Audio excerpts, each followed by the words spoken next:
Welcome to the Clash of Clans Qualifiers Stage 2.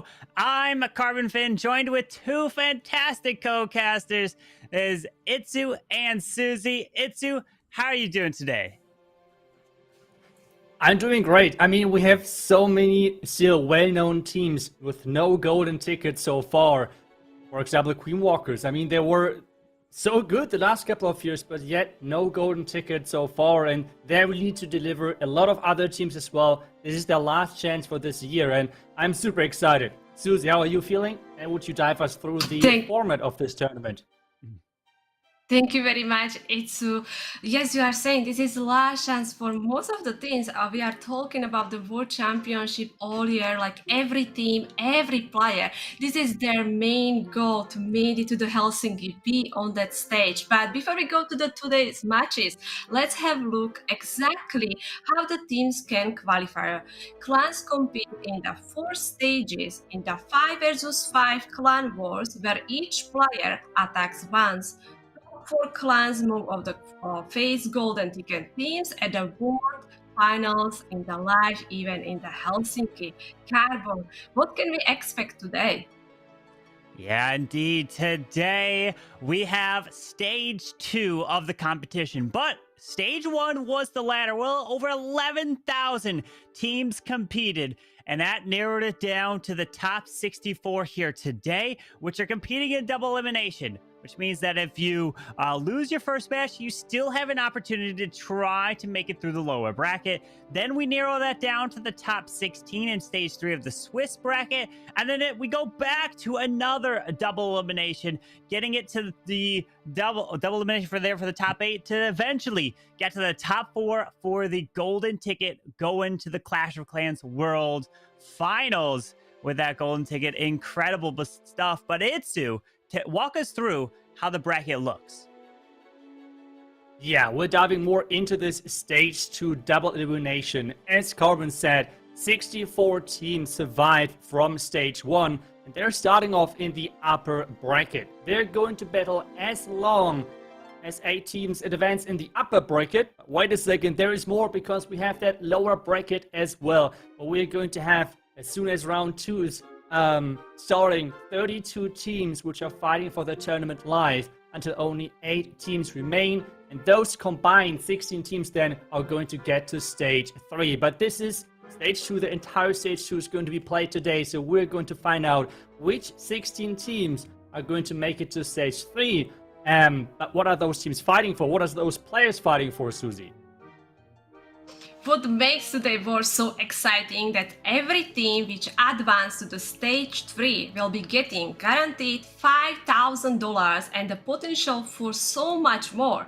The further you progress, the bigger your share of the purse. The winner not only being the crowned world champions, but also taking home $300,000, Carbon. Yeah, incredible amount of prize money on the line for these teams. And we've talked about the bracket and how it works. Is the upper bracket, if you win 3 matches in a row, you're good. You advance. You don't have to worry. But if you lose, then you have to play double the amount and work your way through the lower bracket. It's going to be so difficult down there. But I'm sure many of you guys noticed that inside of the game, there's a new little icon on the right side. You could take a look and you could follow along with the bracket inside the game. If you want to see how some teams are, there's a couple different groups that are trying to compete. And we've been looking over all the potential matchups, and we've already got some amazing matches to start off today, which we will be following one in particular. But iTzu, is there any on your mind that you were looking at while we were kind of excited to take a look at the teams competing? I mean, there's a lot of big names in this bracket. Let's get that first out. But I feel like this stage, or like this format overall, is perfect for underdogs. I mean, they have the chance of competing in-game, then qualifying if they're good enough. So maybe we're going to find some crazy new teams which are really performing well. But when we're judging based on the names, based on what they have done so far within the community and how many tournaments they have won maybe so far, I feel like, to me personally, there's like 3 teams or 3 matches more like really shiny through. Which first match is going to be SG Tristella versus One Glory. I think both teams do not need further introduction. And then the fan favorites, Queen Walker Stephanie versus NGT Legends. I think it's going to be another crazy match. Yeah. And then the third match for me would be Marshall's Kids versus Chessmate Gaming, which match we are going to cover first on this broadcast as well. Susie, which teams are for you standing out on the bracket? I would definitely look at the Marcus Gaming, which will be facing Valor Gaming. Marcus Gaming really impressed me in the Snapdragon. They were just only 1 war away from that 4th golden ticket. Also, Space Station Gaming, they finished the record in the ladder, 16-0. That's impressive. So they will be facing Clash of Clans, and definitely also would look at the V and Tompina versus Region, Carbon. Yeah, it's incredible, the teams that are going to be competing. And it's just kind of as you compete through the ladder system and then you get mashed up here today, it's just like if we have some very well-known clans, if they all get pushed into one group, it's like, oh man, who's going to have a chance at coming out of that? But iTzu, you've had some competitive experience a little while ago, and you now are part of the casting team for a while as well. So you got the experience on both sides. What would you be thinking about right now as a player in terms of the double elimination? Are you really happy about the double elimination giving you a second opportunity? Because you've talked about underdogs. This is their chance. If underdogs were trying to, let's say, if you win 1 war, you're good, right? But if you have a double elimination, you really have to start to prove it to get through these stages to have a chance of getting a golden ticket.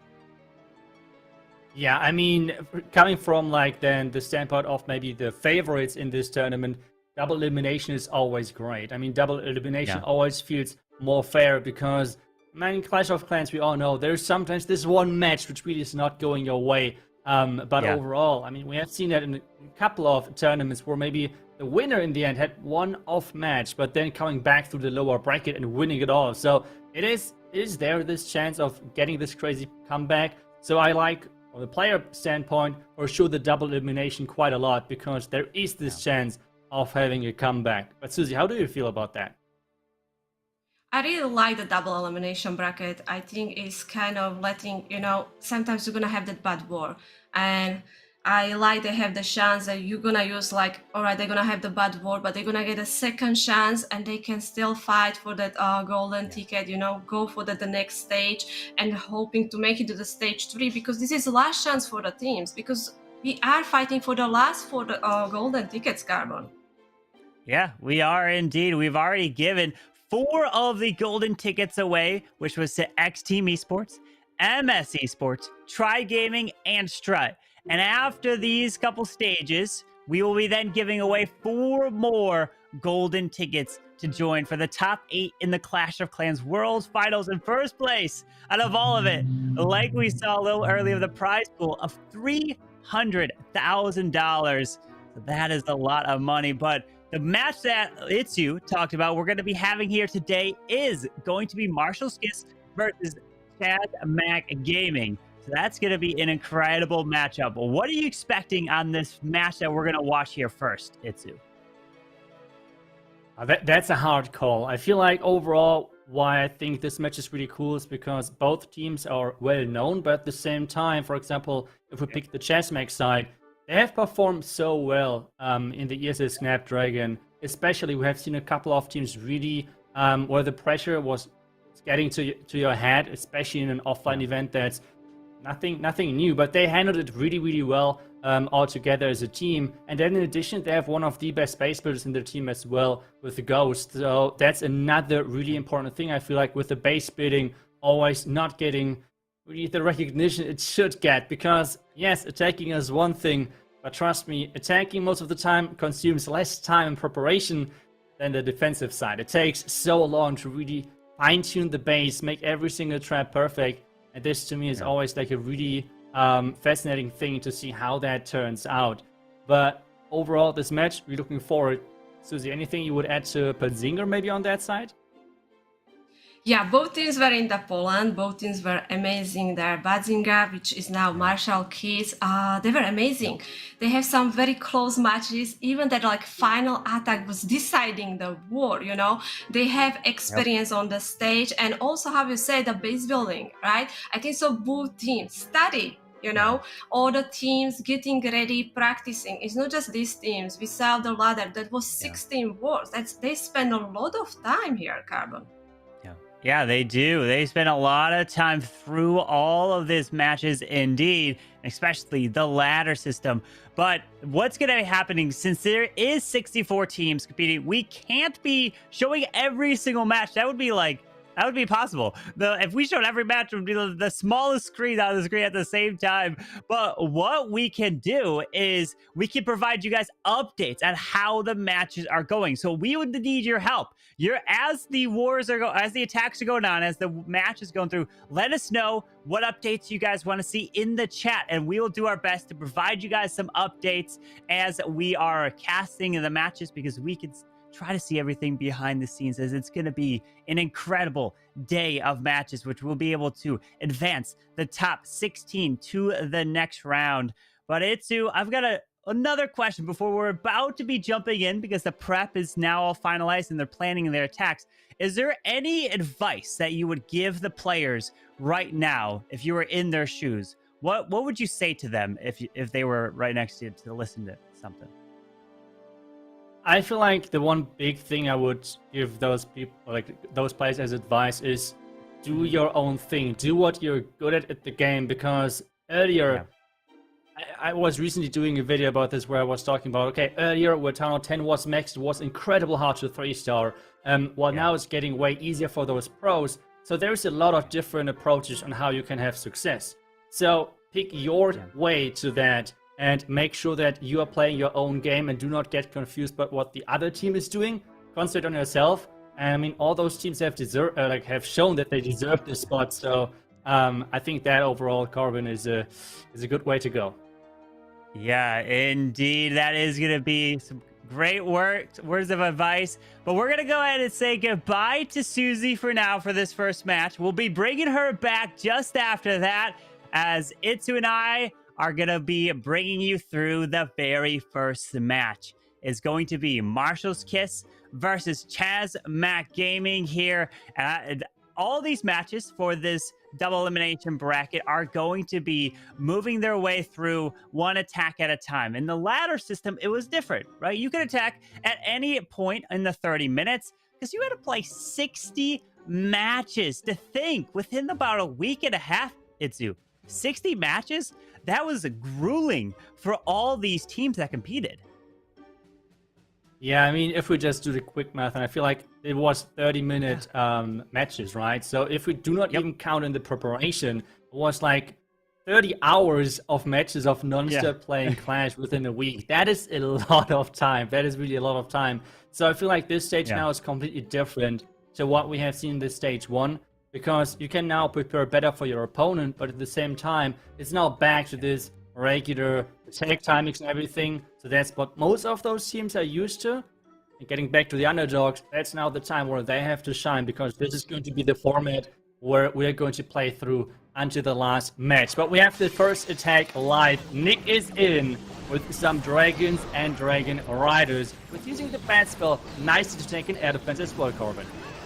Yeah, with the bat spell to tank the balloons, move it in, trying to get this Eagle Artillery, especially with this Dragon Rider. But we do have the Dragon Rider, well, maybe not be able to grab that because the Air Expo has locked onto it and taken it out, as the balloons, dragons, and the warded ability going off early, moving straight into this defending queen. That's right, the Warden ability was used early to try to block as much damage in the beginning as possible. The Headhunters are coming out. The Warden getting sniped, it seems like no, another Rage is getting used, and the Blimp so far is still getting, not getting used so far, and he has no Coco Loons. This means this Blimp is going to be quite risky depending on the angle. Yeah, he's moving his way through, trying to get to this Town Hall. The Queen is going to step into it. Rage is down, but he's trying to freeze up that core multi-target Inferno. The Dragon's got almost no health, so that's going to get taken out. There's a lot of this left as he decides to send in the Stone Slammer for that multi-target Inferno in the core, as he's still making his way around with a Skeleton Spell and the Royal Champion still to utilize. But a Lava Hound comes out of this clan castle. Yeah, this is what you try to typically avoid, luring out the clan castle, which can target your heroes. Which means the Queen is going to be busy for quite some time. There's now the Skeleton Spell coming, tank the Singing Front of the Royal Champion.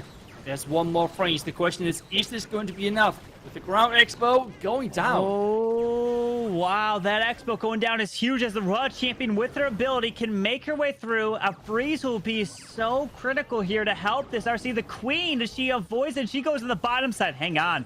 This RC is going to be so clutch. The Queen's getting healed up as he's making his way around. Archer Tower goes down, and he might just have enough. Yeah, Royal Champion is getting used, and this means it's going to be the first 3-star of the day, or at least of this broadcast. Freezes in.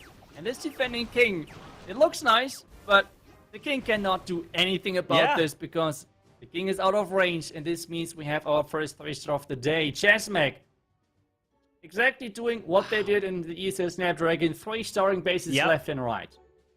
Incredible. And that's the thing, a lot of Clashers out there probably don't even remember, is you don't have to actually kill off the defending heroes, right? Because all you have to take down is their platforms. So if the hero is full health and still up, it's perfectly fine as long as you destroy all the buildings on the map. But the pressure was there, and Nick comes in with the very first triple. Incredible right there. So that's going to keep the momentum high now for Chazmac. But Marshall's Kiss is going to have to try to answer with a triple of their own. Yeah, they have to now answer. We have talked about that fact many times. Like, what do teams prefer? Attacking first, attacking second? It has some pros and some cons overall with attacking first.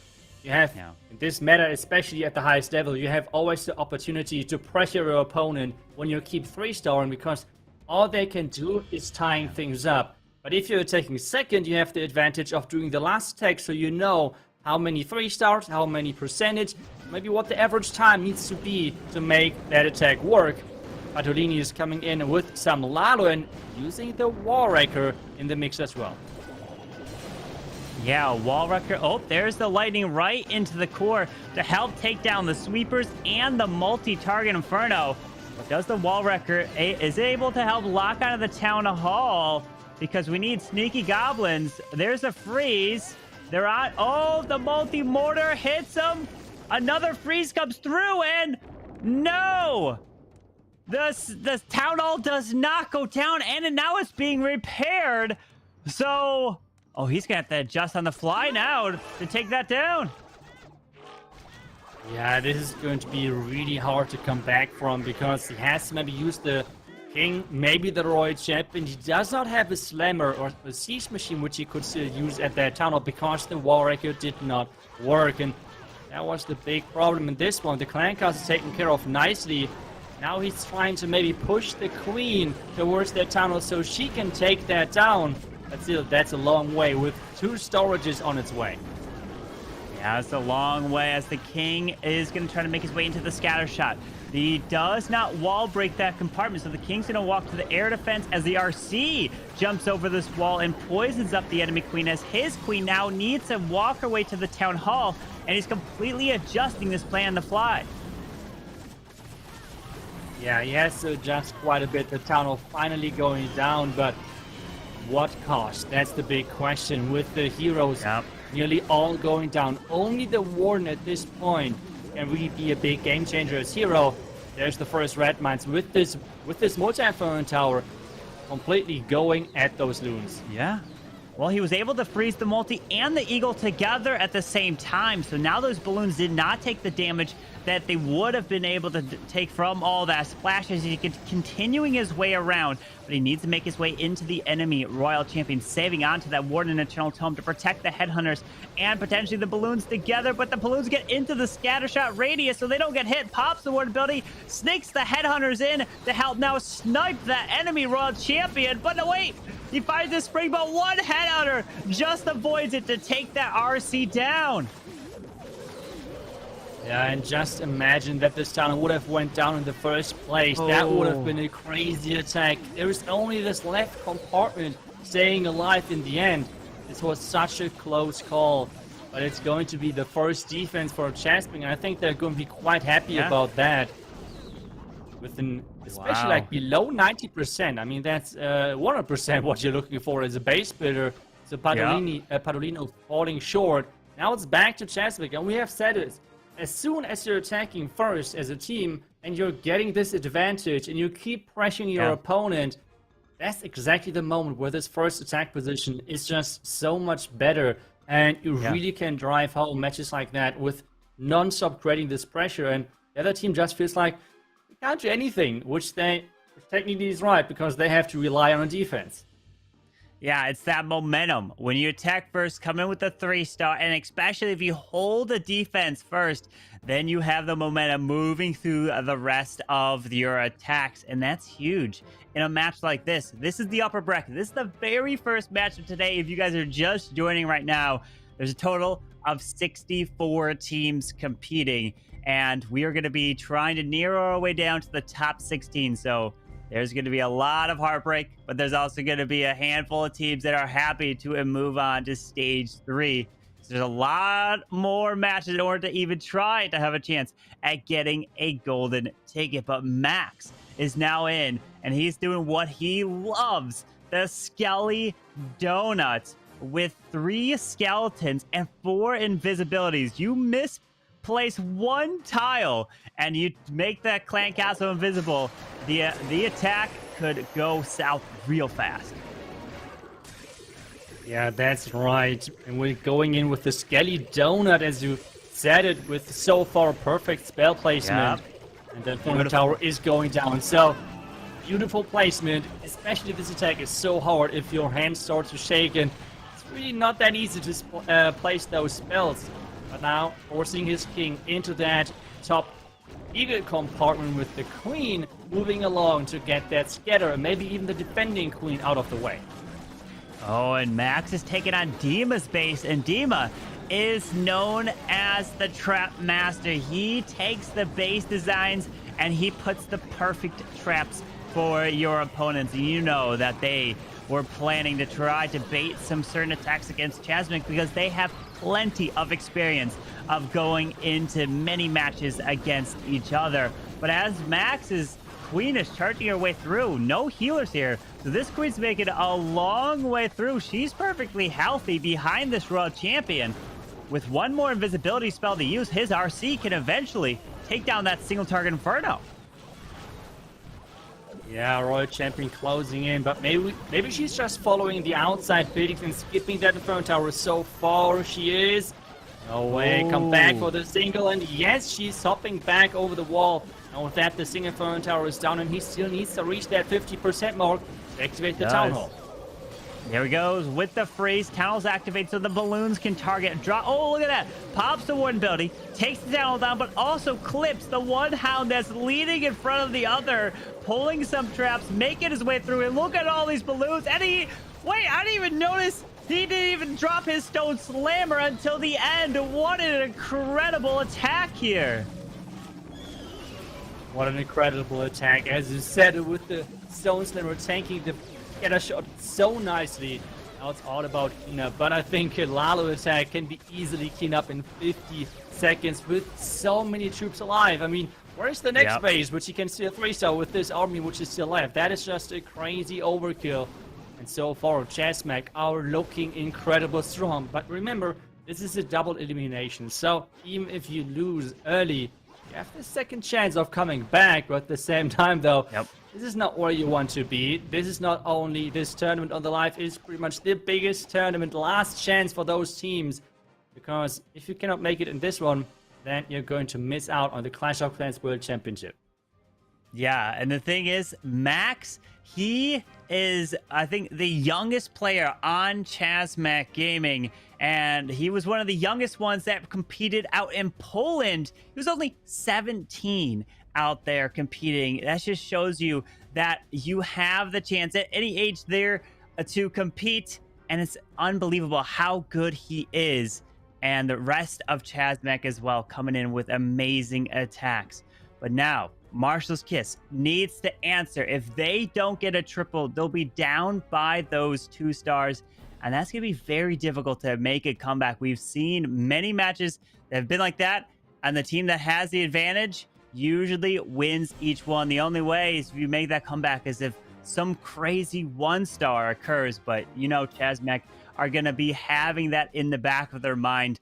They'll have to be maybe going the safer route. But here we go with Marshall's Kiss next attack. Jose wants to bring the Sui Lalo as we got 31 balloons to utilize here. Yeah, that's quite a few balloons with that blimp early on into the compartment. We'll be probably delivering a Yeti blimp to get that defending Royal Champion and that Inferno Tower out of the way early, and that's exactly what is happening with those Yetis, taking down the entire compartment, and in addition, luring out the Clan Castle, which right now is an important factor for the attacker to make sure that this Lava Hound is not giving any problems later, because this Queen can now really easily tank that Lava Hound out of the way. Yeah, with this Hound going down, the poison spell is utilized. We did take out the pups, the super minion here. He wants to send his Queen to walk her way eventually towards this Town Hall to the left behind an Ice Golem. That ground expo is going to be quite annoying, but it's going to pick off this Ice Golem pretty quickly. So this Queen will start to take damage pretty soon. Yeah, Skeleton Spell trying to prevent this early happening with taking any damage, but now just the wall break to get this connection open. But with all of those Tesla and the King already used on the other side, Carbon, this is going to get really tricky to take that Town Hall down. Damage is coming in, first invisibility spells getting used, and now he's trying to support that Queen with more loot and already starting the Lalo on the other side. This is insane multitasking.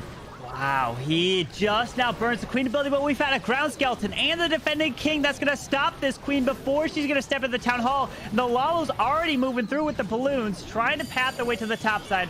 The warded ability goes off. The Queen dies. She's not able to take out the Town Hall. And the Royal Champion Where does he... Okay, he sends a few back-end balloons to try to secure the Town Hall. Drops the haste, uses a free spell. Oh, there's another haste onto the Town Hall, so he secures the 2-star. But we have another defense here for Chasmac Gaming. Look at this. This is Ghost Base. And Chasmac, their defenses are coming in strong. Yeah, I was talking about the defensive side of the game before this match as well, and it was so close to being a 1-star. But again, it's not only a low percentage 2-star, it's again below this 90% mark, and this is so incredible. Both attacks so far from Blitzinger did not work. This is just impressive base building from Chasmac so far, and not only the defense is looking strong, but their offense as well is looking really, really good for them in this match. So cannot wait to see what they're bringing in next strategy-wise, because we have seen a couple of Super Witch attacks from them during the ESS Snapdragon, which I feel like is always really surprising to see, because Super Witches, the last level which they got was Town Hall 12, which is crazy to me that they're still somewhat viable on Town Hall 14, which makes them even more scarier. Yeah, it's incredible. And the thing with Super Witches is you have to worry about time, right? Super Witches can result in a lot of time fails if you don't know how to use them properly. So a lot of times people either can swap Super Witches, they maybe go with Super Bowlers as also another strong attack that can be used. Super Bowlers a little bit quicker because they can get those skips if it's got the perfect angle as you move your way through. But some other attacks we would like to see maybe with some Hog Riders. We don't typically say that all too much, but we're going back to the air with the Queen Charge Lalo. And Pavu wants to bring one invisibility to help potentially protect your Queen through a charge, or even to help reroute the Queen if she's going the wrong way. But it looks like this Queen is going to make her way closer towards this Town Hall as the right side's funneled a little bit. Yeah, Queen slowly making her way into the Town Hall, but with those walls around that Town Hall, it's going to be really hard to reach that single firmer tower. So maybe he's relying on the Flame Flinger to take that out. That might be the go-to strategy for this one. But so far, the Queen has to still go through a lot of storages, but is tanking the ground expo nicely, so this Flame Flinger does not have to worry about anything. Now, the question is about the range and what the next target is going to be for the Flame Flinger. Yeah, that Flame Flinger securing the scatter shot. Then can move into the bomb tower. The Rage is down onto his Queen, charging into the Town Hall. There's the freeze on the Town Hall and the ground expo with a balloon, trying to pull some traps, but the Town Hall's been secured, luring out the CC of super minions, archers, and he has the headhunter. There's the freeze to try to keep this Queen moving through. The Town Hall poison is going to slow his Queen down quite a bit, but she's not stepping in it just yet. Finally now does. Needs to keep this Queen alive through the single target Inferno, as the King is now trying to path his way in towards the bottom side near that defending Queen. Yeah, the Flame Flinger is still shooting that Queen, is getting targeted now by that single Inferno tower. A nice invisibility spell is keeping her alive. And now this Flame Flinger does not really know where to go. King is breaking through the wall towards the ground expo, and the Lalo is starting. He has not even deployed the Warden just yet. That is getting added to the Lalo now. Those heroes are still alive. The Queen Charge is still going. The Royal Champion still in the mix. The King is still there, taking the scatter. This is looking impressive. This is, as he's moving his way through, the World Champion goes to the scatter shot to take that down. Her ability's already been forced, but he's got the balloons making their way into the Eagle. The Queen is locking on and takes out the multi perfectly just before it would be hitting some of the balloons, but he's pulling the traps. The Dragon Rider takes out the Sweeper. He's moving through this defending Queen, still even has, or defending King, still has his Queen ability. Trying to path his way into the top air defense as the Dragon Rider has like almost no health. And it does eventually now get picked off. But it looks like he's got it. Do we have another 3-star coming in from Pavu of Chasmac Gaming? What an impressive attack. I always think those Queen Charge Flame Flinger attacks, they look so cool, because just the power of the siege, if you can really unlock it and get the value in this siege, feels so incredible strong. Getting this second layer scatter shot out of the way nice and early with the Queen charging into a complete different direction. That was really nicely done. And Chasmac, I mean, this match for them is looking so good, and Benzinger is, I mean, they have to go 3 out of 3 and have to hope for some incredible defenses, which at this point, I don't know if Chessmack even knows how, like, that there is another option than 3 stars in this game. Yeah, and that's the thing. The 2 fails that coming in from Marshall's Kiss Benzinger is going to be so hard to make a comeback, because Chessmack, with the 3 triples coming in, just incredible. The defensive side of the game for Chessmack really shining right now, but wow. And I'll take a look at some of the other matches, because there's tons of other matches going on right now. And one that kind of was spotted, surprise to me, is Vientimpani is down right now in their match. Their opponent got 2 triples, and Vientimpani has 1 fail and a triple, so we'll have to keep our eye on that. One of the top teams competing. But now Dima for Marshall's Kiss coming in with a flame flinger to the bottom side, as his queen is going to try to charge her way towards the defending king on the bottom. And that queen is taking so much damage in the beginning, is about to approach the defending king as well, still having to charge into that warden. So that's a lot of damage in that first couple of seconds, but he's dealing with that nicely, not losing the queen ability early. The flame finger now is dealing with that X-bow and then about to approach the scatter. So still looking really good and solid when it comes down to the value, but the queen now has to go into the right direction. Where is she? Okay, that wall break is opening an incredible wall to get that queen into the multi, into the warden, and she can reach just so much. Yeah, that queen is getting some brilliant value here. Does secure the multi-target Inferno. Now making her way to the left. Skeleton pops, taking out this queen first, and ability is forced. And his queen is somehow still alive, does not go down, and secures the scatter shot. And now going to keep this queen up. Now pulls out this clan castle. Yeah, clan castle is coming out. The sweeper is pretty annoying right now with pushing those healers back. Eagle activated. So far, not on the healers. This is like the worst nightmare of any queen shortage. You have the eagle locking onto the healers. But it's on the queen, but there's a lot of damage, and it's no rages left. Oh, that World Champion did not take out the scatter shot. The invisibility spell made it invisible, and now this queen, she goes down as well as the Hound pops, as the warden is going to try to fly his way over the town hall. Oh no, the freeze is missing the town hall. There's another freeze coming in to catch everything, but still the town hall has to go down. There's not too many loons. The warden is on the outside of the warden ability. And this could be a 1-star defense, depending on how this Dragon Rider is going to deal with that town hall. Incredible.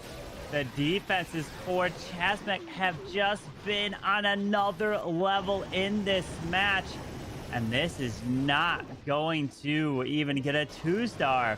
So Chessmack are now definitely just going to be coasting their way through the final 2 attacks for them, as they know they just have to get some simple attacks to get a victory in this match because of the fails and the 1-star now. And that is only going to put Marshall's Kiss to 5 stars, and they're going to be down by 4 with only 2 attacks left.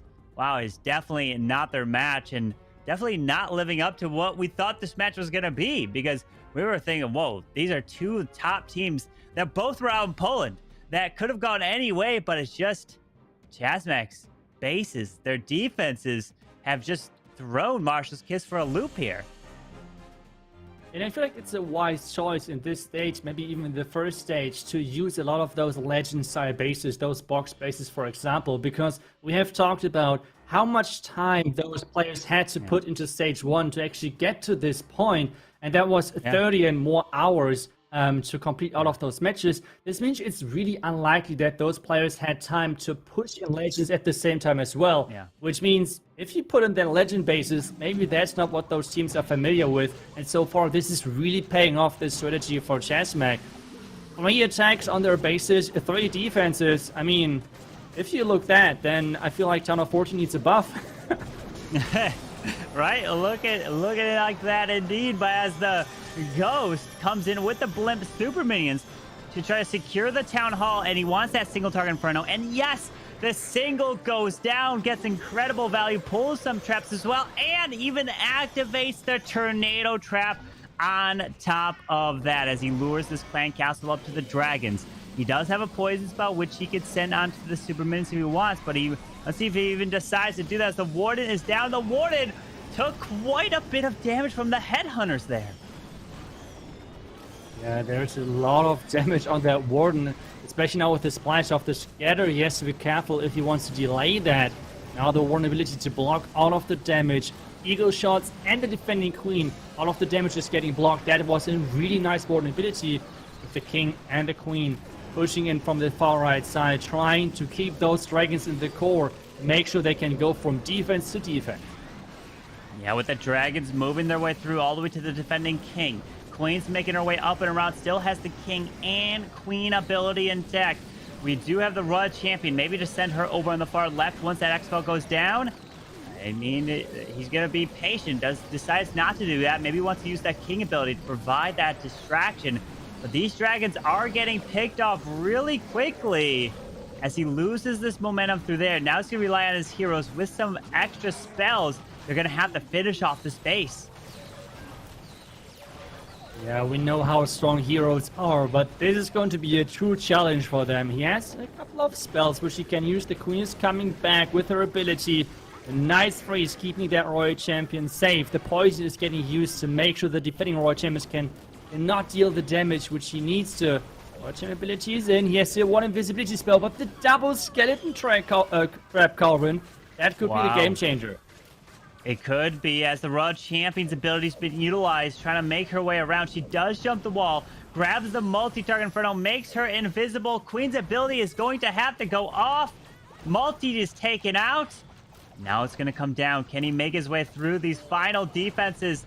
Oh, that double Archer Tower doing so much damage, taking down his RC with only 20 seconds left. But the problem is the cannon and the Archer Tower are going to pick off his Queen. And we've got ourselves the first defense for Marshall's Kiss against Chasmek.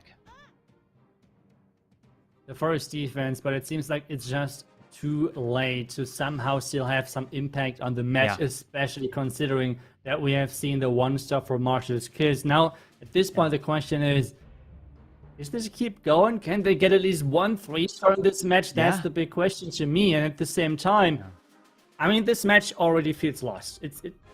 As long as no crazy things are happening, it's already lost. So we have to already think one step ahead. Like, what is going to happen next for those two teams? I think Chasmek are going to feel great, and they're going to have some fun then in the upper bracket. But Zinger or Marshall's Kiss, they really have to try to somehow build up momentum again to really try to protect this bottom bracket to survive in there, because every team has one chance, but only this one chance and no other anymore, and that's it.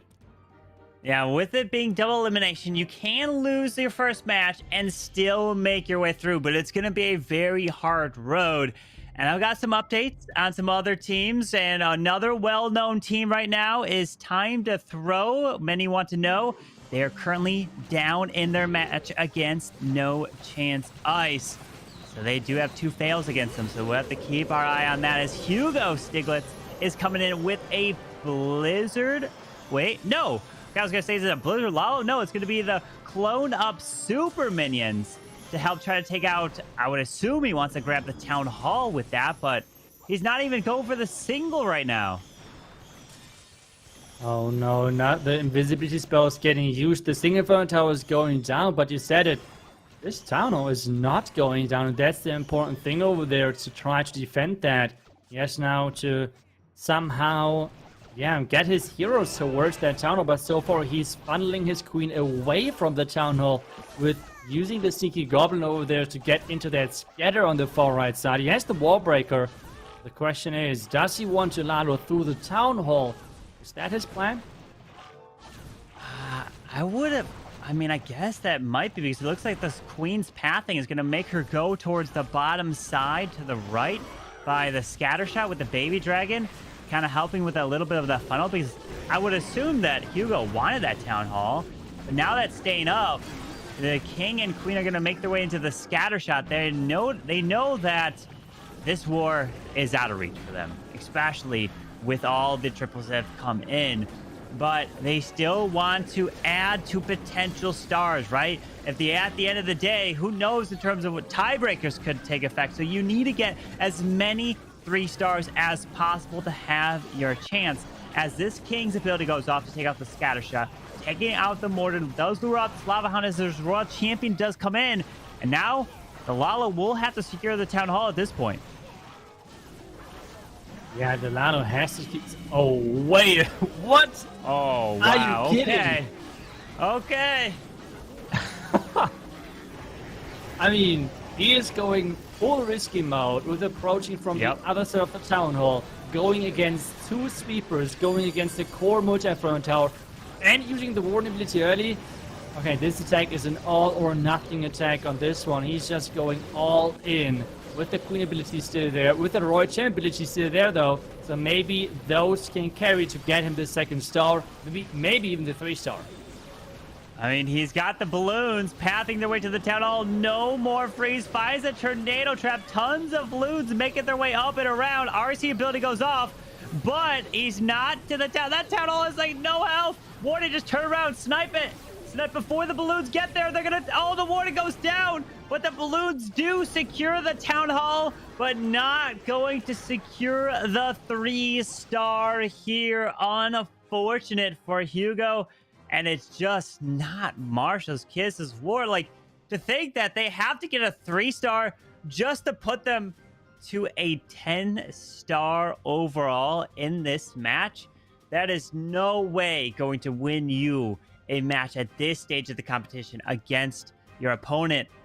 And iTzu, right now I'm looking at some of the stats, and VN Tompanai has a chance. Almost, they might just get perfected. There's 4 triples against them, and they have a fail. So we might see a VN Tompanai, one of the teams. They might lose. Oh man, wow. Yeah, a lot of surprises maybe already in the first round, and that would be a lot of big names then in the lower bracket. I mean, some of those had to go down because we had those first matches already in the first round happening. But that's some crazy things happening. But I think we are in the next attack, which means we have Lexnos in with Queen George, which his favorite strategy is, and he's bringing the Dragon Rider to the mix as well. Now with this queen charge towards maybe the eagle or to the scatter, he's got a log launcher. He loves to use the strategy to path his way all the way through the base. He's being very patient with these healers. Finally deploys them onto his queen as she's going to make her way to the right side, or is she going to go... Wait, queen? Huh? She walks her way... Oh no, her ability was forced. She walks her way into the builder hut. She's going to the right side. King's ability goes off already as his log launcher is going to try to take out the sweeper and the multi in the middle of the space. Yeah, trying to take down this multi-throne tower while this queen then going all the way to that town hall. He has to use the freeze, and those super minions are wrecking that siege machine. So now Lex has to somehow work around that problem with the multi-throne tower going down. So that's at least one problem less. Yeah, that's good. But he uses his rage to keep the queen ability intact. Or no, not a queen ability. Just keep the queen ability intact alive, because the ability has already been forced early. He's dealing with the enemy queen. Hang on. Does he have to use a freeze? Oh, head under. Sneaks in, but gets sprung just like that. Needs to continue this queen all the way to this town hall. Needs to invest the spells as the Warden, Dragon Riders, World Champion, and Balloons are all coming in with the early Warden ability to try to help protect them through a Tesla farm that just pops up. Yeah, Queen's here breaking through that wall. It takes... Oh, he turns the Dragon Rider invisible to take that multi-throne tower down, but this queen has to get the second star, and this queen still has to go inside. She might go around the outside, and that would be a huge problem. Oh, no, but she does have her way right in. You would think the queen may just decide to go do her own thing on the outside, but no. She steps in, grabs the town hall, secures the 2-star just like that, but I think this is going to be more than just a 2-star. It's looking like it's going to be a 3-star. Can save those balloons. Nope. Doesn't want to save for the Archer Tower because we do have the storage to the top side. Needs to get that cleanup down. It's all about time at this point as do we have a 14-star performance from Chazmac Gaming with 20 seconds left? But they knew before this attack was going in that they already locked it up. They already had the victory. So GG to Chazmac, well done, and it is a 3-star for Lexnos, and Chazmac Gaming will be advancing to the next round here in the upper bracket. We do have the one final attack coming in from Marshall's Kiss, but moving in through the upper bracket, if you win 3 matches in a row to start, you will advance to the next stage of the competition, which will be the Swiss stage. And then after the Swiss stage, it goes back to another double elimination to finally give the 4 golden tickets away who are going to be competing in person in the World Finals in Helsinki. That's going to be amazing. Cannot wait for that. But man, this match was just completely one-sided here. Yeah, I mean, that was really true domination. And I feel like for Chazmac, that's a really nice momentum then to move on into the upper bracket. In the upper bracket, I think you have to win 3 matches. And then you're already through. Then you're already to the next stage. While for Marshall's Kids in the lower bracket now, this needs to be a crazy run. And we see another box base. Well, everyone, get ready. Copy those bases because you will see them a ton in Legends. And if you want to practice on them, you should for sure copy them somewhere because, oh boy, I do not want to attack those. So that's that's not like nice looking bases at all. Not at all, as we have a single target Inferno right behind this Town Hall. Makes the Town Hall invisible to push this queen in towards the ground expo. So it looks like he did this on purpose to avoid the Town Hall as he wants to keep this queen alive with the Hog pulling out an Ice Golem and Lava Hound. And a Wall Break is trying to sneak its way in and not going to... did he try to... Oh, maybe he wanted to target the cannon or something to continue the queen to go that way. The Wall Break targeted right by the clan castle. Yeah, he's now at least trying to force that queen somehow back towards that town hall with using the hybrid really early on. The eagle shots are coming as well. The bomb tower is there. But the king with that scatter together should tank that defending scatter shots nicely. So the attack plan looks great, but that queen, she has to go back. She has to go back to the town hall. So now she's going for the next useless wall. Queen, come on, get a brain, go for that town hall, and don't go for that wall. Wow, with the freeze coming in onto the tunnel and the single, we have the Hogs moving their way past the scatter shot, trying to get into there as the queen does loop her way back towards the tunnel compartment. This defending queen is doing a ton of damage onto his troops, finally takes her down. Queen's got ability. A few Hog Riders left, but they're getting picked off, and it's looking like we have another defense here for Chazmac Gaming, as these balloons are wiping out, and this queen won't be able to finish this base off, I don't think. No, this queen, this is not going to be enough, especially with the time as well taking. This is just too many defenses, too many buildings, too many hit points being on the board at the moment for this attack. And I mean, when did we see this the last time? I mean, 5 attacks, 9 stars. This is just incredible. Wow. And I mean, we for sure need to check out the next couple of matches from Chazmac. Yeah. If their defenses keep looking like this, or if there is somewhat a mix or something happening, because that was just madness on the defensive side. Yeah.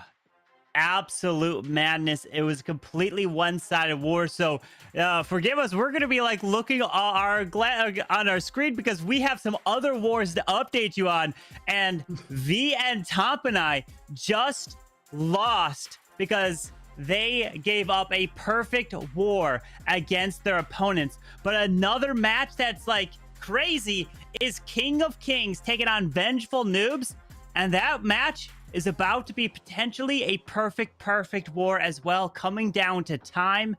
Time to Throw has also lost to No Chance Ice, as No Chance Ice has just put up 14-star performance against them. Wow, we're going to be updating you guys throughout so many more matches, but this is going to be a wild day of action here between all these teams. And remember, if you guys want any updates on your clan, be sure to let us know down in the chat so that we can see live what you guys want to see. We'll try to update you. And of course, the bracket is live in game where you guys can follow along. There's a little icon on the right side, but man, I cannot wait for the rest of the matches to come here, iTzu. Yeah, I mean, that was just the first match of the day, right? We have still way more matches, and especially as soon as we're getting more into the lower bracket matches, that's where then the drama starts, because this means those teams are not part then of the Clash of Clans World Championship of 2022, and that is obviously what all of those teams are aiming for. This is what they have played for the entire year of trying in those different cups so far, getting the golden ticket, and now in this this 4-stage tournament to get the last 4 golden tickets. And for Benzinger, they're one step closer to dropping out. They really need to concentrate and to somehow have a chance of staying in this. Yeah, you really have to focus in the lower bracket. Some more stats are coming in. Space Station, the #1 overall seed, who went a 60-0 through the ladder phase. Well, they're keeping that streak going as they just put up a perfect war against Clash of Clans. So they will be continuing through the upper bracket as well. Queen Walkers, a lot of fan favorites. They also just put up a perfect war against NGT Legends. And that Vengeful Noobs, they put up a perfect war against King of Kings, who came short. 14 stars for them. So we've got already quite a bit of perfect wars so far. And we just saw now Marcos Gaming just lost to Valor Gaming, who Marcos Gaming only put up 11 stars. So a low performance from them. They were a team that came one match away from potentially defeating Shrut to get a golden ticket. Now they're going to be in the lower bracket trying to fight for their lives. Yeah, this is for all of those teams who are losing, then it's really fighting for their life in this tournament. It's not going to be easy, but quite interesting to see that so many other teams or so many other matches ended with a 15 war. And it seems like our match really had not the same average stars as some of the other matches had. So it's a big surprise to me still. And I'm looking forward to see then the other teams performing later on, because they have said every team kind of has this one chance of having one shaky match, but that's it. I mean, you have one match which you can struggle a little bit, lose in the end, but that's it. No second chance to that then, and this is what those teams have to deal with. Yeah, no second chances down in that lower bracket. And if you're curious, what is the next stage after the double elimination? Well, that's going to be the Swiss bracket. It's kind of you win 3, you advance, you lose 3 in that, and you're out. So it's not another double elimination after that. It'll be double elimination now, then a Swiss bracket, then another double elimination. So you can see how much you have to really go through and prove that you deserve that golden ticket. So anybody that gets the 4 golden tickets, you definitely could say they deserved it, making it their way through, as you have multiple opportunities. And in the lower bracket now, you lose, you're done. So the pressure mounts even more. But I was really surprised. Chasmek really came out strong in this match. We talked about their defenses, and their defenses shined so much right here. And I was just, I guess, also more surprised that Benzinger and Marshall's Kiss, they just underperformed. I thought they would do definitely a lot better than how they came in with the 1-star, more than just a couple fails, right? A very low scoring war. Do you think they have what it takes to turn that around, completely forget about what just happened, and focus on the next match? I mean, it's a tough call, but I'm already like, that's why we both check our different screens, because we have so many matches happening at the same time. I already was trying to check out what the possible opponents look like for Marshall Kiss and Chasmek, and then Chasmek has to play the winner of Blind Esports versus Team Sky, and well, the loser of that match has to play versus Marshall's Kiss. So not Yeah. two teams which are on the same level based on how big their name is. But I'm looking forward to, as I said earlier, to maybe see some underdog shine. I mean, we have seen now that some teams with big names maybe not perform as good as we expect them to perform. At the same time, though, maybe we have some other teams performing or overperforming as underdogs. I think that's always the cool thing about those open formats, to really give them the opportunity, Carbon.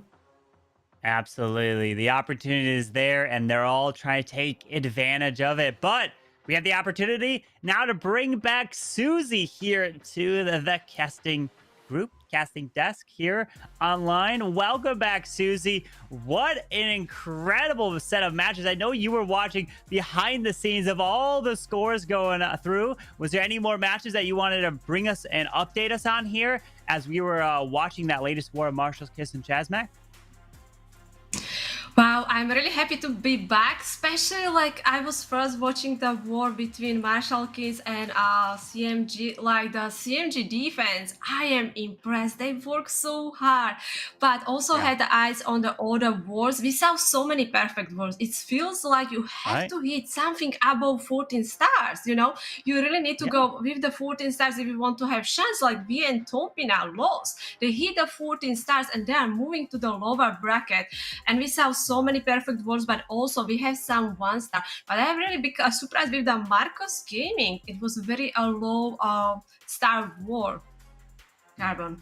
Yeah, indeed. A low star war, only 11 stars that came in from Marcos Gaming. So they're going to be pushed down to the lower bracket to try to keep their hopes of a golden ticket alive. And all the teams, the 4X team, MS Esports, Tribe Gaming, and Strut, you may all wonder, where are they? Well, they're not playing because they already have a golden ticket. So they're all at home, got their feet kicked up, and they're just watching all of the madness unfold between these teams, trying to compete against them in the World Finals.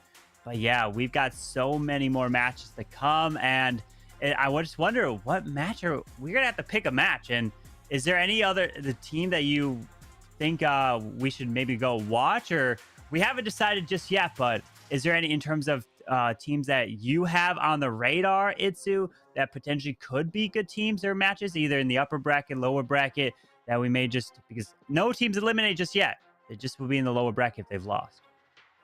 Yeah, I had 2 matches on my radar. I think one of the matches only though is happening, so I feel like that's what we're going to watch. Okay. I had Queen Walker Stephanie versus Entropy, and so far it seems like both of those teams won. Queen Walker Stephanie with those 15 stars.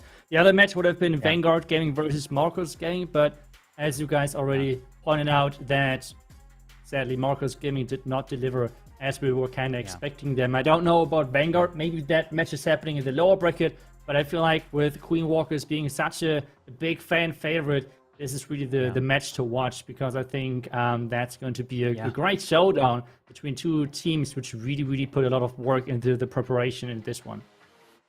Yeah, definitely a lot of preparation going in for all these teams and all these matches as well. But Susie, in terms of, you talked about the performance and you were impressed about Chazmac. Was there anything that you were just surprised about Benzinger and Marshall's Kiss in the latest match? Obviously, they didn't get the stars, but they have to put up 14 stars, as you were pointing out, that 14 stars might just not be enough to get a victory, right? Yeah, exactly. Like, I'm very impressed with the Hugo hit. Like, that he went with the Lalo against 2 sweepers, and we were ending on the town hall. Like, we had saw so many situations when Marshall Kiss was a little bit struggling to take down the town hall, and that also that one star happened. But this is why I love the double elimination bracket. Yeah, they have tough performance right now, but you know, they have experience. They were in this kind of situation where they didn't have good work. But now they have to focus, you know, clear the mind. This is their last chance. They are in that lower bracket.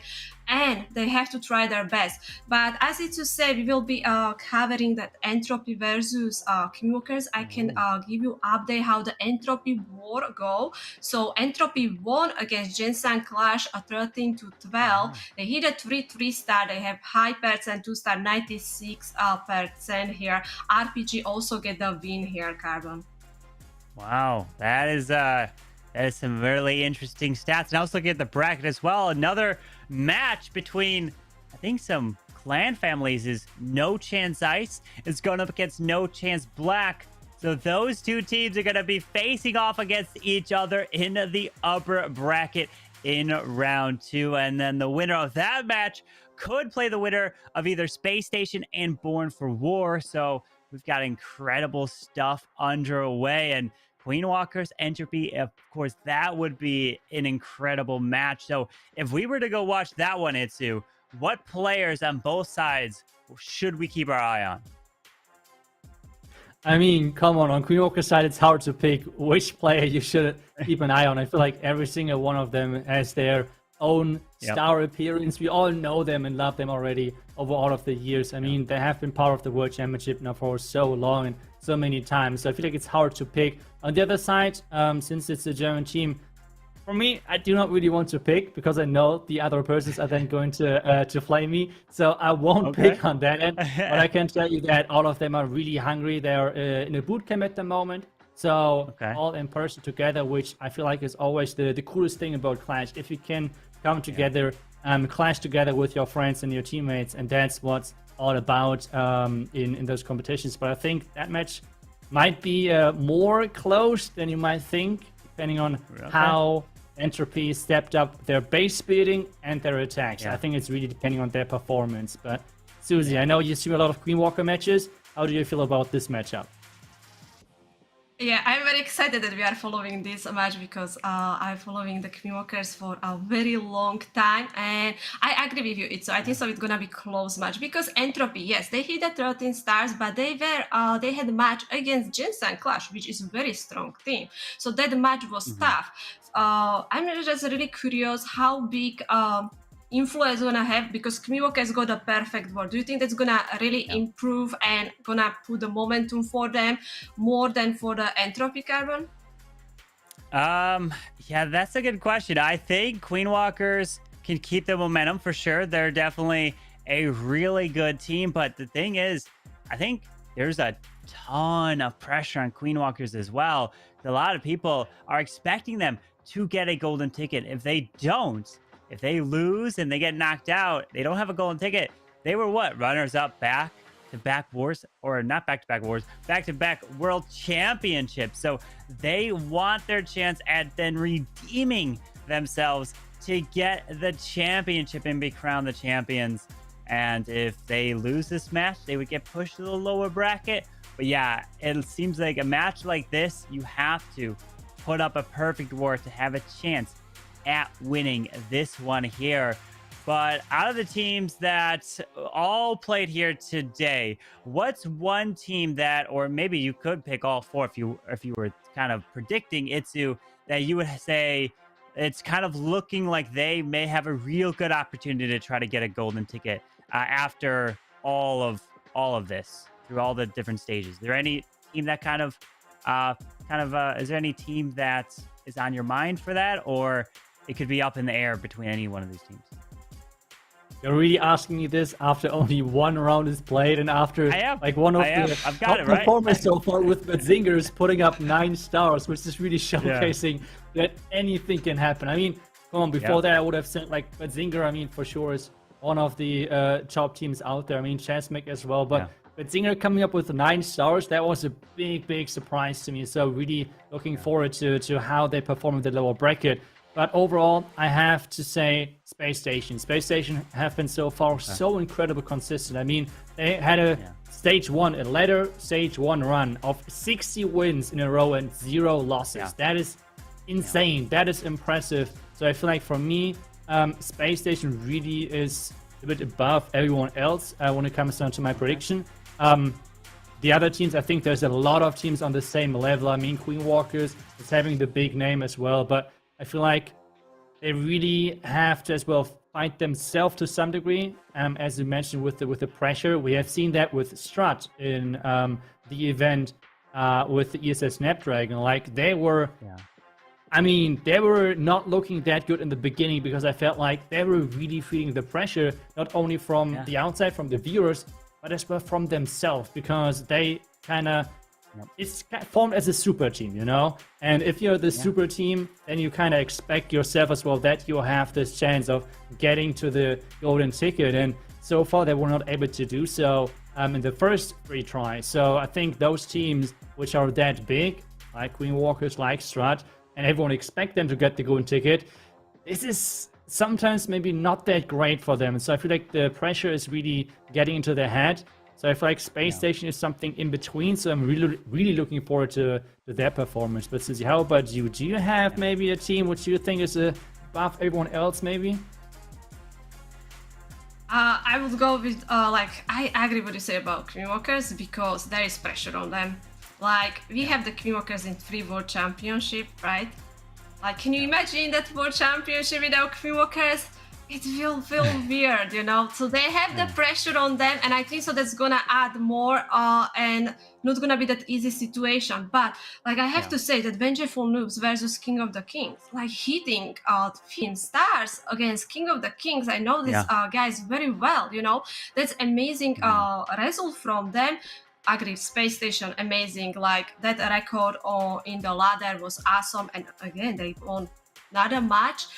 About V and Tompina, I think they come back, like they can made it to the top 16 because they are so awesome under pressure.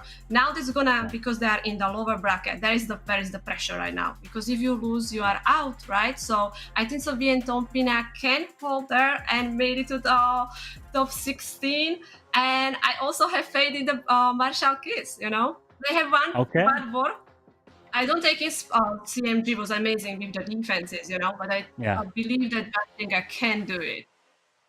Okay, so that means that Zinger will have to run through the lower bracket to have a chance, and that's going to be a long way to try to make your way through. But hey, the opportunity is there. So we picked some teams that most of the community would also agree upon that would be getting a gold ticket. So now let's go to the other side of the coin, where iTzu, at the beginning of this broadcast, you talking about underdogs.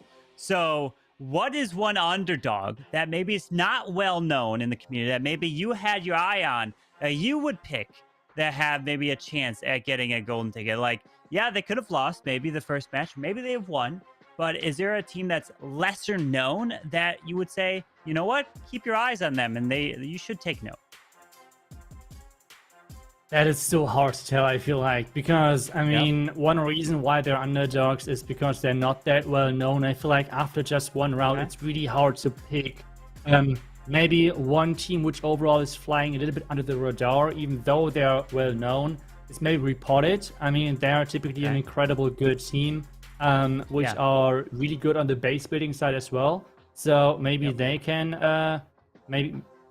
get really far in this one. But I feel like underdog-wise, after just one round, for me personally, it's really hard to choose overall. And I have to admit that I was not able to follow the stats as much as you and Susie. So Susie, do you have any underdog picks maybe, since you followed the stats a bit more?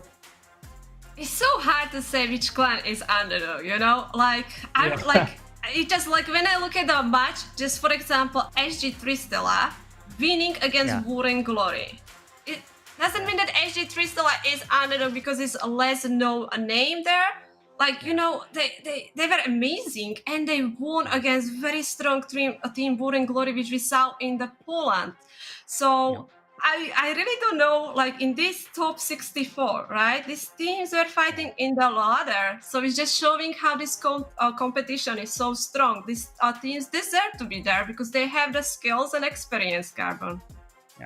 Yeah, well, I think one underdog, a team that's not as well known to the majority of the community, would be No Chance Ice, as they just defeated a well-known European team of Time to Throw. So that, I would say, they were underdogs in that match, but I would say they are also a team that could make a big run. So keep your eyes on No Chance Ice as they are going up against the Family Clan right now as No Chance Black. So that's going to be a very important war for them. So we talked about teams that we thought would get maybe some golden tickets that are well known, some teams that are underdogs as well. But now I've got kind of to switch things up in terms of while we wait for the planning period to go, as we're a few minutes away from jumping into the next match, is we've seen the earlier teams, iTzu, get the golden tickets, the 4 teams already. But back then, the meta was completely different. And the meta is going to be even different from now to the World Finals, even though we just are a few weeks away from that. But you have some playing experience, iTzu, where you've qualified in the very first qualifier, then you played in the World Championship Finals. Can you talk about your experience of how you prepared and planned for the meta shift in terms of changing overall? So I'm just curious of how you went about that and what the players nowadays would do who have already qualified. I mean, I would say back then, at least for us, it was not. I mean, it was great to get the first golden ticket ever, but at the same time, I don't think it really helped us. I mean, back then it did not had that many tournaments in the community, so it was really hard to kind of like practice the pressure, because I feel like that is the most important thing in between of the metas. Really getting used to the pressure which you feel when you're having such an important attack to do. Because at the end of the day, as I said earlier, I feel like at the moment, every strategy can work, especially in the hands of those pro players. So you do not really have to adapt. You still use most likely your own style. So some teams are always going for Lalo, some teams like to use the dragon type of attack. So most of the time, even though the meta changes maybe a little bit, most teams stay within the range of comfort which they like. So I don't think that matters so much. It's more about the experience of having the experience with the pressure and how to handle that. I feel like that is the bigger change overall than really meta changing. At least that's how I remember it from back then.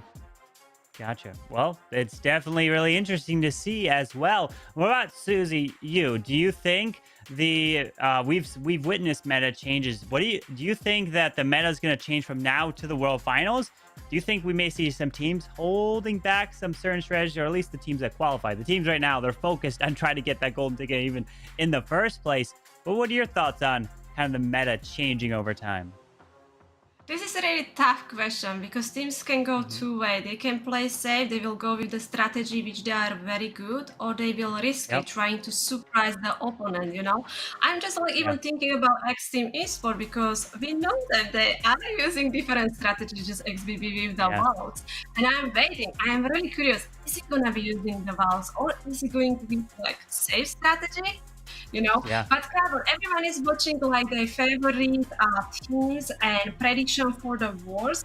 We are right now in the round that we're gonna start losing the first team. Do you think we're gonna see more upset or some shock? What is your opinion?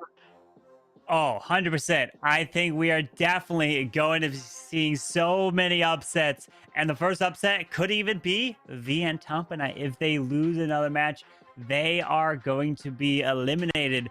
But that means that we're going to have some amazing matches, as well as this next match is about to be underway. So I'm going to be stepping away. I'm going to be giving it to the both of you. So take us through this next war, and I'll be watching from the sidelines.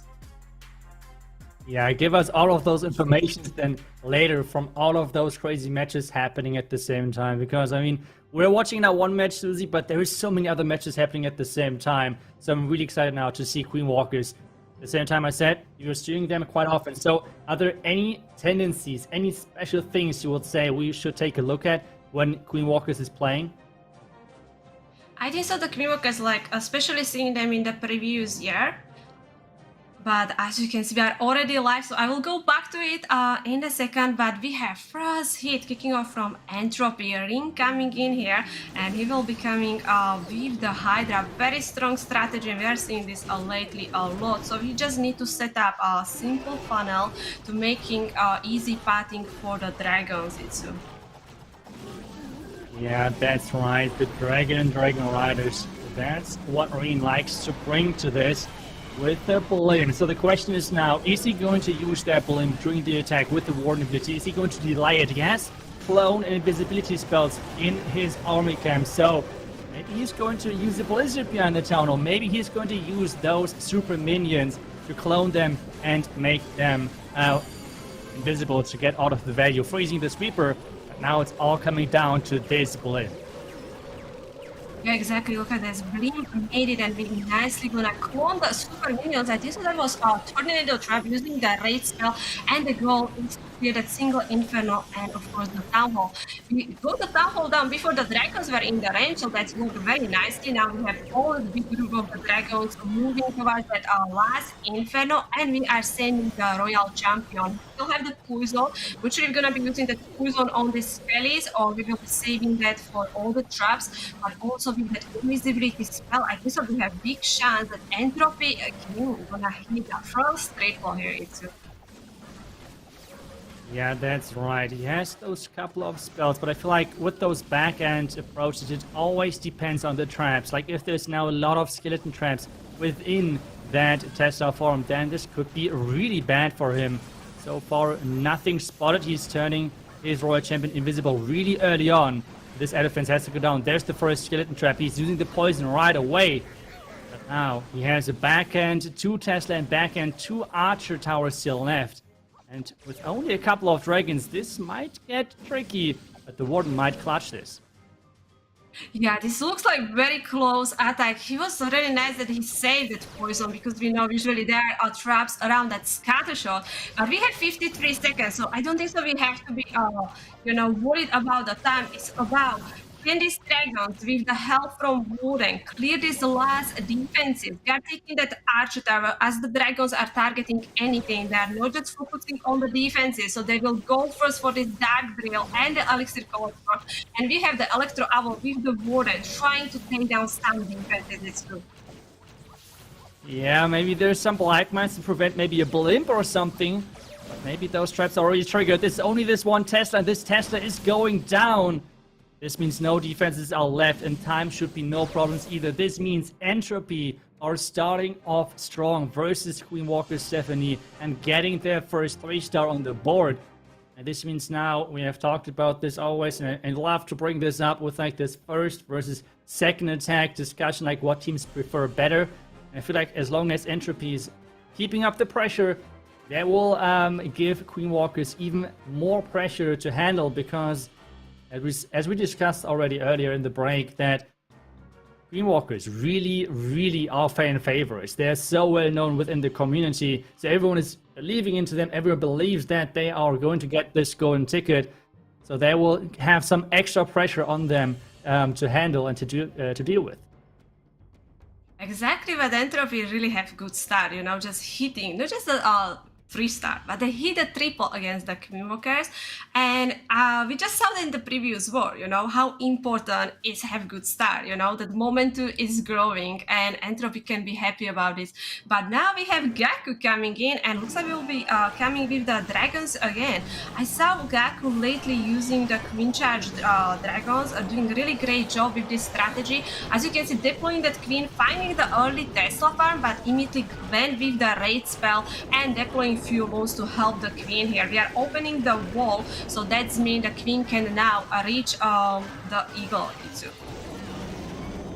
Yeah, we see this quite often with a bad spell tanking an air defense and then a couple of loons sniping that air defense, which is getting used quite a bit, especially around that town hall, to prevent possible Black Mines hitting that blimp, because this means the most important defense at this point should go down with this safety blimp. This means there is some goblins, there is some minions in there, and there's some sneaky goblins in there, which should make sure that this tunnel goes down, and exactly that is going to happen with the Queen Charge going so far beautifully for Gaku.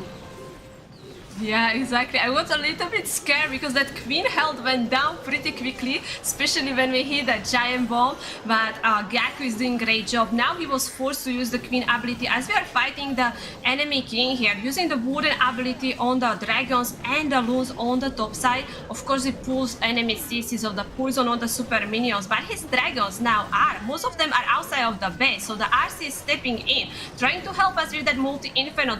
But there is the problem. We still have to deal with the rest of the enemy CC. I like the pathing for the queen here. As we open the wall, she can now go for that scatter shot. RC with the shield, boom, boom, boom. Invisibility spell on her, but single inferno now. Look on the dragons, iTzu. Yeah, that's right. That single inferno tower is really deadly versus those dragons. The freeze is in, but the dragon still going down. The warden positioning over to support that king. The warden caught inside that tornado trap. The Inferno Tower finally going down, but the question now is, in this 1 minute, is he going to able to clean this up? That's the big question, because the king is trying to do his best to finish this off, but it feels like the queen has to go through quite a few walls to reach the gold storage and the expo. That king was amazing. Like, he got that inferno with the warden help. I didn't really feel that dragons clear a lot, so that king really was helping with this attack. But yeah, you say we have 32 seconds left. We have storage on the right and the left side, and plus we have to go for the expo. Really depends if the queen will decide to try to break like a million walls, but this one looks like we will get a shot here with the time, and probably will be first defense for Entropy, iTzu. That's right. The rage in the end plays, but he knows this is not going to change anything anymore. And this means the first defense is in 98%. In the end, any defense, I think, in the current meta, especially if you're facing a team like Queen Walkers, is nicely taken. I think every base builder is going to be happy about any of those defenses. So now it's back to Entropy, and we might see something similar happening as in our first match, where the first attacking team is really getting the momentum, really building up the pressure, and the second attacking team really always have to run behind, because they cannot really win anymore on their own. They have to get the defense, they have to really make sure that their defense is holding, and well, at least after the first match, there is a small lead for Entropy. Question is, can they carry this now even furthermore into the second rotation of attacks? Exactly, I just still looking at that Gaku hit, like the king and the queen really tried their best. It got so close, really needed few more seconds. But Entropy gonna be very happy about it, because even that was very high percent 2-star, it is how you say defense. We have Lelantos coming in here, and we are back with the air. We're going here with the queen charge Dragon Riders. We were using the Bleam here. By seeing correctly, there are Yetis in the Bleam, not using the raid spell. The Yeti Mine should be able to take down that multi-inferno, and we are using the lighting spell, go for the second inferno. So I would say very nice value. We have to have a ready headhunter to help the queen with the enemy king, and looks like we will be pathing towards the town hall, iTzu.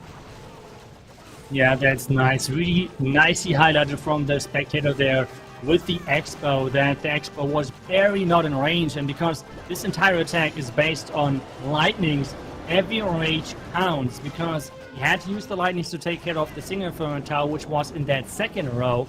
So this means even less spells for the entire queen shard. Super minions are coming out, and with that being said, only one rage, 2 freezes, and 1 invisibility spell is left to place, and everything else, those Dragon Riders, the king, and the remaining heroes, they have to carry this now. I'm a little bit worried about the queen. We are trying to funnel with the loons on that arch tower. Let's hope the queen should go in here, and while we are trying to take down the town hall with the queen charge, stepping in here with the king. King going outside of the base. He kind of ignored that scatter shot, but we have very smart Dragon Rider to trying. Now the second one trying to help as well. Royal Champion is on the eagle, but I would say not many spells left. He's still gonna be holding on the 2 freeze and invisibility spell, but the Tesla farm, enemy queen, scatter shot at back look very scary, iTzu. Yeah, that's right. That defending queen, in combination with the Tesla form, and in combination with that own queen really taken care of. Like, this queen is now dead. He's turning the Royal Champion invisible. This attack is falling short really quickly. That means that should be the first defense for Queen Walker 70. We have talked about they need the defense as well. And so far, it seems like that they base builders are delivering nicely. Yeah, I'm sure Queen Walkers, like other teams, were preparing for this stage, you know, practicing and getting base ready. But this is really a big defense for the Queen Walkers, because right now we are looking at the 79%. We still have some of the minions alive, like 30 seconds left. Let's see if we can hit something above 80%, but because this one is defense and will be less percent that hit from Gaku, is actually opening a door for the Queen Walkers to take the lead back. That's right. They have to get that next attack in successfully, otherwise the lead would be still in entropy favor. And that's the thing. For now, it finishes on 80% 2-star. That's not a high percentage, especially considering that the 2-star attack from Queen Walkers was on 98%, so 18% more than the attack from Entropy, and that is already a really huge win condition, because if they're finishing on the same star count, this huge percentage lead might be a big game changer. So far, things are looking pretty decent for Queen Walkers if they can now deliver that next attack and make it successful. Exactly, if they can hit the 3-star, we know Queen Walkers are very strong, but iTzu, you know Entropy very well. So what do you think they have to do to beat clan like the Queen Walkers? What is in their mind right now? We saw that beautiful 3-star, now we hit 80% 2-star. What do you think? I think they have to really play their own game and not really look too much at Queen Walkers, especially I feel like do not be too afraid of getting baited. I feel like this was really an out-of-the-box plan with using a Queen Charge Zap attack, which sometimes can work, but often they're quite risky because even you saw it, they're running low on power on the back end. Now we have the next attack in for Queen Walker 70. MS Stars is in, and this means it's going to be a Lalo, it's going to be a scary donut. That's what he's coming in with. Clan Castle and Inferno Tower, that is his goal. Wow, yeah, we know that Stars is amazing with the Lalo, and he is starting with that skeleton, a bad donut, very nice value. Like, we're going for that Clan Castle and Inferno. I love to watch this strategy. It is a little bit risky because one mistake with that invisibility spell and everything can go wrong, and after you have to kind of try to recover and still hoping that you can 3-star. So very strong start from Stars, and now he's coming in here with the hero die, so he's opening the and hoping that the king can get the downfall down. We are deploying that king and the real champion on the bottom side. We have the strategy. We are finding some traps as well, so we have few grand skellies using that poison to slow down the queen and also freeze, because we really need help and making sure this compartment will be clear. Yeah, the freeze going down, and he's unfortunately missing that scatter or the warden. I think he tried to freeze everything together, which was not possible, and then he throws in between of everything. But the Lalo has just started, and we know Stars, he's one of the, if not the best Lalo attacker in the world, and he can save crazy attacks even if the entry is not going wrong, not going right. But I feel like everything what he wanted, he got that done with this opening. Now it's all about the Lalo. So far, the vulnerability is covering a beautiful power of his Lalo, with now the Slammer and the remaining loons approaching that back and scatter. Yeah, it is a little bit awkward fighting here, but I really like that the Yak with the Headhunter, they actually trigger the tornado trap, so that means the loons don't have to deal with it. We still have Slammer with that big group of the loons, and we actually will be ending on the single Inferno.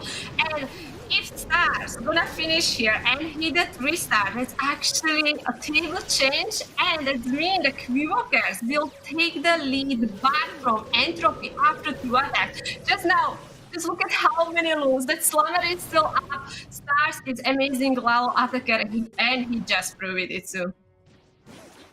Yeah, what a beautiful attack. And this is always those attacks where you think, okay, Lalo looks so easy, I should play that as well. And then when you're trying it as well, then you're getting back to reality and knowing, wait a second, that's not as easy as players as Stars are making this look like. So really nicely done from him. And this means Queen Walkers back on top, and Entropy really now need to deliver. That's exactly now the way turned around, where the first attacking team has to make sure that they're staying at least close, because otherwise the second attacking team, in this case Queen Walkers, know already with their last attack, do we need like a 2-star 90%? Do we need like a 2-star 80%? Do we have to go for the 3-star? This is such a huge advantage if you have the possible lead with that last attack, and so far it looks good for them. We have said the same thing for Entropy after the first round of attacks, so now it's back to them to prove us wrong and maybe get the lead back. Yeah, anything can happen. Like, we have still many attacks left. We are even on stars here. It is just a person lead here. Leo coming in here, and looks like we will be again back with the Lalo, coming with the Queen Charge Lalo here. And we are going against Andrew 3 base here, iTzu. Yeah, we have some... I'm trying to remember. I think Gaku built some similar base on his stream. I just remember that he tried to build some bases in his stream, and I think it looks at least a little bit similar to what he built there, because he built a diamond base as well. So you should for sure check his stream out when he is on Twitch and building bases live, and everything looks really, really cool, or doing his legend attacks. But back to the attack, Leo is in with those Queen Charge attacks, and he's playing this strategy as well in Legends with pretty good success around the 6,000 trophy mark, so not too low, trying to charge into this channel, with most likely then breaking into the Queen compartment and the multi-Inferno Tower compartment to be able to reach everything. And there's the wall breaker going. Oh, those Loon! Wow, very nice value here, and look at that super wall breaker. So Queen actually also has the access for that Inferno, and if she actually will go inside that compartment, she can still keep patting towards that scatter shot. I have to say, this one was amazing funnel to get the Queen there, and that wall breaker was awesome as well. Right now we have these two multis, so the Queen can handle it. She's going correct way. She's even triggering the tornado trap, so that's a little bit worried me. Will she start moving towards the town hall? No, the worst thing ever happened. The Eagle is onto the healers. They're shooting on, oh no, one red mine or the Inferno Tower, and those healers are gone. This is not looking good for Leo at this point. Queen went wrong as well. She's not getting the value she was supposed to in the core. Instead, now she's stepping into the Town of Poison. She's luring those healers into the Town of Poison, into the multi-Inferno Tower as well. And things went from really good looking to really bad for him in this attack. And Tornado Trap was just a huge game changer. The Slammer coming in with that Royal Champ. There's just too much base left, it feels like. Yeah, exactly. That tornado was amazing. Like, pushing the Queen going wrong way. He tried to save it because he started a Lalo earlier to push the Queen back, but sadly it didn't work. Royal Champion went with the shield here. Still have two multis. We are using the invisibility spell, but RC coming outside of the invisibility spell. Now she is back. We have one Dragon Rider to helping her. We are deploying some of the loons. Do we have the chance here? RC is taking down that Warden. No, she needed two more hits, iTzu. Oh no, that Warden. And the Warden now go down from the minions, but this Beater Hut is trying to repair it. The Queen going down versus the Mortar, and this means this Warden staying alive is the game changer for Gaku on defense on this one. It was a beautiful try to somehow save this attack, but it was just not possible. This one Tornado Trap, complete game changer on this Queen Charge. And this means Leo falling short, 91% 2-star. But again, that's a really solid defense for Queen Walkers, especially considering that they have already the percentage lead. And now it's back again to them. If they're 3-star now, they have percentage and star lead, and that would be incredible after just 3 attacks. Exactly, like, it's just showing, like, that one tornado, that one trap can change the attack here. I have to give Leo respect there. Like, he really tried to recover that. It was looking so close that he actually can hit the 3-star, that Royal Champion. Almost got the Warden, but sadly wasn't enough. I even saw the archers hitting that Warden. It just wasn't enough. So very nice try from Leo. But how you say, iTzu, Queen Walkers have now a really strong lead here. Yeah, they're looking really good in this current position, but again, they need to make use of that. if they would be able to get the next 3-star, this would be a prime position to go into the last 4 attacks of this match. This is what they would look for. And we have Kazuma in with the Queen Charge Lalo. Bringing again a couple of Super Barbarians, but he has Sneaky Goblins in his army composition as well, which means no Super Wall Breakers. That's typically what we see a lot from those pros. But with using Super Barbarians and Sneaky Goblins, this means no room for those Super Wall Breakers, and he just wants to charge the entire base without breaking the base at all. Yeah, but we are bringing that log launcher, so probably log launcher gonna be opening some walls. A nice Kokoloon, finding that Seeking Airmine, the Kazuma lately, like showing some amazing attacks. I saw some when something went wrong, and he was able to still bring the 3-star. So very excited for this hit to watch. So it's simple, just fighting the enemy king here. So the queen is fine. We pull some of the CC with that loon, but it looks like that lava still gonna be inside the enemy clan castle. And we will see what we'll be doing next. Alright, so the rest of the CC coming out. Alright, poison, queen gonna be log on it. I'm just curious if we're gonna deploy the king here for that scatter shot. Looks like that, iTzu. Yeah, the lock launcher now coming in, but lock launcher. Wait, I'm just so confused right now. I feel like the queen was not supposed to walk into this compartment. Based on how he's using the lock launcher, it feels like the queen was supposed to go into the eagle compartment and walk this entire side, because he's right now really trying to push this queen back, but it's not working. The queen is not going on this wall, which she's supposed to. Now he needs to save this. Now he needs to somehow save this, already investing the siege. 3 of those 4 heroes. Now it's all about that town hall, with trying to take that out next. Yeah, I think so. You are really right here. Like, wow, that single Inferno, that log launcher, got the first one and almost got the second one. Like, that single Inferno is so low health. I was hoping if the Yeti Mites can reach it, but now that's can be problem. We are starting with the Lalo. Actually, his king is still keep going. Single Inferno went down thanks to the Royal Champion and the loons. Wooden ability use, using this haste, pushing these loons away from the poison. Queen still has the ability and also healer. So even that the queen went the wrong way, I think so there is chance that he can recover. I really like the raid spell and the free spell in that corner at the 9 o'clock. Me too. Yeah, and what an impressive recovery. I would love to have like an interview after this attack with him, because I really don't think this was planned. I mean, this attack feels like completely improvised, but Kazuma making things look easy with that Lalo into the town hall. Nicely using the lava hound to trigger the tornado trap behind the town hall. Really make sure that those loons can move through the town hall without any problems with using a nice haste over there. Nicely done. And that means now the really one-sided lead for Queen Walkers. And it's back to Entropy to make this match close. It's up to them to really get the next 3-star in, and up to Queen Walkers to kind of mess up. Yeah, I just like I still are in shock from Kazuma, because we actually end on the eagle, you know, the eagle was up all raid, and he's like challenging clouds and stars, you know, because Kazuma is new to the Queen Walkers.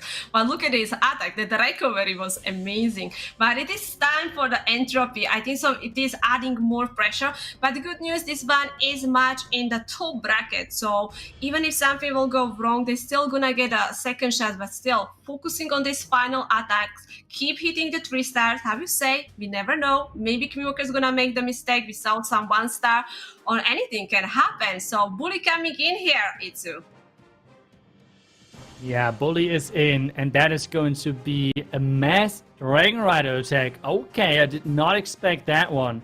We have 7 Lightnings and 7 Dragon Riders.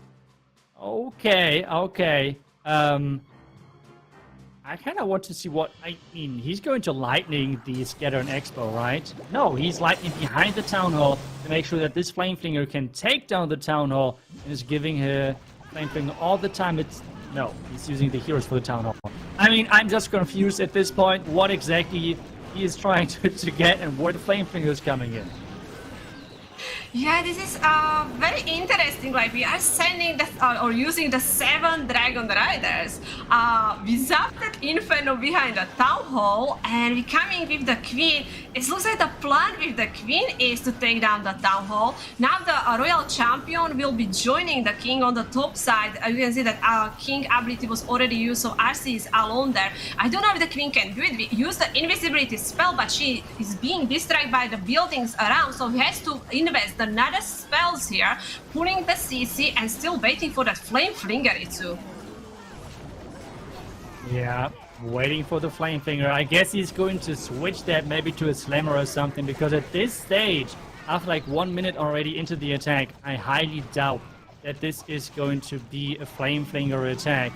We have now the Loons in, Dragon Riders are in as well, and this means now they have to carry. And so far, still no switch in the now he switched to the Slammer, and he's coming in from the far right side, right into that air defense. Yeah, this is looking rough here, because like we're gonna have the Eagle again up for a long time. I still see the enemy Royal Champion alive. I don't see if we have any headhunters for her. Looks like we're going here with the skeleton spell, because we know the Dragon Riders are not targeting the heroes or any other buildings. They're just going for the defenses. These Dragon Riders are picking up all the seeking air mines, so we are down to them, like I think so only 2 of them. Eagle now coming down. We have enemy lava here as well. I'm not sure iTzu. Yeah, this attack really quickly falls short, and the value which he got with that lightning, I am not sure. He used the lightning, if I remember correctly, for the Inferno Tower and for a ground expo, which I could fully understand if the follow-up would be the Flame Flinger for the Town Hall. But sending his heroes in after that, I am not sure. I mean, it was meant to be for pathing, but I just feel like it was not enough value just for pathing, investing so many lightnings. In the end, just paid not off. And this is another defense for Queen Walkers, and we really see that some of those teams shining with their base building. We have seen now Chasmac with their box bases doing incredible work on defense. At the same time, we see now Queen Walker Stephanie with a really solid defense as well versus Entropy. Yeah, exactly. And how we are talking about other teams, I have chance to look at some stats. We were talking about Chasmac. Chasmac actually is now facing Blind Esports, and looks like the Blind Esports has the percent lead against them. RPG doing a really great job already with the 3 triples there, and they also good like 1-star defense. iTzu. Yeah, some of those teams are really shining at the moment. I'm looking forward to see the updated bracket after that match to see all of those other results, because we have still so many matches happening at the same time. But don't worry, we're going to keep you updated. We're going to have like a small discussion then with Carbon after that match. But for now, Queen Walkers are in the lead, and they're up next. They can really make this match now their match with having another 3-star. And we should have the man, the myth, the legend next. Klaus should hit next for Queen Walkers. I'm looking forward to see if he's going crazy mode or not. And let's take a look at the army. It is going to be 30 Loons and quite a lot of different spells with 5 freezes. Yeah, I really love to bring the heal spell for the Lalo lately. So I think Klaus is really good with the Lalo, like, you know, like hero dive, and after just smashing with the Lalo here. So we are starting here with just small funnel. Looks like we are using the bowler here to clearing that bottom side. There is some action on the top using the rocket balloons to snipe that air defense, and we are using is that the lock launcher? We'll see. So far just funnel. King is now coming in. Where is that air defense and also the eagle? We have ground expo targeting for a king, now sending that headhunter as we have to fight the enemy king, and the queen is stepping in. She should start pathing towards at 9 o'clock. She can get very nice value because there is the enemy queen and also the scattershot iTzu. Yeah, the scatter, but the lock launcher is down as well to take down this multi-inferno tower, while the queen is on her way to the scatter, as you said. Defending queen has to be taken care of as well. He is having the logs rolling. Now there is this assassin lava hound onto the log launcher. The question is the Inferno Tower going down? And yes, it's going down, the same as the scatter. Nice job with that RC shield, boom, boom, boom, clearing these Teslas. That log launcher was able to clear that core, but sadly now, I wish these Yetis were pathing towards that single Inferno.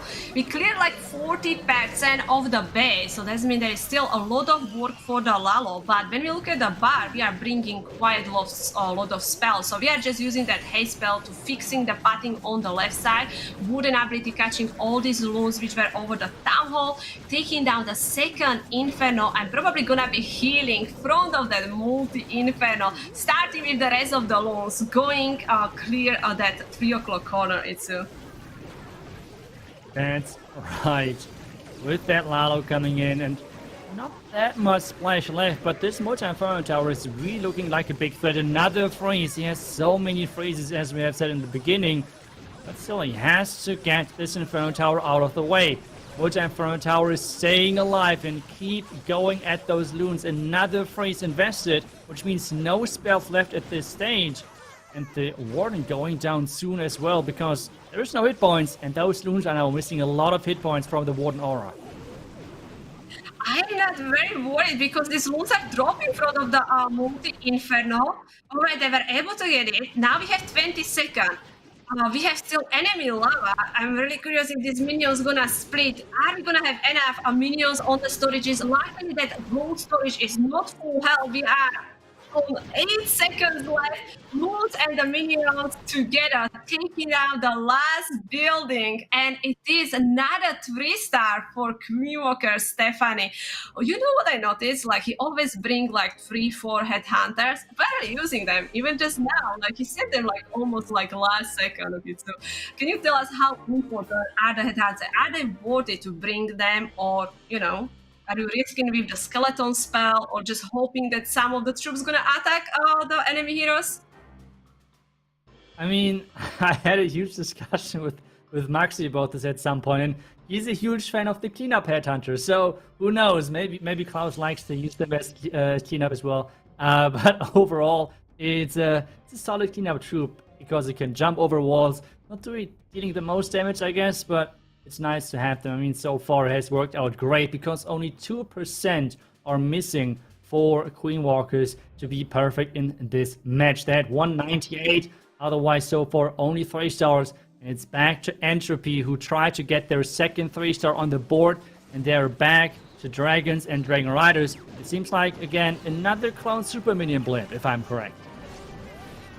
Yeah, exactly. Even that Entropy looks like they're not gonna get a win here for the Queen Walkers. It's still very important to keep adding the 3-star because it's also boosting the confidence for the players, you know. They will have to now move to the lower bracket and they have to go with the good mind, you know, like we can do it, but let's see, was that enough value here? So we got the town hall down, we were actually doing the blizzard here and we cleared few defenses around. If I'm correct, we also took down the enemy queen, and not just we took down the town hall, but also setting up a pathing for the dragons. King and the queen is now paneling the left side. We don't have to fight that first sweeper and freezing the air defense too. Yeah, freezing the air defense, trying to push those dragons through into the core to give them all the opportunity to carry this attack. The queen is pushing them back into this, but the sweeper is quite annoying. The warden ability is in, and that warden ability was beautiful, catching all of those dragons. This sweeper is really pushing them away from this backhand. Now the black mines and red mines are hitting, and into the splash of the scatter, those dragons are just disappearing one by one so quickly. Yeah, both scatter shot hitting that. He's like trying to use the invisibility spell, trying to take care of that one scatter. Like he already have Royal Champion on the Eagle, but in this stage we have like 2 free spell. Of course we have the enemy Royal Champion still alive, so he decided to freeze that enemy RC and letting the dragon to deal with her. That's gonna be huge help for his Royal Champion. So 1 minute left, RC with the shielder, boom boom boom, sniping that archer tower. X-bow is almost gone, that cannon is like 1 hit. Really depends how many traps gonna be around that scatter. I think so we will be short here, iTzu. Yeah, we will be short on this one as well. So far, Entropy really struggling. They're finishing on 11 stars, it seems like, while Queen Walkers are already on those 11 stars with only 4 attacks. So really not the showing Entropy was hoping for. But as we have said earlier, those teams have a second chance. They have like a second life in this tournament with the lower bracket. And this means they can try to stay in this tournament. But Queen Walkers stay in the upper bracket. This means they are 1 match away from qualifying already in the top 8. Because those teams in the upper bracket have to win 3 matches. And they are guaranteed already in the next stage. That's what those teams are going for. And that's exactly what Queen Walkers, Stephanie, I think, were expecting from themselves and hoping for when they were entering this tournament. Yeah, exactly. And now, like, even when we look at the first attack, Gaku, that was 98% downfall. So if you will hit a 3-star, you know, we were like almost close from a perfect board. When we look at the first round, I was saying there was so many wars which teams were hitting 14 stars like minimum and still lost the war, you know. I really start to think that you really have to hit the stars, you know, because you're kind of not gonna have chance against the opposite teams here. iTzu. Yeah, I'm trying to sneak in as well. I guess Carbon is going to let us know more in after the match, but I'm already kind of like looking into the other matches or reported. You have mentioned them already earlier. They're looking really good. Tompina so far 4 out of 4 as well. So you have mentioned Tompina earlier that you're looking forward for them to have this chance of staying inside this in the lower bracket. And with being 4 out of 4, it's looking good for them. But back to this match, Utah is in. Queen George, Dragon Rider in this one. And so far, the Flame Flinger is selected. That's always something which I like to see. Yeah, definitely. So now we will looks like going for, with the Queen Charge for the Town Hall. We have the multi-inferno, single inferno behind that Flame Flinger. I like it because you can really start at Flame Flinger early and just making sure that there are no traps and letting hitting these defenses. But the main goal is the Eagle. Queen pulling the CC, so we have the rocket balloons and the super minions. As you can see, we had to use the Queen ability to be able to keep her alive. Now, which way the Queen going, iTzu? Yeah, he's trying to get that Expo out of the way with breaking into that compartment, opening the tunnel though as well. There's now the Tornado Trap rotating that Queen limit further into the direction of the damage. Now is activated, he needs to use the invisibility to keep his healer safe. And so far it's really relying on the pathing of the Queen now because she's most likely about to enter that Singer Inferno Tower. He has a lot of spells left, but he needs to make sure that this Queen is staying alive. And so far it seems like the Queen, oh no, is skipping completely that Singer Inferno Tower. He was using the invisibility spell to push the Queen, but yeah, now she's outside of the range, but she was so low health and we already used the Queen ability, so we weren't able to save it. The Flame Flinger popped, so we have the Dragon Rider now trying to take care of the Eagle. Dragons are pushing for the multi-inferno, but they are fighting the Sweeper, so not easy for them. So he's using the Raid spell and again freezing that multi. We have still a bunch of the spells. Now I'm just looking for the King. Looks like the King will try to clear the 9 o'clock corner. We have the scatter shot, air defense, enemy Queen there, even the Royal Champion joining. Very interesting. We decide to go with the King and the Royal Champion like quite late. iTzu. Really delaying things, but at this point it's all about just getting, I mean, he just needed the 1-star if you're completely honest. So this is always the faith for the last attacker of a team. Sometimes you just have to do the work which you're in just to secure the win, getting those safe 2-stars, getting the safe 1-star if you want to call it. So this one is falling pretty short. It really still depends if there's any traps with the Royal Champion ability now getting used, but the Singer Inferno Tower might be the big game changer. Oh my god, that iTzu actually got a single inferno. Are you serious? He still will hit the 3-star. Utah, they're the royal champions, seriously hero, and that's mean Kmukers are hitting the 14 stars. Still cannot believe that royal champion actually saved this attack, and Kmukers, like, they hit the perfect war the previous round. This time they're going with the 14 star, and you said they're gonna have one more war in the top bracket. We're curious who they will be facing and how they will do. Entropy now moving to the lower bracket where they will get a second chance. We already can look at some of the teams that Tompina 4-4-4 on triples. I was telling, like, I really believe Tompina is doing great job under pressure, you know? So they're in the lower bracket and they are aiming for the perfect war, iTzu. Yes, that's right. Wait a second. I think it just updated, right? So Tompina having the perfect war. Reported gaming as well, getting 15 stars. Time to throw as well, 15 stars if I see this correctly. Chasmac 1 with 14 stars. So we have a lot of teams getting those victories in and making sure that they're staying. I think for most of them it's in the upper bracket with Reported and Chasmac both staying in there and having still their second life in this tournament. Yeah, and again, like 14, 15 stars, like time to throw versus Indo. Like it's finished with the 15-14. Like you hit that 14 star, you are still not safe to get the win. But I am really impressed with the win, Tompina. Chasmac, you say that they got the win, so that's amazing. So they keep staying in the top bracket. Blind is for very strong team here. King of the Kings.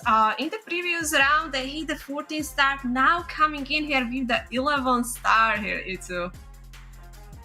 Yeah, that's always the tough thing when Carbon asked us earlier, like about underdogs, possible teams which are already safe going through from our perspective at least, because I feel like a lot of those teams are really not consistent, I want to say. Like sometimes they're getting 15 stars, sometimes they're getting 11 stars, and this is like the big difference between the top teams, like some of the golden ticket teams already qualified, because they are having even this consistency. For them, bad matches are like 14 stars. For them, bad matches being, for some of the other teams, like good matches. So this is like the big difference with the consistency overall, I feel. And yeah, that's overall then the thing with judging after one round. So I feel like it's really interesting now to see the second round of results coming in and really seeing which teams are getting those high stars back to back and which teams are kind of struggling to stay in this tournament. Yeah, exactly. And now I'm waiting for the Carbon because I will give us some update. This round we will be losing few teams, right? From that lower bracket. So I'm really curious, are we gonna have some big upset or some surprises? And yeah, I had a chance to be in the Poland in the live event. Do you think how big motivation is this for the players to try to meet it and get that golden ticket and be in the Helsinki, iTzu? I think it's an insane motivation. I mean, yes, the prize pool is amazing and it's incredible, but at the same time, being in a live event after so many years, and that being in Helsinki, Supercell headquarters, I think that's even more cool for a lot of those players, meeting the persons behind the game, where I think all of those players have put so much time into the game, not only be at the max ton of 14 level, but as well to be at this level of performance which they're showcasing in this tournament. So I think that's just the coolest thing, being part of those live events, and this being the biggest live event of the year. I think that's already a huge motivation boost, I think, overall. And we're looking forward who in the end is going to grab those 4 last golden tickets, because we have those 4 tickets already given away. The other 4, which means X Team, MS Esports, Tribe Gaming, and Strat, those 4 are already guaranteed in Helsinki. But the other 4 teams, those are the teams we're looking for at the moment. Yeah, you are talking about the teams which already have 4 golden tickets. Do you think now there are these 4 teams, you know? Just chilling, watching very carefully every team, how they are doing, what is in their mind, what is the preparation, are they checking what kind of strategy are they using, or what kind of bases? Are we seeing a lot of anti-2 or anti-3, iTzu? I think that's exactly what they're doing, right? Like checking all of the different teams. And I think especially when we're going to get to later stages, I think that's then where it's going to be even more intense, because that's where you can get more information out of those matchups then for those teams. And look at tendencies. Like they're looking at small things we would not even consider, like, okay, box spaces. But we would say, okay, this team attacked just box spaces.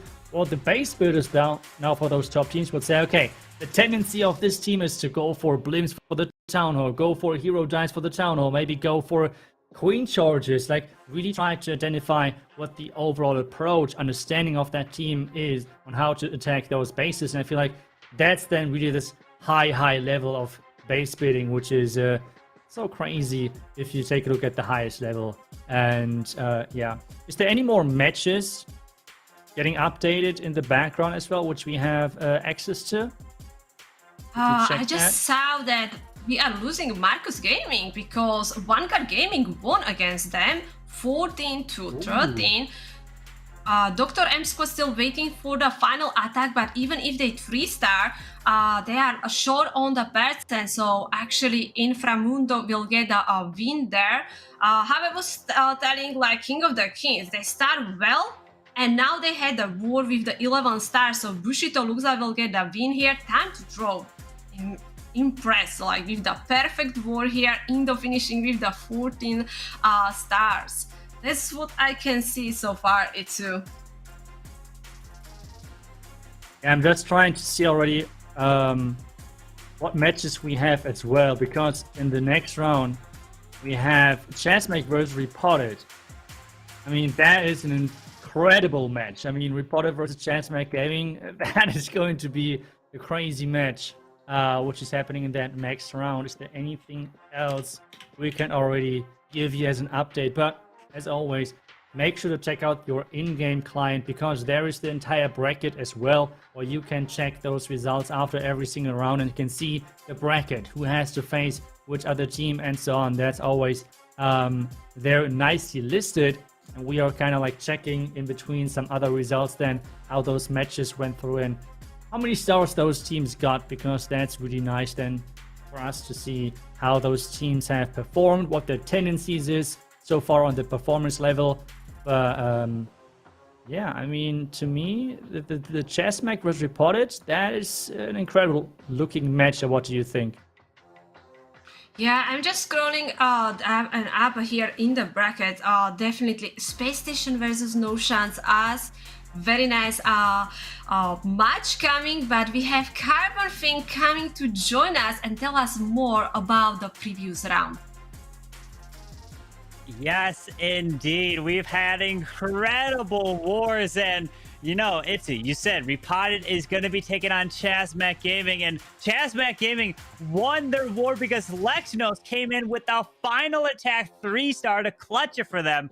They were able to move on, but some notable teams that we did now just see get eliminated, and they are completely out of contention of getting gold ticket. We have Dr. M Squad, they are eliminated. NGT Legends, they are gone. Renegados is gone, who was playing just recently, not too long. We've seen them. Marcos Gaming is gone. Omnipotence, as well as King of Kings. All those teams, plus many more, have been eliminated. They have lost two times in a row in this double elimination. They don't have any chance. You guys can check out more wars inside the game in the tournament hub, and you're wondering what that is. There's a little button over on the right side. Click that, and then you can go and see the bracket live in there. You can't see the scores. You can just see how teams are winning between them. But man, what an incredible set of wars we've seen throughout all this. But this next one that we are going to be witnessing is going to be an amazing one, as well as Space Station versus No Chance Ice. Oh man, Space Station 60-0 through the ladder. Now they go back-to-back perfect wars, and now they're going against No Chance Ice. Winner moves on to the next stage. What do you think about that one, iTzu? I mean, I'm excited. I'm really excited about that match. Is that going to be the match which we are going to stream? Did you say that? Yes. Or which match is going to be next? The one. Yeah, I believe that's the next one. Indeed. Okay, perfect. Yeah, that's looking like an amazing match. I mean, Space Station, I said it in the beginning, I feel like they're so consistent at the moment, and I feel like They're one of the teams for sure, based on the performance so far, which really look like they would deserve that golden ticket. And really, I want to see how they're performing over maybe not only this stage, if they're going to get into the next one, but moving forward and see their defensive level, because I feel like at this highest level, we have seen that many teams can get 15 stars or high stars overall. But the defense, that's like the big game changer. I mean, we have seen that from Chasmac. 9 stars versus Betzinger. That is crazy. That is an incredible performance. So, yeah, I mean, you have a really nice match picked for that next one. That's looking like an intense match. It is, absolutely. What about you, Susie? What are you thinking about the next match to come with between Space Station and No Chance Ice? I'm excited because Space Station that ladder record amazing, no lost yet, you know. So I am excited if they're gonna be keep winning because they need one more win, or No Chance Ice will get the win. So this is a really big match here. We saw like we already lost so many big teams, you know, like anything can happen. And like I really enjoyed that war between Queenwalkers and Entropy because I have some favorite players. I want to ask you, Carbon. So Space Station versus No Chance Ice. Are you looking for some player which you really want to see the attack from him? Well, definitely Bernal, right? He is known as one of the best queen charge attackers in the world. Back before super wall breakers were a thing, he was so good at sending regular wall breakers anywhere he wanted into the base to break through some incredible walls. So Bernal's definitely a person I'm keeping my eye on Space Station side. Over on the other side for No Chance Ice, I'm going to keep my eye on Tony Gunk to see what he is. I've definitely have seen many attacks from him. So both these teams, the winner of this is moving on to the next round. If you lose, you will have to play another match to try to advance to the next round. So you have a really good opportunity now and you have to take advantage. But yeah, Space Station is on an incredible run through it. But I mean, iTzu, another insane match that we're going to have in the upper bracket is going to be Repotted versus Chasmac Gaming. I know you definitely, if I wanted to see, it's like, there's so many great matches. It's so hard to choose, but that one, that's just got to be incredible, even if we were watching that. Too. Yeah, I mean, that match is just looking really, really strong. I mean, Chasmac so far, we're looking strong in the ESS Snapdragon. And the match where we showcased them earlier today, they were looking really, really solid.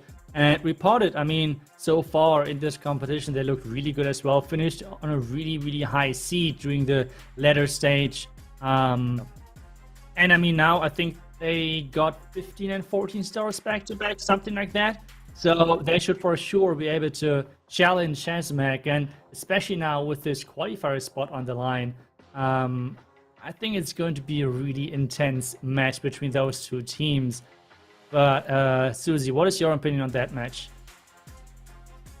I think it will be very, very close. Like Entropy had really good rounds, Chasmac as well. It will be probably depend how good they are with the base building. Because I think so their offense is very strong. We saw that Chasmac defense was amazing.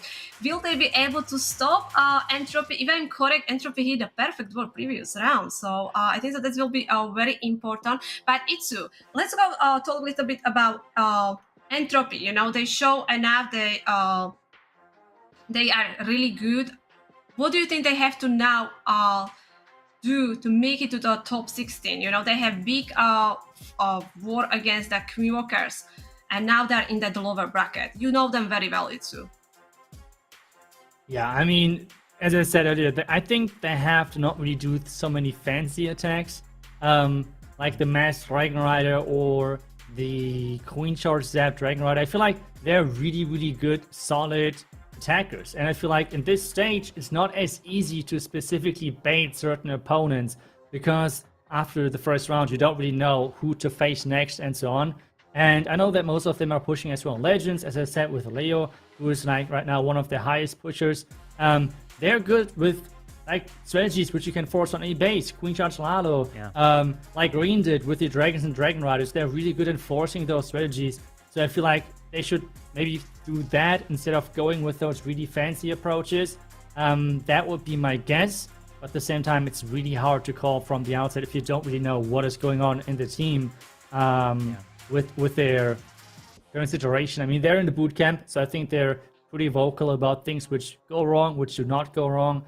But overall, I feel like they should stick to what they're good at, and that's their legend style attacks with just forcing the attacks. But Carbon, what do you feel like right now is the best approach on a lot of those matches for a lot of those teams? Doing fancy stuff, or maybe just really sticking what they know best? I really think you should stick with what you know best, definitely. And granted, yeah, if you face a team that you face many times, maybe they have one base for you to kind of prepare. But I mean, like you said, you don't know who you're going to face after that first round. It's going to be just a million possibilities, but it's starting to get narrowed down more and more. But in this next match between Space Station and No Chance Ice, if you lose, it's not the end of the world, right? You'll go to the lower bracket. You'll still have a second opportunity.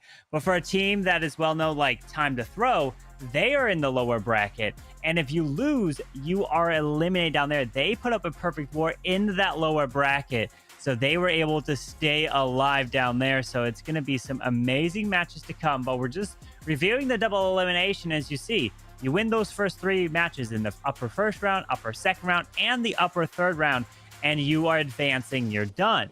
But if you lose, you have to play more matches to have a chance to advance, as 8 more teams from the lower bracket to advance to stage 3, which is the Switch stage competition here. So there is some incredible matches that we're going to see that are going to come in the next round, as well as this one is Space Station versus No Chance Ice, but SG Strela is taking on Queen Walkers. That's going to be also another really good match. If you're just joining, Repod is taking on Chasmac Gaming. It's just like all these matches are going to be incredible here, especially as we're getting further along. But this is the last one in the upper bracket, because especially the next one to come after this is going to be the start to be the lower bracket where elimination's on the line. It's it. That's right. It's the pressure is getting real, and I saw a lot of people were asking that in the chat. How many more matches people can expect today? We are now getting close to starting the 3rd round overall. Overall, you have to imagine that, as in the graphic just showcased, we have those upper and lower bracket matches happening at the same time. So it's now the 3rd round about to start, and then there's 2 more rounds which are going to be played today. So there's still plenty of action where you can lay back and enjoy some nice clash matches and cheer for your favorite teams out there, and make sure that you have a nice weekend ahead of you, Carbon. Yeah, there's going to be an incredible set today, next weekend, the weekend after that, to lead up to the World Championship, the World Finals, which is out in Helsinki, because the teams are trying to get the golden ticket. The 4 teams already that are waiting to see who they're going to face. X Team Esports, MS Esports, Tribe Gaming, and Strat. They've all played through their respective community tournaments, got their golden tickets, and they're just relaxing here. But this next match between Space Station and No Chance Ice is about to be ready. So we're going to go say goodbye to iTzu. So we will join back later with him. He's going to give us some updates on stats, how the wars are going when this next war ends. But if you were to pick a team here, Susie, who are you taking? Space Station or No Chance Ice? So, at the start of the stream, we were talking about underdogs teams, right? So in this match, you have Space Station like fan favorite. Their name is out there more, but No Chance Ice, if I'm correct, they were facing Time to Throw, right? They won against them, and we saw Time to Throw hitting the perfect war in the previous round. So they face a strong team here. We did. But I still will go with the Space Station, even because of that record, like 60 wins. That means a lot. What about you, Carbon? That is a lot. 60-0, and then going perfect. I guess if you're picking against Space Station, you're crazy, but call me crazy because I'm going with No Chance Ice in this one. I'm going with the upset, which means that if you lose, you go to the lower bracket. So we're split between this. This is going to be an incredible match. You do not want to go anywhere for this one. And yeah, Space Station, can they keep the perfect streak going in? Because all it takes is one war, one slip up to get pushed to the lower bracket and be on the brink of elimination. But here we go. Whoever wins this match is moving on to the next stage in the Swiss bracket, which we'll be playing next week. As we're getting ready for the very first attack, and we are in. We have Dobbsben coming in with E-Dragons, 7 E-Dragons, a few Rocket Loons on the outside. Let's see if Ben can get the value, and push his way through Bernal's base.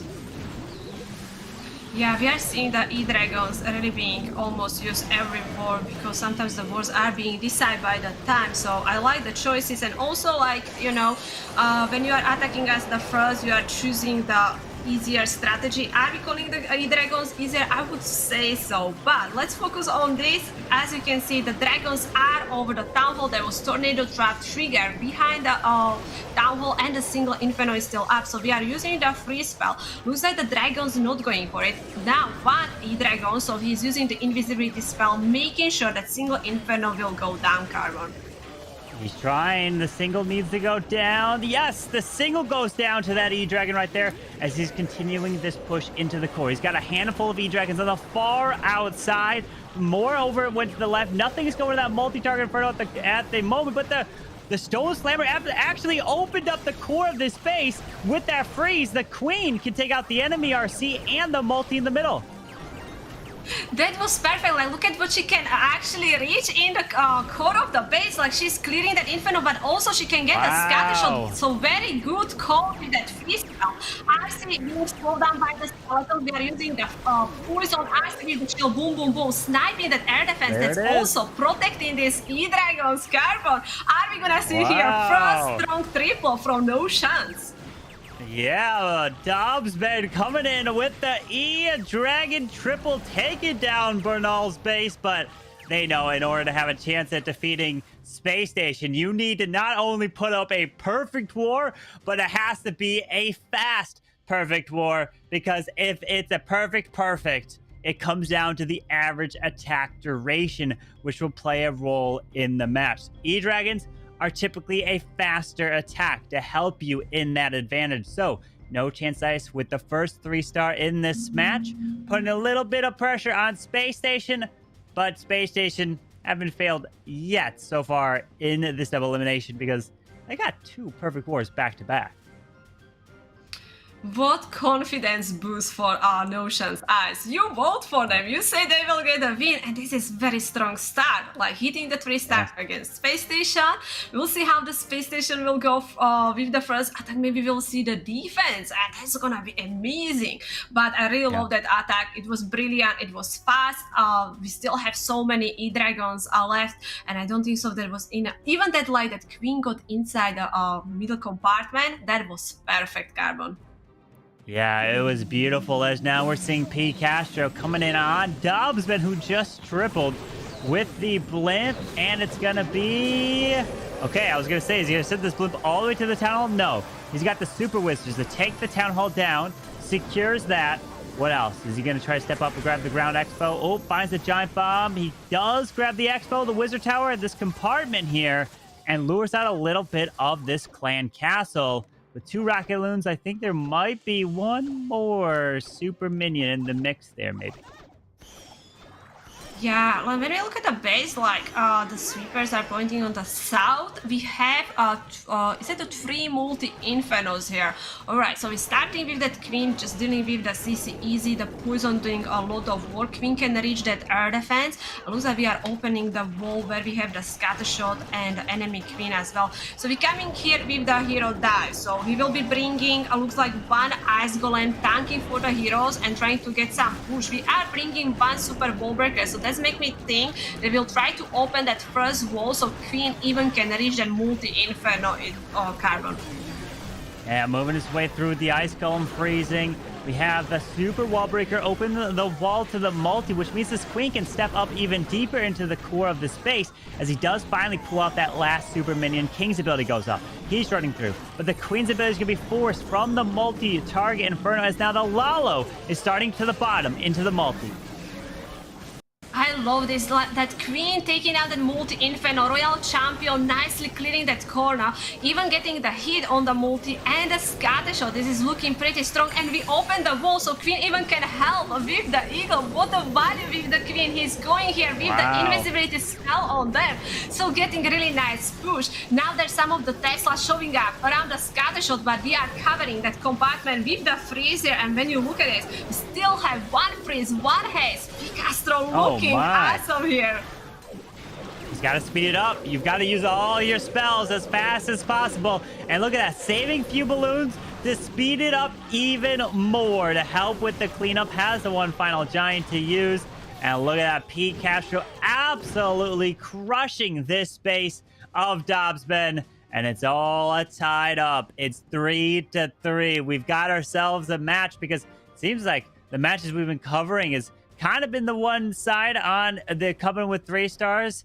As the first one, it was definitely on Chasmek's side. Then Queen Walkers took it in round 2, and now this one, we've got an answer. 3 stars for each side coming in. But man, it's the upper bracket. If you lose, it's not out. You still have another opportunity in the lower bracket, but you definitely want to win this to secure your spot into the next stage, which will be next Saturday, which you guys are not going to want to miss. That's the Swiss stage, and the way that works is you win 3, you move on, you lose 3, you're out. It's not a double elimination, so it's a little bit different of a format. So no chance ice. You're up next. Yeah, here we go with Baller. All right, with a Lalo attack as well. Wait, he's got some invisibility, so maybe it's a Lizard Lalo. Yeah, I'm curious if it will be a landing like between the scatter shot and the multi-inferno, because the super wizard actually can reach both. But are we next to that multi-inferno? We are making that inferno invisible again. I'm not sure what. Oh no! Oh, they're still not hitting that inferno. He's really trying. Make that inferno not invisible, and now finally the wizard got a hit. But was that enough? No, the thing is, you see where he landed? He wanted to land in the middle compartment so he can take the scatter shot down. So he missed it by literally 1 tile. That's it. That's all he missed it by, but he got the multi, so he could still send the not super wizard, I could say he's still considered the world champion to try to sneak her way in there and maybe use the king for the town hall at this point, but that one misplacement there can cost him his attack. Yeah, it was a really good plan. Just sadly, how you say, didn't land where he wanted. We are not sending the king for the town hall. We have the royal champion going for the scatter shot. King going to fly into the pool. Where is the air defense? Maybe even gonna go push for the sending the headhunt and help against the enemy king. Running the royal champion. We have also the enemy royal champion on that side as well. Really not sure which way the queen will go, but just seeing this, it looks like we will start the Lalo over the town hall. iTzu with the shield there, boom, boom, boom, going for that warden. Can the king take down the eagle? I think so. We're gonna have enough. Yes, nicely done. So eagle went down. Queen now gonna be beating the wall, but we are starting here with the Lalo. Carbon. Yeah, the Lalo comes over as he used the rocket loons to pick off the air defense, so the Hound can fly directly over the town hall, pull the traps, pull the tornado trap, and is allowing these balloons to continue their path through with the freeze, taking out the enemy queen. And look at this. This has a chance as long as he can get to this top multi. He needs to move his way through. Still has the queen ability. He doesn't have much cleanup though. That's the problem. Only 1 minion. Oh no, this queen burns her ability. He's realizing time's not going to be on his side at this point. 35 seconds left. He's moving his way through. He waited so long to start that Lalo to the bottom side as the queen is clearing this. If anything, time could be the problem, and it could be a time fail. And look at that. Queen goes down. The warden's trying to help these balloons, and he's not going to be able to triple P Castro. And yeah, he's not going to be able to have enough cleanup here as the warden will secure the Archer Tower. Balloons split off a little bit.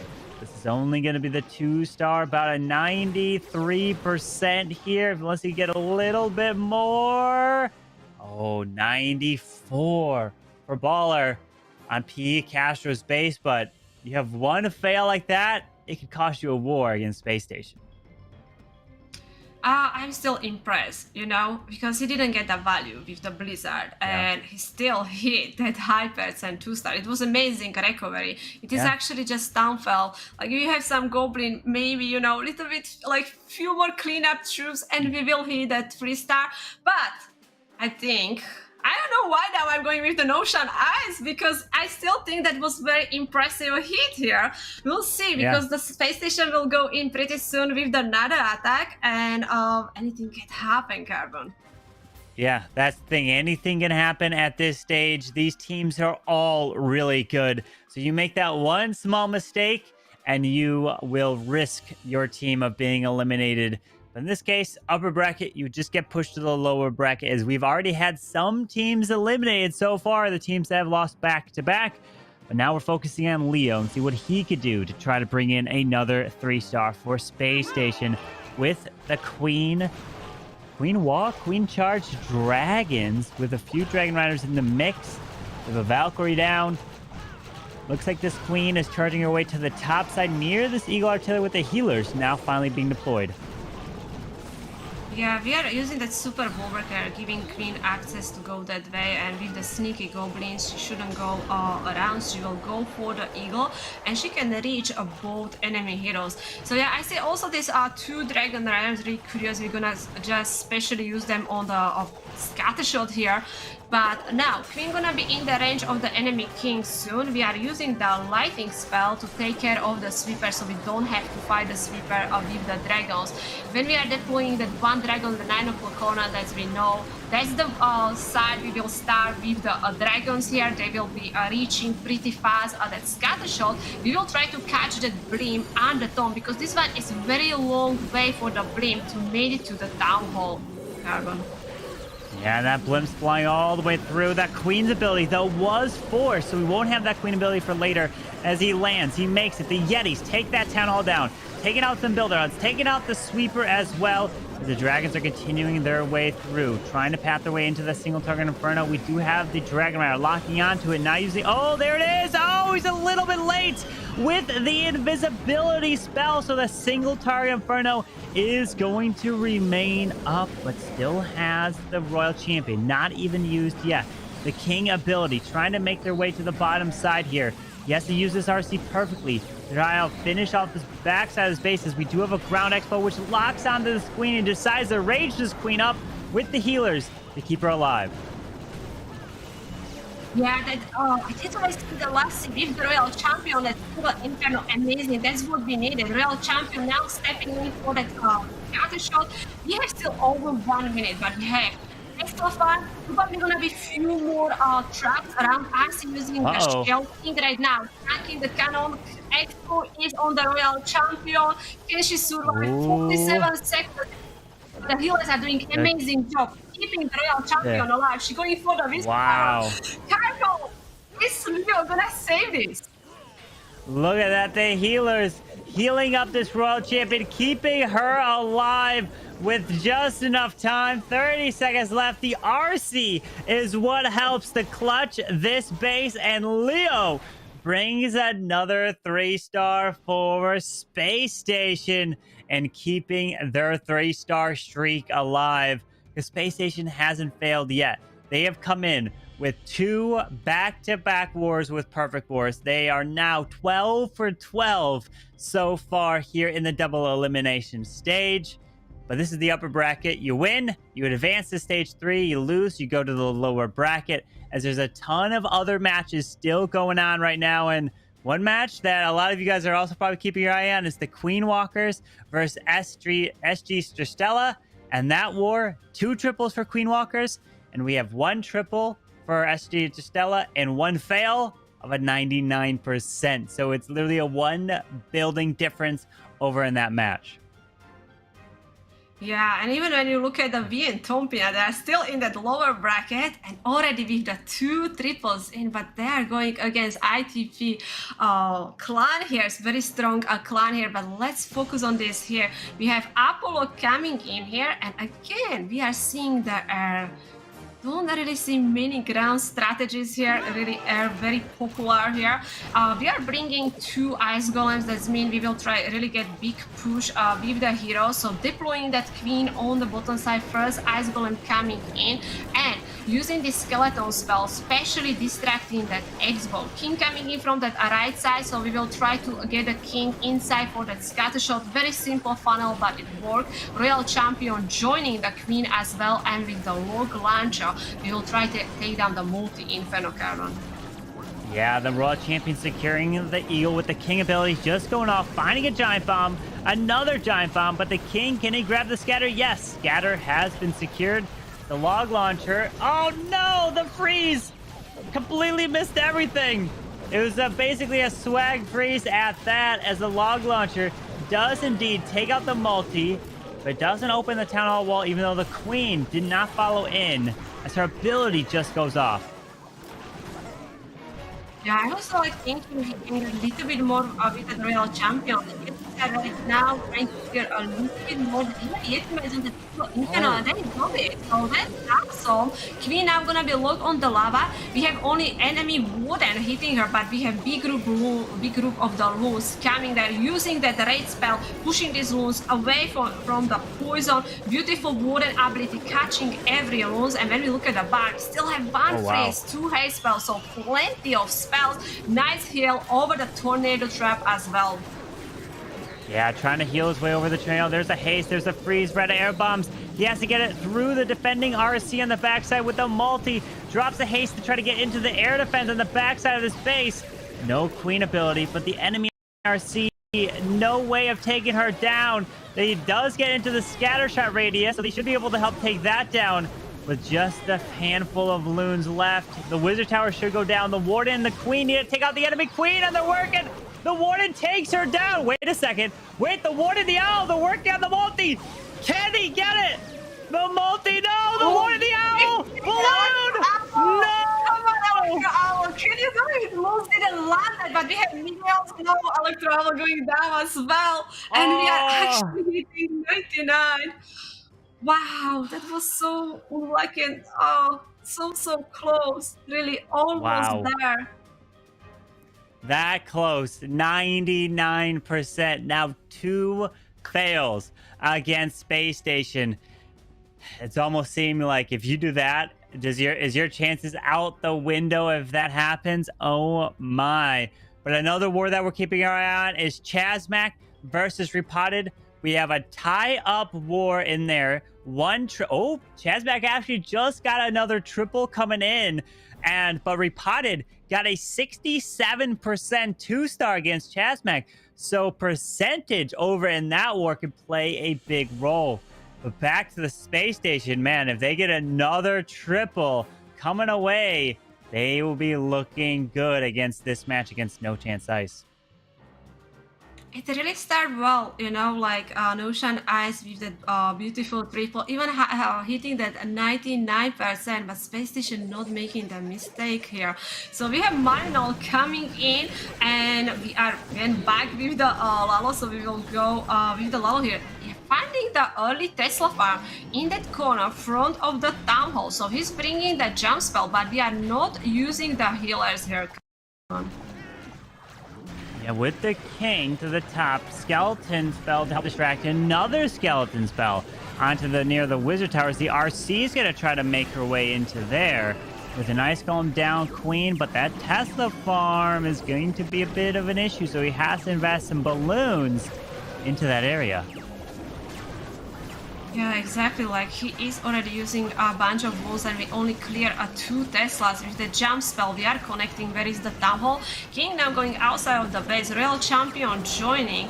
We would like to take down the multi inferno, but now she will be locked on the lava, so not exactly what we plan. RC coming here with the shield, boom boom boom, sniping these boulder hearts, but we didn't have enough on that multi inferno. Queen is hitting that tornado trap, and also there is the giant bomb, but with the ability took down the Town Hall Carbon. Oh, but the RC was not able to take out the multi-target Inferno. And he doesn't even send the Stone Slammer to try to directly target into it.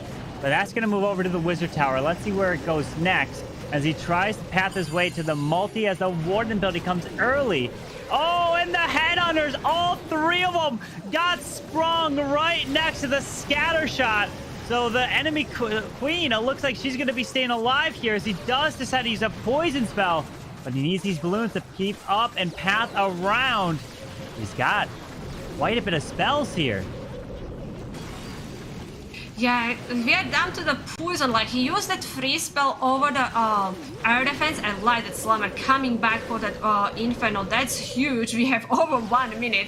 Even that we lost the headhunters like this, it still doesn't look like close attack.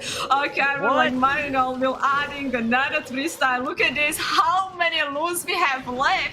And Space Station going here 3-4-3. No way. That was awesome hit from Marino. How do you lose those headhunters and still come in with the overwhelming triple and not even take out the queen with your headhunters? Just incredible stuff there. We saw Marno and Space Station are just proving how dominant they really are. Wow, that was very impressive. But some more updates we're receiving is Amualan of Vien Tampanai just failed his attack, which means that ITP, the team that they're playing down in the lower bracket, if they triple, they will take the lead against Vien Tampanai. So they could be at risk of elimination since they are in a lower bracket. Wow, things are happening. Stats are flying through, so we'll try to keep you guys updated. If you want to know any particular stats of any wars, be sure to let us know in the comment section, and we may be able to try to grab that and update you throughout this match right here. But Space Station is just on another level right now. No chance ice. The only way they have a chance is if they continue and try to get triples and hope for some fails from Space Station.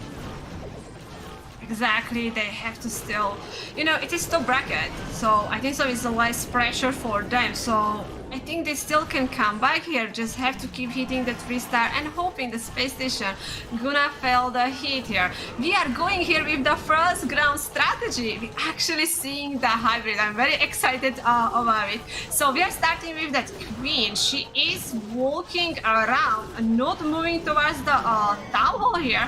So now we are pushing with the hybrid. That means we are trying to push the queen go back for the town hall while we are using that siege barrack and the king funneling, using that first heal spell over the scatter shot, another raid spell on the queen, and Lusavi also pulling the CC.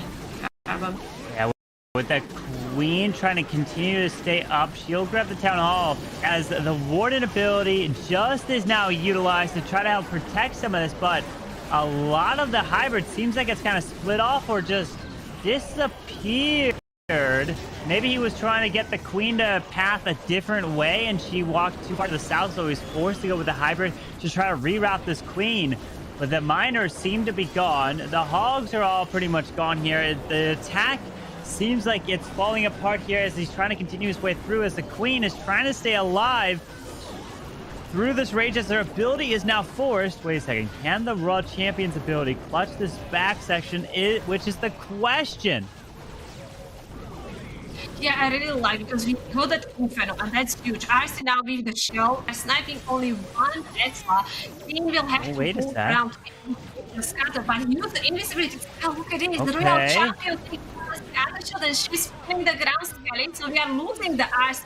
But we have over 1 minute. King and the Wooden trying to break the wall so the King can help us. I think so. This is actually enough in the Carbon. Look at this. I didn't think it was going to be enough. It's like hybrid pretty much like disappeared, but that queen staying alive was able to get the value and now finish off the rest of this base. And Oscar, well done getting this triple against Leo. And this is a 3-star that they absolutely desperately need, because if they were to fail, they would be down by way too much. So now they gotta hope Space Station not only fails this next attack, but the attack after that. Wow, incredible save there Just keep it alive and get that triple. Exactly, like I don't have feeling that the miners and the hoggies got a value there. You know, it was all about the heroes and also very nice use of the spell. I love that we were able to take down that Infinity, so that was huge. And that invisibility spell on the Royal Champion, she went for that scattershot, and after the Queen with the King, easy 3-star after that, right? So yeah, let's look at the more stats. I can say the Queen Walkers are doing great job. They are hitting all 3-star. Actually, 3-star only failed one attack, and that one was 99%. You can see how strong the teams are. Me and Tompina a little bit worried about them because they had that fail, and the opposite team is keep hitting that 3-star Carbon. Yeah, that's a little bit of risky one as well. Another one with War and Glory. War and Glory is losing by 1 triple so far. No Chance Black has the 1-star advantage in that match. We're taking now a look at Bernal, and he's coming in with a Queen charge Lalo. This is what he does the best. Drops that wall break, charging this Queen through all of these point defenses. The bottom side down here as Teslas did pop up, and the defending King. So he's investing quite a bit of loot. Susie, look how many balloons he's going to have left for the Lalo. Only 15 balloons! He's going heavy on the cleanup because he's bringing 14 minions here. I'm surprised because we brought only 1 super wall breaker. As you can see, this we don't really have to open the walls because the walls are open. But I was waiting there's gonna be some crazy Queen charge with million wall breakers. You know, we're gonna Queen charge everything here. But the Queen going in, this is beautiful. Using the skeleton spell, distracting that scatter shot, and also taking down the enemy Royal Champion with full the CC. Queen is on the double. Very nice start from Bernal, Carbon. Wow, he decided not to use any spells to protect his healers here as he pulls the red air bumps, and his Queen is losing her healers and she's going down fast. Her ability's forced and she dies through ability. I'm just like, wait a second, what? He didn't use any, like, an invisibility spell to make his healers invisible? But I guess he's going to continue with the Lalo, and the World Champion's going to path their way into the multis through the core here. Oh, we are struggling on that side, and multi, he's using so many spells. Loons cannot do it. You say at the start we have only 15 loons left, but we have no slumber. Now, beautiful hate spell there. Loons are over the Eagle. Royal Champion, what she's doing? She's distracted by the spirit, so the multi is staying up. Really curious what kind of troops we will have in that summer. That will be very important. Can he still recover here? What? Can he? What? Can he still triple this? The Stone Slammer? No way, Bernal! I thought this was over the moment he lost his Queen and then the Lalo was disappearing. But he's got Yetis that came out of it. He's even got an extra balloon for cleanup. How? Bernal, do you manage to do this? Absolutely wild what you just pulled off. I am just shocked. Bernal just tripled when I thought it was like, oh, this is definitely a guaranteed fail. The balloons are gone. The Queen died through ability. Like, there's no way this is going to work. And the Stone Slammer manages to finish it off and still get it. And he had Yetis in there. Like, wow. Okay, that was another level for Bernal to save that one. What? I'm shocked. It was insane hit, you know. Bernal, like, he just proved how amazing he is. You were saying that you love his attacks, and this is the reason why we need these guys having in the World Championship. Just look at that attack, you know.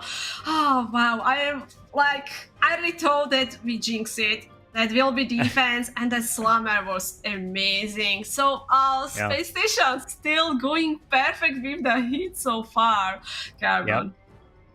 Space Station are looking like on another level, as now we're seeing Tony Gunk come in with the Mass Inferno Dragons. We've got the balloons coming in to help take out the outsider, as the rocket balloons going in for the air defense to help grab that. We got a baby dragon to grab some more building on the outside. Bomb tower doesn't go down. It's got about no health, but the builder is repairing it, as we've got skeletons. Inferno dragons, he's gonna fly his way straight on in with the blimp trying to take out that town hall. Yeah, that blimp should made it because are we gonna use the warden? Yes, we do. We need to be fast, so that means not more dragons will be flying to the right side.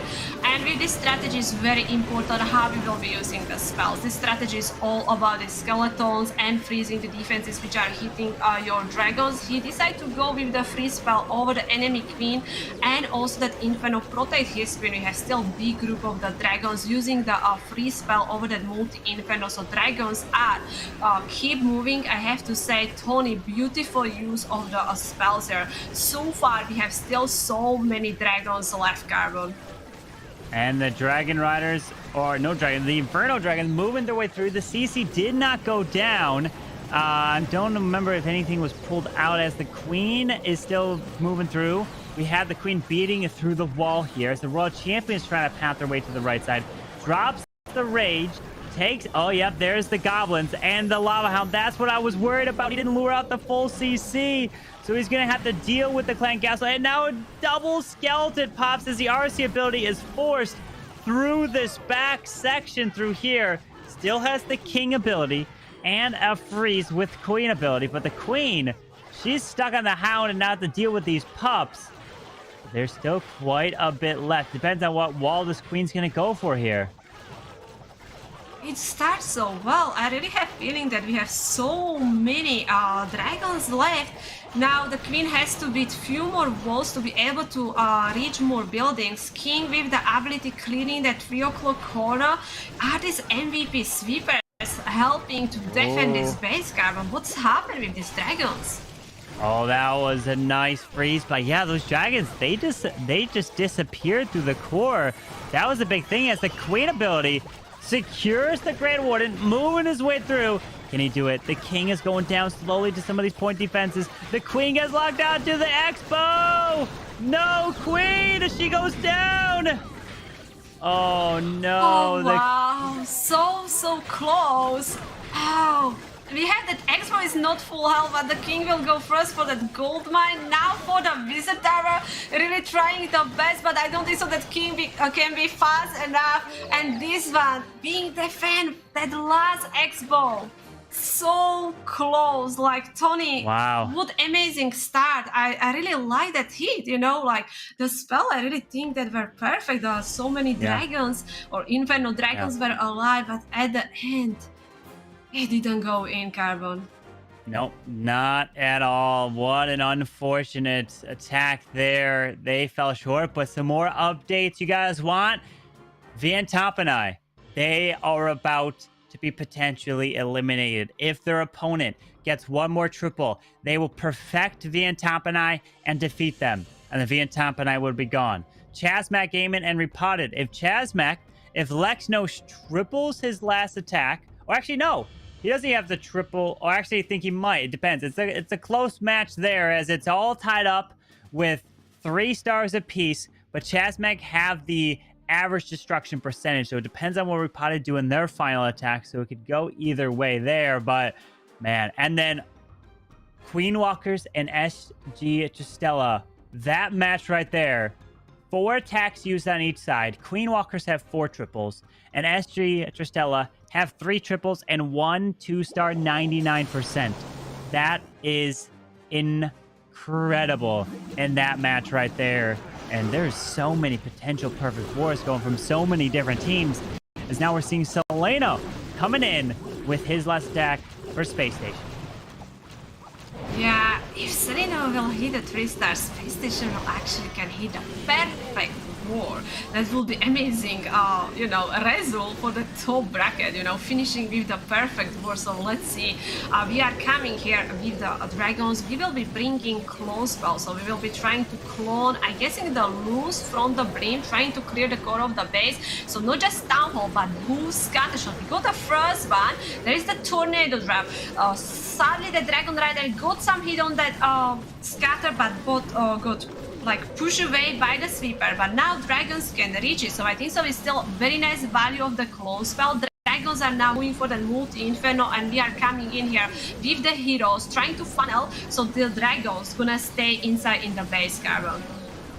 Yeah, if you can keep the dragons in the middle, you can get all that value out as he does path his way into the enemy queen. There is the Tesla farm waiting on the backside, but he still has king ability, queen ability, and even the royal champion to utilize. Oh my. Pulls out the lava hound ice golem. Shouldn't be too big of a deal, but okay, some ground skellies. That's gonna be a little annoying. He still has a freeze, not actually just one freeze. He has two more freezes. This is definitely gonna be a 3-star and another perfect war from Space Station. I am impressed.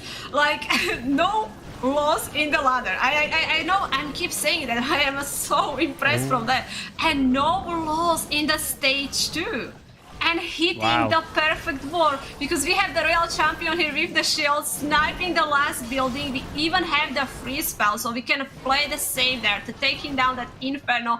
And it is beautiful 3-star from Salino. Like, amazing job from Space Station, because their offense was so strong, but also the defense. You know, they slowed down Notion's eyes. Seeing they're like under the teams, but they are in the top bracket, you know, so they prove they are really good here at Carbon. They have proved that indeed, but we've got more breaking news coming in. Lexnos just failed his last attack for Chasmac, which means that if Repotted triple their attack, they will defeat Chasmac and move on to the next stage next week. And Yuta for Queen Walkers just failed his last attack and got an 82% 2-star, which means that SG Tristella, if they triple their last attack, they will defeat the Queen Walkers. And so many stats are flying in. War and Glory are on the brink of elimination, because if no chance Black triples them, then War and Glory will be eliminated.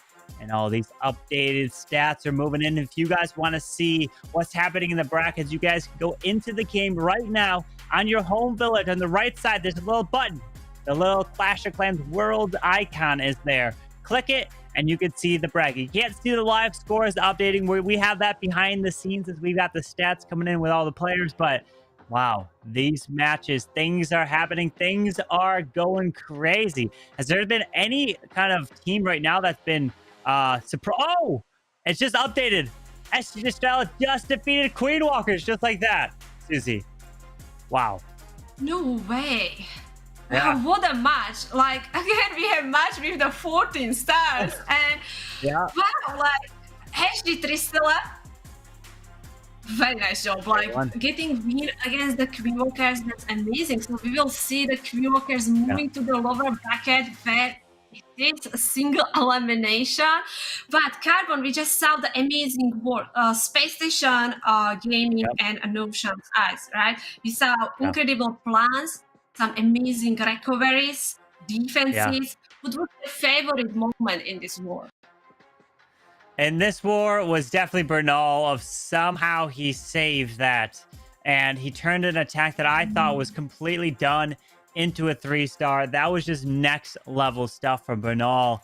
And more breaking news. We have War and Glory. They are eliminated. No Chance Black just defeated War and Glory right there.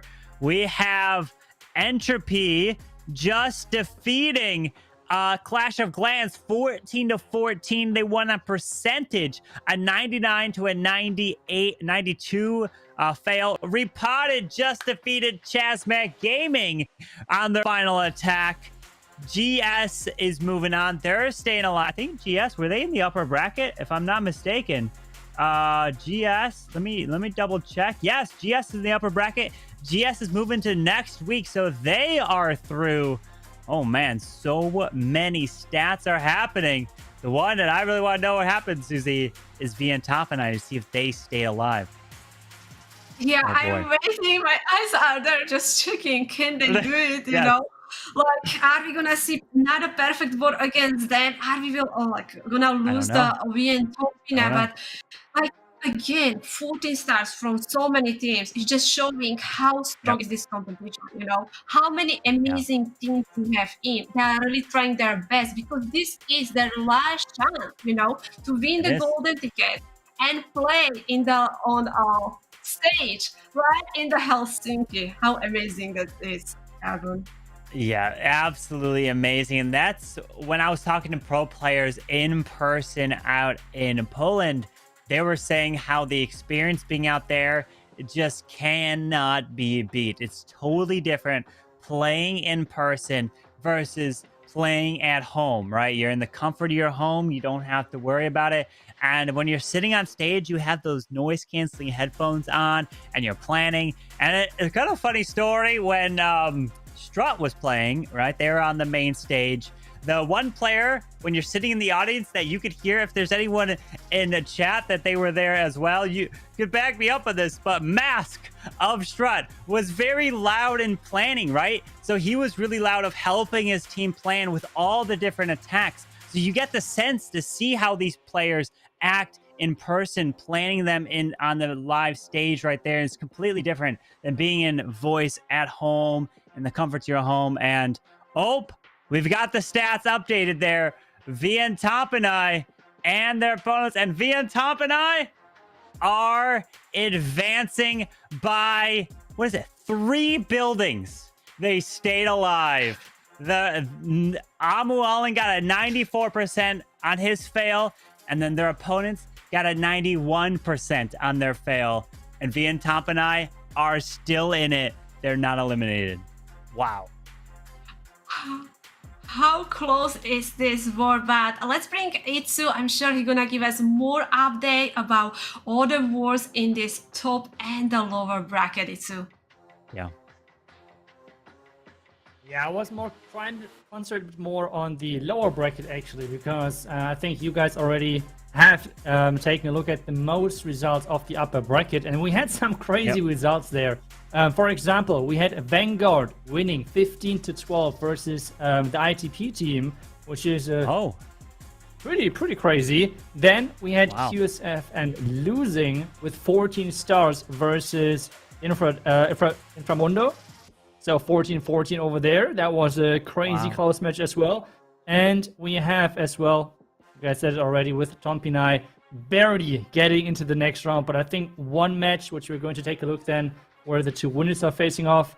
Entropy versus Clash of Clans with 14-14. Entropy winning that match versus now Time to Throw and Mac India, the winner of that one. And we had that match, Time to Throw with 15 stars winning that one. So we have Time to Throw versus Entropy next with 15-14 stars in their matches before. That should be a crazy one, I think. Wow. Yeah, absolutely incredible. And just these matches, and like you mentioned multiple times, such high scoring wars, 15 stars, 14 stars, and that's what you have to be doing at this stage, because if you don't and you be putting up 12-13, it just seems like that's almost like you're getting eliminated if you put up those types of stars. So now we know the teams that are advancing to the next week. Let's see. We can go ahead and update some of the brackets here. So we know for sure that Repotted is going to next week. They're good. We know GS is advancing as well. We know Space Station is one of those teams since they just defeated No Chance Ice. We have SG Stella moving to next week. They just defeated Queen Walkers. And then we have some more upper brackets in groups 3 and 4. So we had Valor Gaming defeated Marcos Esports. They're going on. Inquisition taking out Affiliate Esports. So Inquisition's moving on to next week. They don't have to play anymore. And then group 4, the last one that's moving on, we have Kurt Region, who just defeated Martial Warlord. So they move to next week. And then Vengeful Noob. So those are the 8 teams that advanced. They're all done. So maybe out of those 8 teams, iTzu, that advanced, is there anyone in particular that impressed you the most? I mean, I feel like the answer is pretty simple with the match you guys just casted. I mean, Space Station, they're looking incredible. They were undefeated over the ladder stage. 60 wins, 0 losses. And in those 3 matches which they have played today, it was 15, 14, and 15 stars. I mean, they missed out on 1 star today, and that was it. So to me, they looked really impressive. Otherwise, I mean, Reported looked really good as well. They had 14, 15, 14, so only 1 star less. It was pretty close for his chessmatch because their first attacker had like around about 60%-ish 2-star, which made this match really close. But otherwise, I mean, I think those two teams are standing kind of pretty crazy. But then GS again. I mean, GS is, I feel like, one of those teams which so far, sadly, I have to say, we're not that consistent. I mean, today they had 14, 14, and 15 stars, which sounds consistent. But if I remember back in the year with some other tournaments, they had some sadly kind of inconsistent performances because they're so fun to watch. They're like one of those teams which like to do those creative approaches. And that's like the thing then, what we as casters, you as viewers like to watch, and why Queen Walkers is such a fan favorite. But I think the biggest surprise then on the other side is Queen Walkers dropping to the low bracket. I mean, they now have to fight for their tournament life over there. Susie, what is your take on that? I have to agree. Like, yes, I am happy for them to see them advancing to the next stage. They have actually a new lineup this year, so they merged with another team, and they are doing great job. Vengeful moves, so happy for you guys being there, and surprised like that war between SG Tristella and Queenwalkers being that close, like hitting these 14 stars. Queenwalkers now gonna be in the lower bracket. They will be fighting and trying to make it to the top 16. It's off of the shocks in the round. Which one was the biggest one? You had the opportunity to look at all these matches. Which one was the biggest surprise for you? I think we had a lot of close matches where it was really hard to tell what the biggest surprise really was. Maybe, I mean, we know Tristella is not a bad team. I do not want to disrespect them, but just based on the performance so far over the year, and maybe a little bit of the size of the name and expectations, them winning versus Queen Walkers might be the biggest surprise of that round. But at the same time, I feel like in the lower bracket, that Vanguard won versus ITP team. So that was, I think, a pretty big surprise as well, especially in the fashion. I mean, ITP team was really strong. It was a 15-12 victory. So that's kind of one side. So those would be like my kind of top two upsets, I guess, in the upper and lower bracket, Carbon. Yeah, those are definitely some matches that can really spin some heads. Like, wait, what just happened? But another one that's intriguing that could be a potential matchup is, right now we have Argentfest taking on Marshall's Kiss, right? This is going to be a lower bracket. But if Marshall's Kiss wins that match, guess who their next opponent is? Chasmec Gaming. They could have a rematch from earlier today, and that's Benzinga, right? They would want their revenge, so they have a chance to come back, and then the winner of that advances, and if you lose, you are eliminated. So some storylines are starting to come into effect and take root, so that is some really interesting things. But yeah, Entropy and Time to Throw, both of them are in the low bracket. Did you say that's the next match that we're recovering? But because if it is, that's a great one. Yeah, I kind of went from, because at this point we already covered most of those bigger names, but I feel like with the results with those two teams, which they had in the rounds before with 14 and 15 stars, and especially Entropy had 499%. So it was close to both teams getting those 15 stars. So I feel like this match would be great to watch based on their performance. And I mean, both teams are knowing each other. And yeah, for sure. As these teams are planning right now, the prep stage is going through, and like that's the thing about right now, right? When you're playing these competitive wars, it's different than your typical regular war or the Clan War League. You don't have 24 hours to be planning your attacks. And this stage, you have to do timed attacks, which means that one attack after another. It's not like you attack at any time you want. The very first attacker has to attack within 7 minutes when the war starts. So you really have to get a kind of a flow down with your team. And I mean, they had 60 wars to do plenty of matches, right? Which they could attack at any time during the ladder phase. But this is different. This is the stage 2. This is now the double elimination. We've already eliminated a handful of teams, especially some well-known ones. You guys can check it inside the game in the tournament hub. But right now, with what's on the line, iTzu, if you were to try to say one piece of advice. Like I ask you for advice all the time for these players, but right now in the lower bracket, like focus on what they do best on their attacks, or is there something else that now you would tell them? I mean, I would just go with the same advice, to be honest. Don't. Okay. I feel like if you would change the advice at this point, then you would make yourself just nervous, because Okay. in your mind, it should be no difference between if it's an upper bracket or lower bracket match, kind of. You should both approach really focused. And I feel like as soon as you're thinking and going too deep into this direction, like, oh no, this is the elimination match. If we lose this, we're out. Oh no, what should I do? Then you're just making yourself nervous. So I feel like if you're at that point, then you're going to perform a little bit worse, which I feel like is not really where you would like to go to. So I really don't think I would change the advice over there. But one thing which I feel like is interesting, if I will quickly double check if I was correct with that one, but I think one of the biggest upsets which I forgot is that One Glory is out of this. I mean, they dropped out this round as ESL NA champion, if I remember correctly. That to me is a big surprise. What would you take on that, Susie? Yeah, I am surprised because War Glory, we know them, they're a very strong team, but this is like, you know, the other teams are good as well. Like I keep saying that, like they are showing how hitting these high stars are worth, and maybe it's also about, you know, how we're gonna be focusing on the war. I really like what you guys say about when you are in the lower bracket that you really need to take the war like the normal one, because if you're gonna add the pressure, you're gonna make the more mistakes. So it is really smart just focusing, you know, full focus on it.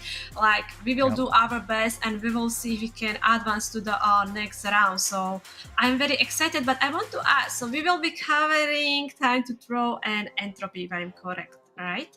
So what is your prediction about this war? I have to say I was right about Space Station first time. Susie was right with the prediction. So what is your prediction? Let's start with iTzu.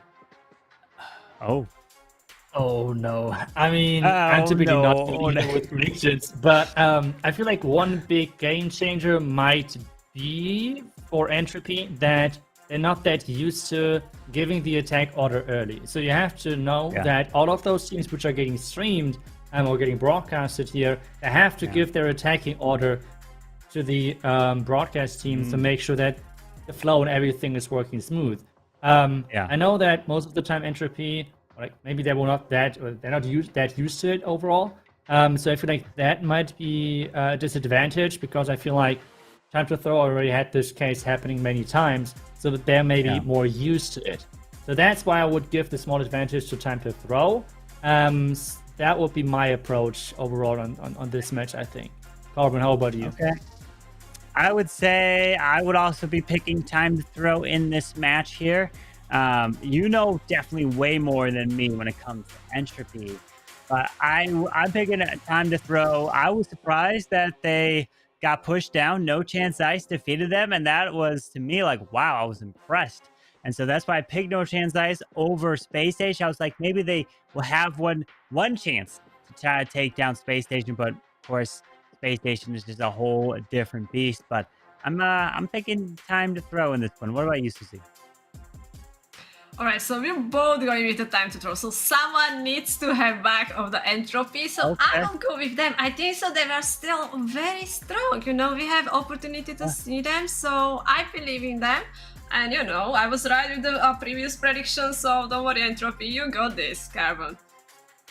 Yeah, they definitely have got this. But that was a really interesting point that you made it to, about the players having to give their attacking order to like production, so that we know when the players are going to come in, they can kind of prepare for that. And when they're not on this main broadcast, they don't have to do that. They can attack at any order that they want. They just have to attack from one clan to the other and follow that overall order.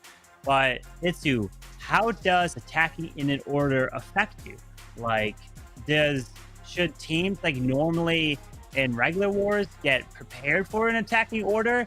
Or is like when one person's ready, then you going, that's perfectly okay. I would assume that if I would be in a competitive esports war, I would be like, all right, guys, we got to like prepare like it's Worlds. and have an attacking order and be prepared like that, so that when the situation approaches or arises, they kind of have the little bit of an experience and ready to go. Yeah, I mean, overall, that's for sure something which you can practice. But since not that many leagues are having it that way, I think it's really hard to really test it and practice it, I feel. Okay. So it's not as easy. And overall, this system benefits teams which are having the same attacking order always anyways.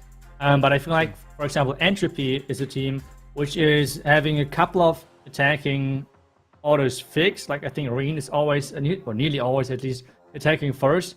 But otherwise, they're at least the middle part, they're kind of flexing around depending on who is quicker with their attack planning and who is quicker with finding the best base for their attack strategy, maybe, or where they have the best. And so I feel this fact that Time to Throw is an experiencing this more would give to me the advantage than to them compared to Entropy. But it's for sure a true point which you make. Like, you have to practice for this case, and the question is if Entropy did that or not, or what would be your take on that, Susie? I'm like thinking about if it's that important or not. I'm sorry. Go ahead. No, I wanted to ask, like, you guys are talking about attacking order, but in the past, I have feeling that teams really love to attack as last because of the last attack, was important. But now it looks like the teams are preferring attack as first, because if they 3-star, they kind of put a pressure on the opponent team. So what do you think about this, Carbon? I would think that I would still want to attack second, just because I would know what I would need to do in the final case, final attack, no matter what. But I mean, you can make an argument for, like, let's go first and set the tone of this floor and get that 3-star to put the pressure on. But it's kind of just like, to me, I personally would be like, no, we're going to attack second and then know what we have to do. Like, if it comes down to it, like, if you need a triple, then okay, go with the riskiest plan that you could go, that you think you have the highest likelihood of 3-starring and trying to win the war. What about you, iTzu? You think about, would you still attack second all the time? That's a tough question. I feel like this question is getting answered depending on how good your team is. If you're one of the top teams, like if you're on the level of Space Station, for example, who so far in 3 matches have missed 1 3-star, I think for a team like that, it's better to attack first. If you're attacking, or like if you're thinking about a team which is, I mean, average is like kind of like the wrong word, to be honest, for this stage. But if a teammate which is not as consistent with the 3 stars, then I would for sure take second. So I think that kind of would be my approach, and how safe I would feel about my own 3-star rate. But I'm completely honest, I would not really know, because if you pick first, you would need to be really confident in your own attacks. Well, I mean, iTzu, you would always attack last. Typically, you would always be the closer no matter what. We could always count on an iTzu attack coming in. I remember back in the days, especially that minor attack. That was the classic. To be able to help secure the victories. But I know these players are sweating. They know what's on the line. This is the lower bracket here. And Susie, we've talked about teams that we have in terms of predictions. We've talked about teams that we are thinking about getting to golden tickets. But for you, which team that has been eliminated so far in this competition were you most surprised about? Was there any team that you thought was going to make it through to the next stage that got eliminated already? This is a tough question. I would definitely go with the War and Glory. I really have feeling they can do it. Marcus Gaming surprised me, because we saw the Marcus Gaming in the Snapdragon, they were amazing, and they were fighting for that golden ticket. They were that close, but I really didn't hitting a high star wars here, Carbon. What about you? Yeah, I was definitely surprised with, I think Dr. M Squad definitely surprised me of getting knocked out super quick. But all right, as we're getting ready for this next attack, we're going to be saying goodbye to Susie, as we will be jumping into this next match. And iTzu, here we go. Time to Throw and Entropy is up next This is the lower bracket. You lose, you're eliminated. You win, you move on to fight for one more chance to advance into the next stage, to be in the top 16, to have your opportunity to get a golden ticket. Here we go, iTzu. The first attack coming in from Reen, like you mentioned. Yeah, he really likes to do those attacks first, and I guess it's going to be another clone super minion blimp, or maybe a blizzard, depending on what he feels safer with. But it seems like this is indeed the super minion blimp. There's the clone, another invisibility spell in just a second. And wait a second, is that? Wait, that is just the tribe. Is that just the tribe base which just got? I think it just got mirrored. The town hall was first at 3, and now it's at 6. I remember the setup, and it was placed out the exact same way with the super minion blimp onto the expo. Wait a second. Okay, time to throw with surprises.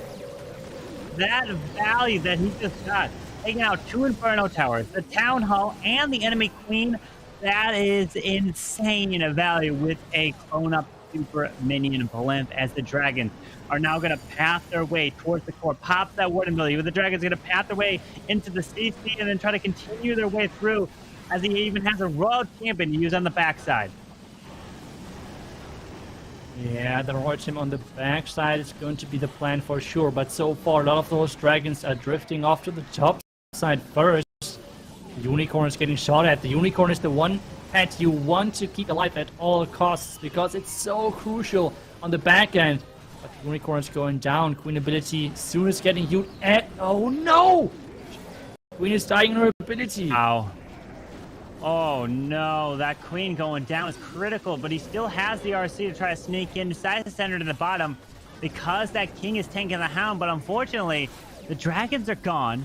The Royal Champion's going to get stuck on the Hound eventually. He does have a poison bubble. We even still have the enemy RC alive, and that's going to be so much damage here as he needs to take out this cannon. RC ability. Oh, it doesn't go off. Wait a second. Hold on. He's just out of range of this Hound. This, I don't think this has a chance to a scatter RC Grand Warden. There's no way, right? Yeah, I don't think so either, but at the same time, I'm every single time surprised by how powerful those heroes are, so it's hard to tell, but I don't really see the highest chances for this one. I'm not sure if time to throw changed anything. I don't know if I'm just not really remembering the base correctly, but yeah, this one is for sure the first defense. Unfortunately, just that attacking Queen getting taken care of, getting sniped from that ground expo. And this means it's only 2 stars. Notice the Royal Champion, right? They basically had like almost the same health, it seemed, and the defending RC didn't go down. You want to know why? Anyone at home? It's because look at what's next to her. The Grand Warden. The Grand Warden standing next to any hero on the base does provide a little bit of an HP boost. So they will be a little bit stronger on the HP side of things. That's why if you ever use a lightning spells onto the Queen or RC and you notice that, wait a second, I've taken out the Queen with this lightning, but this time it didn't work. It's because the Grand Warden provides an HP boost to the heroes and the defending troops that come out of the clan castle. And in that case, it helped the RC stay alive a little bit more there. Yeah, and I just saw in chat that Stefan said that I do remember correctly, this was the tribe base which got 3-star. It actually was complete overkill in the ESS Snapdragon, and it was exactly this approach with this super minion blimp. And yeah, unfortunately this time around though it did not work, so now it's back to time to throw. Quick information nugget right here. They have now back-to-back perfect wars, which means back-to-back 15 stars after dropping to the lower bracket. So I'm looking forward to see if they can repeat that performance or if they're falling short. Yeah, with Demo and his Skelly Donut trying to take out the clan castle, the multi-target Inferno. You can't miss this by a single tile. Oh, look at that defending. The other multi is getting a few shots off, but the multi goes down, and the CC, whew, just barely goes down like that. Well done to Demo. with that Clan Castle Inferno down, you can take a deep breath and now focus on the rest of the attack and try to get the next phase of the Queen for the Town Hall. Yeah, so far this looks great. The Ice Golem though is getting used behind, or is still right now behind that King. The King is running inside the Ice Golem. Could freeze that Expo nicely, which would be huge for that Queen, and exactly that is happening with that King. The wait a second, the Royal Champ. Yeah, the Royal Champ at the bottom side. He's going to take down that scatter shot without any issues. Yeah, moving through with the Town Hall going down. Secures it with his Queen. His Royal Champion. Oh, trying to take out... Wait, it's RC... Okay, it's RC King and...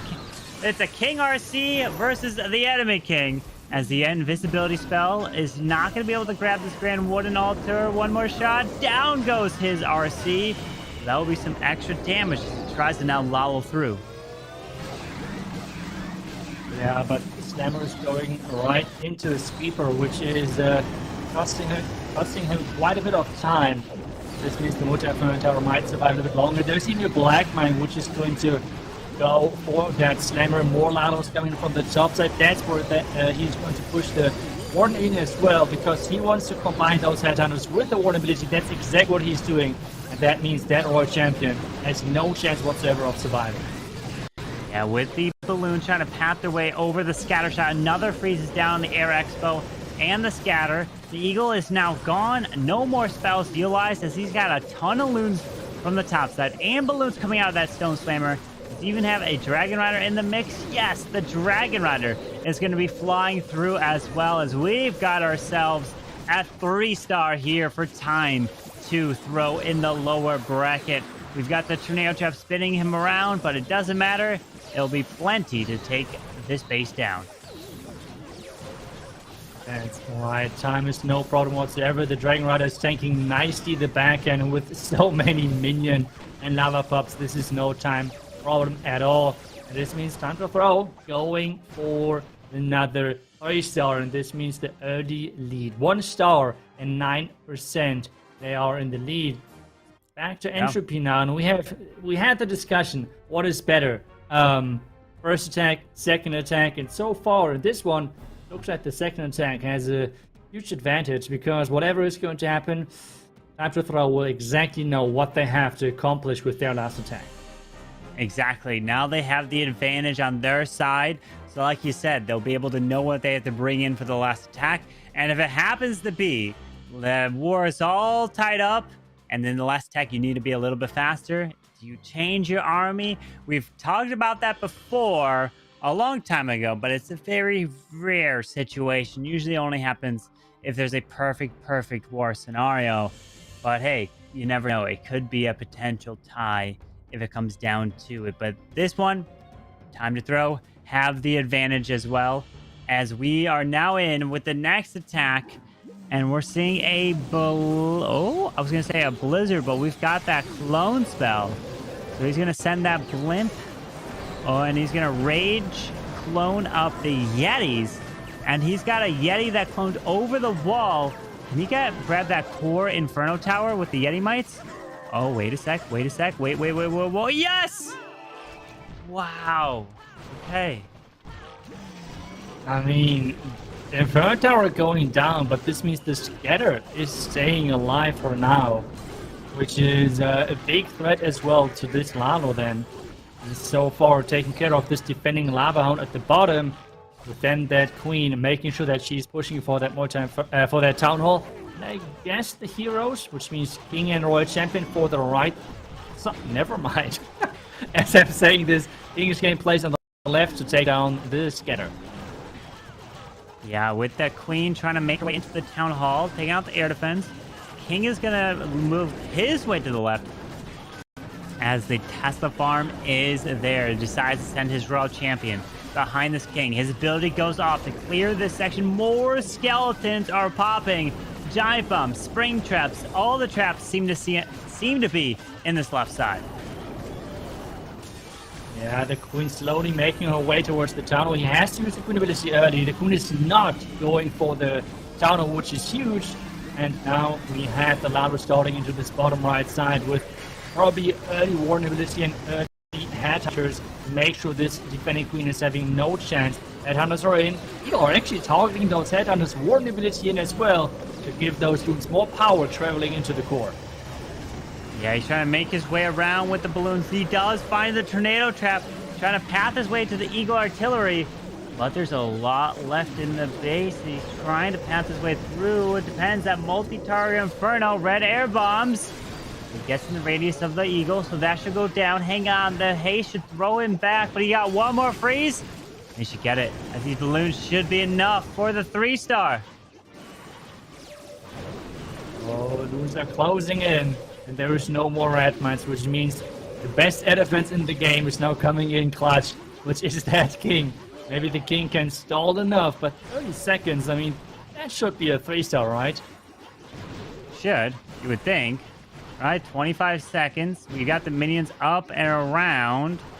Let's see. He's trying to path his way through with about 20 seconds. The minions do split to the bottom side.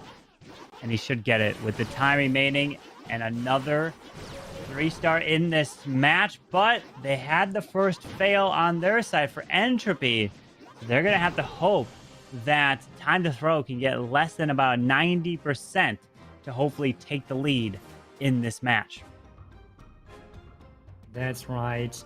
Now they need that defense. This is what they're hoping for. But I mean, so far, time to throw with their last couple of matches, they were not really missing out on a lot of stars. So they are on a roll, and they're trying to keep that going in this match to make sure that they're keeping their tournament lives online, because this is the elimination match. If they lose this, whatever team is losing this, they are out of the competition. They're out of the competition for the entire Clash Worlds series for this year. And that's... none of those teams want to go home like that. That's not how they want to finish this year, Clash Esports. Remember, only 4 teams can advance. We already have 4 teams that have their golden tickets, which were given out away through earlier in this year. And now to think through all of this type of competition, 4 more are going to be given away. That is incredible, as we're seeing now Rocket Loon trying to pull some Seeking Air Mines, moves his way in, Blimp secures and lands to the Town Hall. Usually we'll tend to see Sneaky Goblins if that's the case. And then he's got E-Dragons to come in. Yeah, the tunnel going down, it's always so hard to see with those Sneaky Goblins taking it down, and you always have to keep your breath if it's actually going to work, if the tunnel actually is going down. But everything has worked. We have now E-Dragons entering the base. One of the first times, I think, today that we have seen one of those mass Electro Dragon attacks. And he is starting right into a lot of storages, which means the chain value should be pretty solid. Yeah, as he chained through that with that Warden Eternal Tome, now it's all about the rest of your spells. Need to keep these E-Dragons protected. That single target Inferno is doing quite a bit of work as he's moving his way through with his heroes, pathing their way to the top side of the base. E-Dragons are getting some chains. Another freeze on that single. Trying to take out that in the core clan castle so that no Lava Hound potentially would come out, because I didn't catch anything else if it was. But his king still got ability, and then our RC, she can come to the bottom side now that the Expo went down.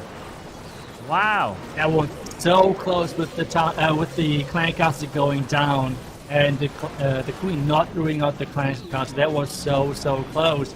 Now it's all about those heroes again, but I feel like this time we have no Expos. We have no huge damage sources left alive, and there's still 2 E-Dragons, Queen, Royal Championship ability, and the invisibility spell. This base looks wrecked. It does. With the RC ability, especially to skip through the remaining defenses here and the invisibility spell to keep her alive. Well done, GG. Another 3-star coming in for time to throw. Brilliant job. Uses the invisibility spell to be sure to have this RC take down that cannon for the 3-star. Wizard even secures the storage before the Skellies go and run over to him. But the Queen, RC, E-Dragon stay alive, secure it for another triple. Well done right there. And now starting to put the pressure onto Entropy that they're going to have to keep the 3-stars rolling in. Yeah, because as soon as they're messing up one more time, it really feels that Yeah, well, Time to Throw is in full control of this one, so that's for sure not what you would like to see from the Entropy side. So they have to keep concentrating and keep going with those attacks in. And so far, I mean, the second attack of the Lantos looked really, really good. We have still a lot of strong attackers from them still left, especially Leo with his Queen Charge Lalo is most of the time looking really, really strong. So looking forward to see what he can bring to the table of those spaces of Time to Throw. But so far, at least after the first couple of rotation of attacks, Time to Throw looks really strong. Yeah, Time to Throw is looking good as well. If we're taking a look at some other wars, we have Argent Fest taking on Marshall's Kiss. We have a couple techs coming in, all 3 stars for that. We have Vian Topanai against another GB2, all 3 stars so far in there. So these matches down the lower bracket, oh boy, a lot on the line. They're every single match right now and the next after this are all in the lower bracket. So anyone that loses is now going to be eliminated at this point, as the Queen is going to try to charge her way into the bottom with this King and a Warden down there, and even carrying up that log launcher. Yeah, healers are not switching. The Queen, I think, took no damage for a couple of seconds because right now the Warden is actually taking damage, so he has to invest that freeze. And he's trying to charge all the way towards the tower with that Queen, with taking down the second layer Inferno Tower right there. So far it looks great. Warden ability can be used, but has he missed the King? I think so. But either way, the Headhunter is in the Warden ability, and that is the more important thing. Yeah, he was able to also protect indeed, the Headhunters took out the defending RC, but his RC skips her ability, takes out some Teslas. Yetis come out of that log launch, but he's not able to grab that other multi-target Inferno. So to think that you have to now still get this Town Hall down, which he does open the wall with that Queen ability still intact, needs to charge his way all the way to the Town Hall. The problem is, well, you've got no... you got the Warden on ground, which is stealing these healers from your Queen. You can't afford to lose a Queen here. Yeah, and this could be now a healer special, where at some point the Warden is going to be full HP, but the healers just won't switch. It's just one of the most annoying things ever. And tell me, why are the healers not switching? It makes literally no sense. The Queen is right next to it. Finally, the healer switched. That's great. And this means this Queen can take down the tower, but he has to be worried about time because it's 1 minute.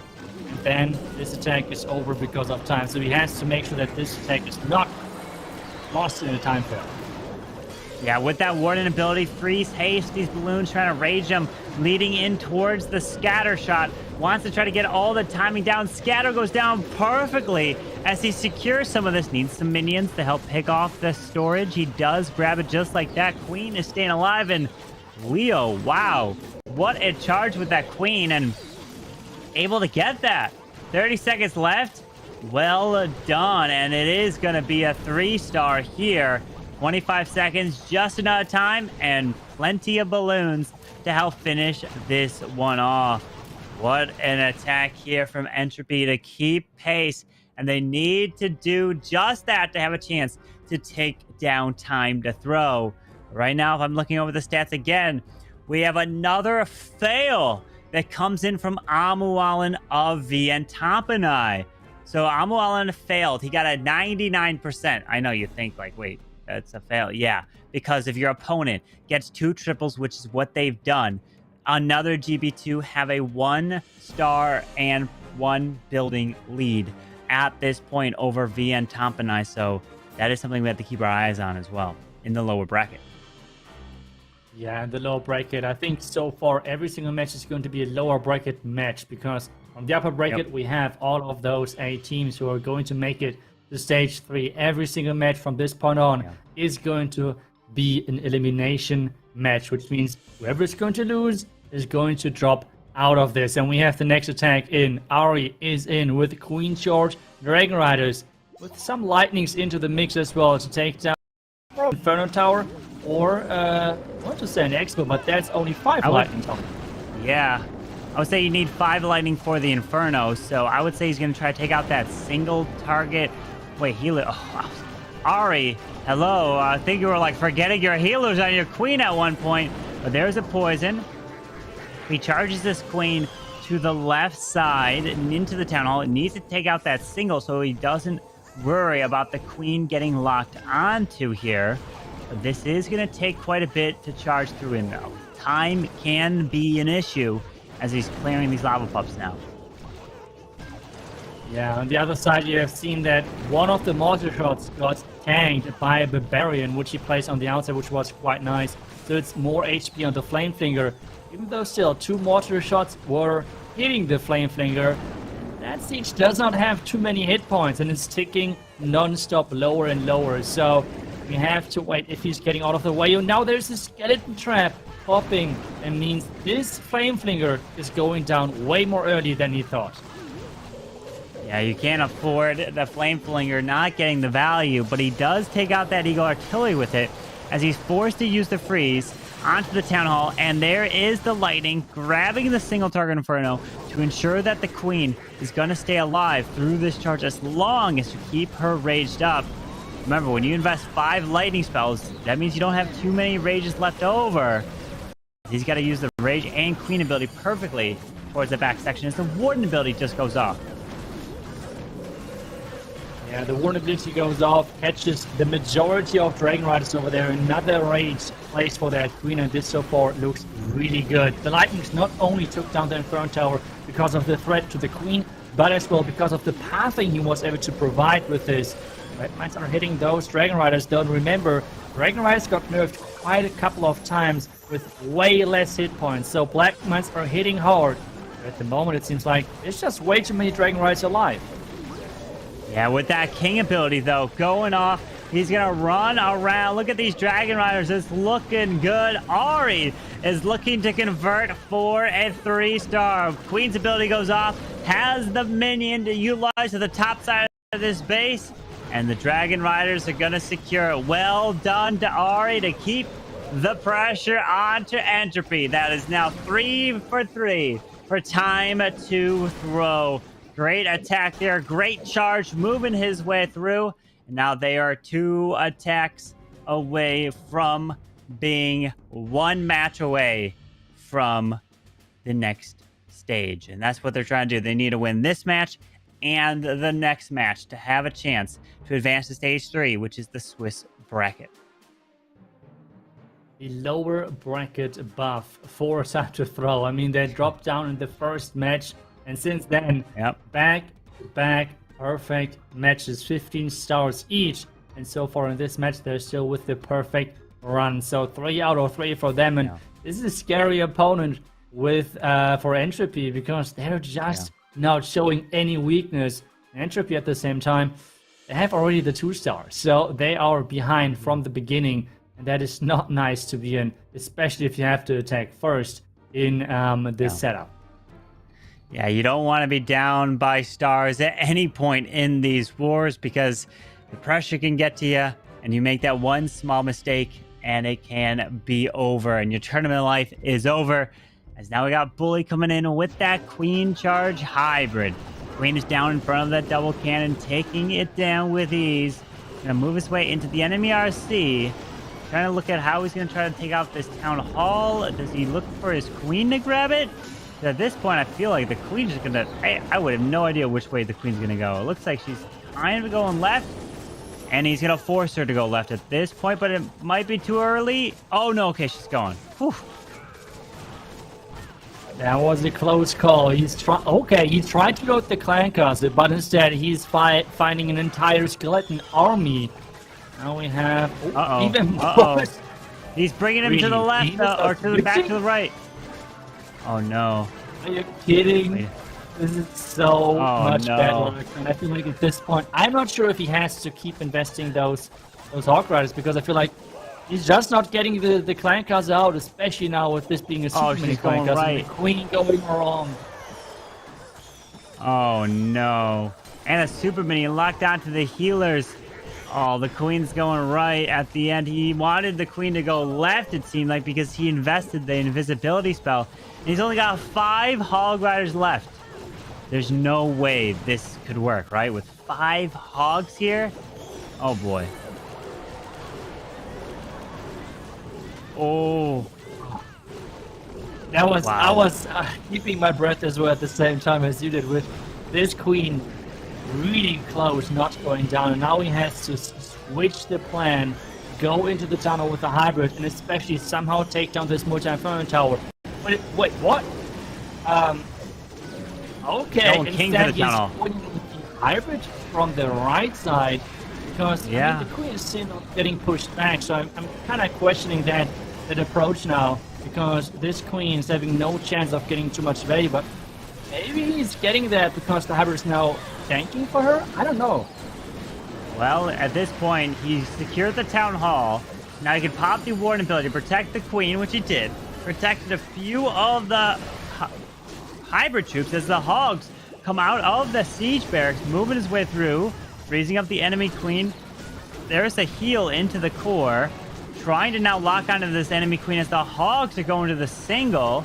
His queen is gone, as the RC with no ability though uses the freeze under the scatter, but the multi-target inferno is gonna stay. Oh, it actually goes down. Wait a sec.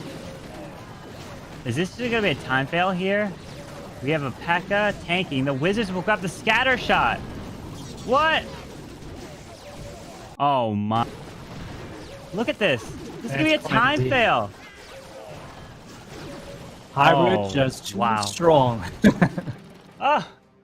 After all of that, all those hogs invested to try to lure the clan castle out, the queen going the wrong way, investing all those spells, and still manages to pull off that type of an attack is incredible. Most people would have gotten a low like 60%.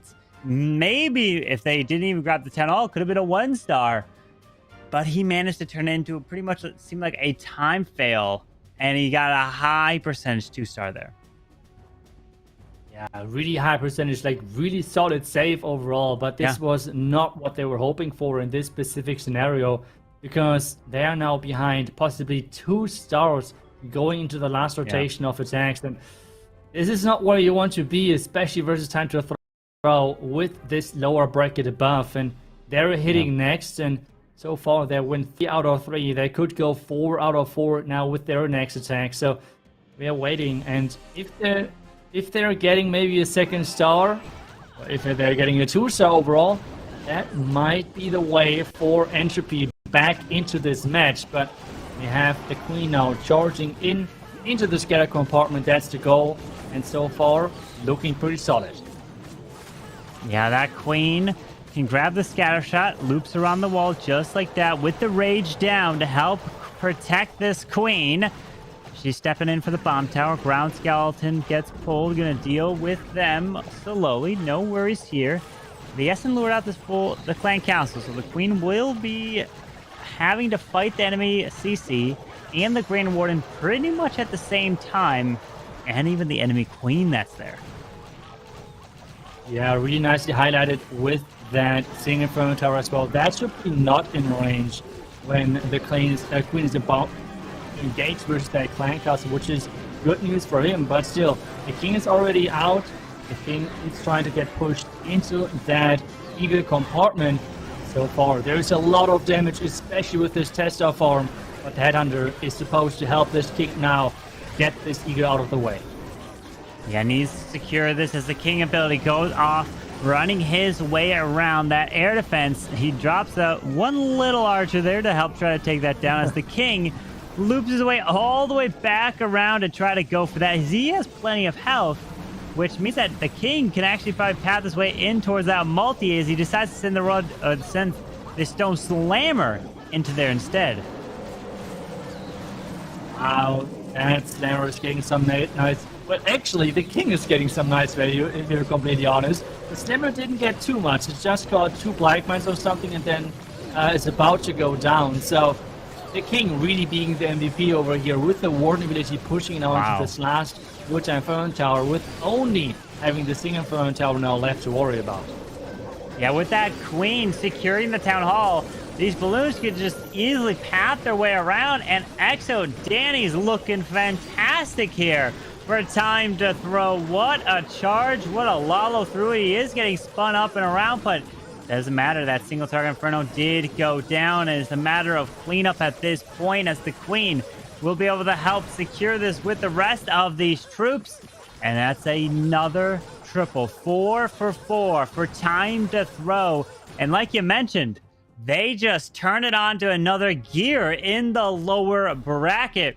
You know, you just wish that happened in the upper bracket so that if they just win 3 wars, they're in. But this is now match number 3 here total. They have another one to try to go through, or it could have been 1, 2, 3, 4, 5. You know, it's just so many more matches that you have to play in the lower bracket compared to the upper bracket. But I'm looking at some of the stats right now, and another GB2 taking on Tampanai.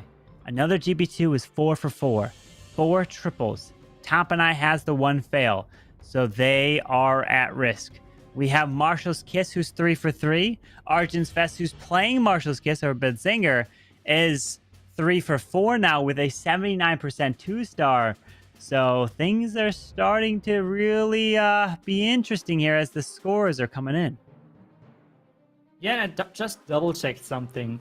The team which actually sent Time to Throw to the lower bracket was No Chance Ice. Do you know which team now waits in the lower bracket for Time to Throw if they win this match? Well, looks like it would be No Chance Ice indeed who they would face. Just like how Bedzinger would rematch against Chasmac if Bedzinger or Marshall's Kiss wins their match. So, oh wow, okay, here we go as we have the RSC coming down into the Air Expo to grab that as a log launch. He wants to try to secure the multi-target Inferno as logs are springing the archers right off this map as his heroes are still the value of the base. I mean, this so far is looking incredible. I mean, just the value which he has got is already looking really impressive. He has a heal, he has a rage, still has spells left.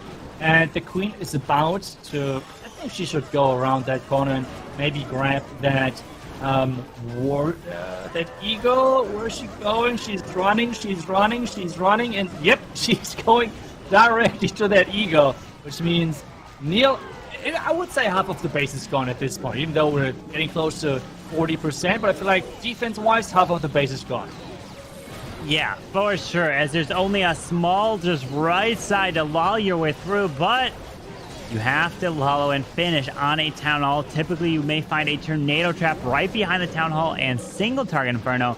You have to be worried about that as the Hound is flying across. Moving all the way through this corner air defense with another Hound down there. We could freeze up the Town Hall, which he decides to do, and then pair it up with a Rage and Heal to keep these balloons moving through. Yeah, there's the sweeper push. Balloons are dropping. Warden ability is in. He has the heal spell to place. I mean, this attack is looking incredible. There's the heal spell now coming in clutch to save those balloons from the Town of Poison. But the Warden is getting targeted, and that sweeper is looking really annoying. It's just too many balloons. Well, that sweeper actually pushed the Warden out of the single target range and helped him so that the single target Inferno had the reset. But another triple in this match, swagging 2 balloons, but it's still in Time to Throw's favor because of the perfection so far. They're 1 attack away from the 15 stars to go perfect in the bottom, perfect, and could they do another perfect war? This is going to be really interesting what they do with their final attack. But Marshall's Kiss is now 4 for 4 in their match, as their opponent, Arjun's Fest, has 1 fail of a 79%. And Tampanai did get a triple as they are down by a star in that match with a final attack coming in from each side. So these are really interesting matches coming in as Vanguard Gaming is actually at risk of getting perfected. 1 attack away from that match, the Vanguard could lose. Oh, man. Like, No Chance Ice could rematch against Time to Throw. We could have Marshall's Kiss rematching against Chasmac. So many potential rematches coming in to try to decide who advances to the next stage. Yeah, there's a lot of possible rematches, like which could happen, but yeah, now this attack from Time to Throne. This was a base from Entropy, which has, I think, defended already earlier, which was a really interesting base because, you know, maybe the trick where base builders are trying to hide openings behind archer towers. So, for example, like if you take a look at the top side of this base, there's this archer tower where the cannon is above, and you can really barely see that there is the wall open in front of the archer tower. And that's what they did with the clan castle. So between the clan castle and the multi-inferno tower, the walls are open. And base builders are trying to hide that with a couple of buildings which are tall enough. So those are like small base building tricks, which I just love to see because they're so cool. And in those high pressure moments, well, sometimes you just miss out on those. And that's really, really important for the defense. Yeah, this is RC, though, is trying to make her way into the single target Inferno. She is on it as the Lassie provide a little bit of distraction. The sweeper goes down. The Inferno Tower goes down, but this King's pathing, though, is not that good because we find a Giant Bomb. He does decide to freeze up the Town Hall, but is it enough? And yes, the Town Hall is secured and goes down, and he even activates the Tornado Trap as well. Yeah, Tornado Trap is getting triggered right there, but Queen is so far on an incredible charge. Take a look at that charge. That looks so good from him. Now we have only this far right side left with the Lalo. He's about to take down the Eagle. The Lalo just started. Lalo's coming in over the right, over the scatter shot with that ward ability, protecting all the balloons. Did take out the enemy World Champion. Stone Slammer is taking out the Arch Tower. It does just pop as we have a multi-target Inferno on the backside, but it looks like he has plenty of balloons left with the Dragon Rider coming out, and iPro is going to add another 3-star to the board, giving them a perfect war yet again in the lower bracket, and that means we are having a rematch between Time to Throw and No Chance Ice. The winner of that match will be advancing to the next stage of the competition, and we have breaking news, ladies and gentlemen. VN Tompanai has just been eliminated. They just got perfected against another GB2. Just like that, you will not be seeing a VN Tompanai in the next round. I'm trying to remember. I think we have had Tompanai pretty much in every single Clash Worlds. Is that true? I think this would be the first Clash Worlds where they're not part of the teams, which is actually kind of sad to think about. I feel like they were always part of Clash Worlds. They were always like a team which you just knew they're just always at the top, and seeing them not make it feels, it's kind of sad overall. So really, it's hard. They are. Yeah, it is hard indeed. There's many good teams, and if you just have one weekend that you don't perform well, it can cost you the opportunity. As we also have some updates as well. We have No Chance Black defeating Genshin Clash 12-12 in that match. We have Vanguard on the ropes. If Inferno KO get the triple against Vanguard in their final attack, or even a 92%, Vanguard is going home. They will be eliminated. Looks like Marshall Kiss is safe to advance. They'll probably be advancing there. As we're getting updates all around in this match, I think Blind Esports is also going to be advancing. Yeah, they only got tripled once. They held 3 defenses in that match. So things are starting to shape up here as the final set of attacks are coming in. Yeah, that's right. A lot of information are coming in, double checking the stats as well. And yeah, I mean, that has to be one of the craziest upsets so far, with Tompanai not making it into Clash Worlds. I mean, did you it just is crazy. Yep. VN Tompanai, Riga Torres just tripled the final attack, and they lost by 1 building. That war was a 15-14 war, and the one fail was Amual in 99%. And was a 1 building is how VN Tompanai lost. But then you guys are asking, okay, well, what about the average attack duration? Well, Van Tomp and I would have lost on the average attack duration by about 5 seconds. So even if they tripled, Van Tomp and I still would have lost that match due to the average attack time duration. But maybe Rigators would have tried to come in with a little bit of a faster attack. But yeah, one building was the difference in that match. It could have been a perfect. That's unfortunate. Yes. Now we're oh, wait a second. The last attack came just in for Vanguard. And it seems like it was an 83%. And this means Vanguard wins. Wow, Vanguard won, right? Vanguard has just won 14-14 on percentage. All he needed to get was a 92%, and he didn't do it. King Mustafa unfortunately fell short and did not win it. So Vanguard is going to be advancing and moving on. Wow. Let's see. What a finish. We have Run It Back, who's got some players from, if you guys remember, Unicorns of Love. Looks like they just got eliminated, so they are going home. That war was 12-11. Wow, that was a low-scoring war right there. That's strange. We have King of World just defeated Hunters 14-12 in that one. So we're starting to see these matches. But yeah, the biggest breaking news now is Van Tomp and I has been eliminated. They just got perfected. And bring up the brackets as well. If you guys want to see the brackets right now at home, you guys just go into Clash of Clans. There's a little tab, a little button on the right side on your home village that should open up the bracket for you for Worlds. Any account should be able to see it, and you'll be able to take a look. But yeah, so now here's the matches that are coming up. No Chance Ice versus Time to Throw. We have Queen Walkers versus No Chance Black. Then the next set of matches in Group 2, we're going to have Chasmac Gaming versus Marshall's Kiss. That's a rematch. We're going to have Republic versus Blind Esports. And remember, any of these matches to come, if you lose, you are eliminated. Then we have Marcos Esports versus Vanguard Gaming. We have Affiliate Esport versus King of World in Group 3. And then the final group, in Group 4, we are going to have, once it loads, we have Marshall Warlord versus another GB2.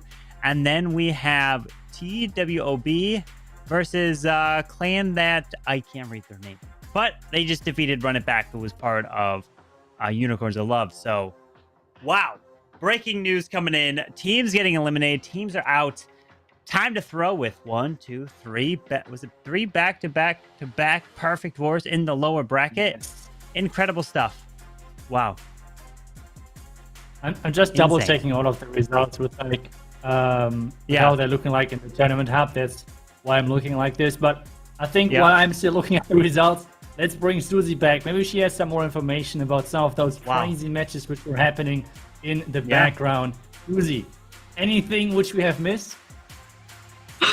I have to say, we will actually have 2 wars happening again. So we will have Chasmac going again against the Marshall Kiss, which is Bazinga, which was Bazinga, and also Time to Throw versus No Chance Ice. So this is amazing to see them. And I have to say, like Marshall Kiss went to that lower bracket, but they hit a perfect war. How do you think? How important will be for them now coming back and facing? Or having the same war which they start at the first round, Carbon? Oh, yeah. That is going to be the question. Can they get the rematch? Can they get the revenge? It's time. Everything's on the line. There's no second chances. So Marshall's Kiss could do it against Chasmac, and then Time to Throw can do it against No Chance Ice to say, hey, guys, you defeated us, but we ended up getting the last laugh and defeated you to kick out of the tournament. I guess that's what they want to try to do. And I mean, Time to Throw on another level right now. And iTzu, what's your thoughts about these teams that just won, they moved on, but these other teams that they're facing, they took a little bit of a break. They didn't play, and they are now waiting for their opponent, which they now know. Some of them are rematches. Do you think that little break will either help or kind of hurt their momentum? That's a tough question. I feel like that really depends on the team, if it has even any impact. To be honest, I'm not really sure. Yeah. Because I'm not sure how it impacts the team with being on broadcast or not. So what I'm trying to say is that in the specific case of No Chance Ice versus Time to Throw, they were probably able to watch the match. Okay, so they could directly prepare. Well, on the other hand, with the other rematch with Jasmek versus Marshall Kids, well, Jasmek was just able to just wait, depending on the match, like if the match was streamed. I don't know if the other match was streamed. So it really depends on that fact, in my opinion. So No Chance Ice, I think, has an advantage. On the other side with Jasmek, I'm really not sure if it's an advantage, a disadvantage. I would just say it is there. That's it. I don't know if it's a good or a bad thing overall. But yeah, I think for some of those teams, especially in this first match, I think it might be a huge advantage. Or what do you think, Susie? Yeah, definitely. And all these clans have right now, which are left, they lost only one war, right? And they are still here. This is like all or nothing. This is that final step, like for that stage 3. Wow, I already feel the pressure, you know. I think so. I want to ask you, like, do you think this is now the stage of the tournament which is so much pressure, or do you think when they start with the first round or even the second round, which one is the worst for them? What do you think, iTzu? It's again hard to tell. I feel like this right now, or like this, as soon as you get into the lower bracket, is the hardest one. But at the same time, the first match of the day, I think, then is quite hard to get into, because you don't really know how it's performing today. Is it looking good, bad, or what is the state of the game, kind of. So I feel the first match of the day, and then maybe the first lower bracket. I mean, those deciding matches, they're always intense. They're always with a lot of pressure, especially if it's like either win the match and you're going to go all the way, or lose the match and you're dropping out completely. There is nothing in between at this point for those teams. So I feel like the pressure is at its peak. Would you agree, Carbon? I would agree. Absolutely, 100%. There is no safety net right now for these teams.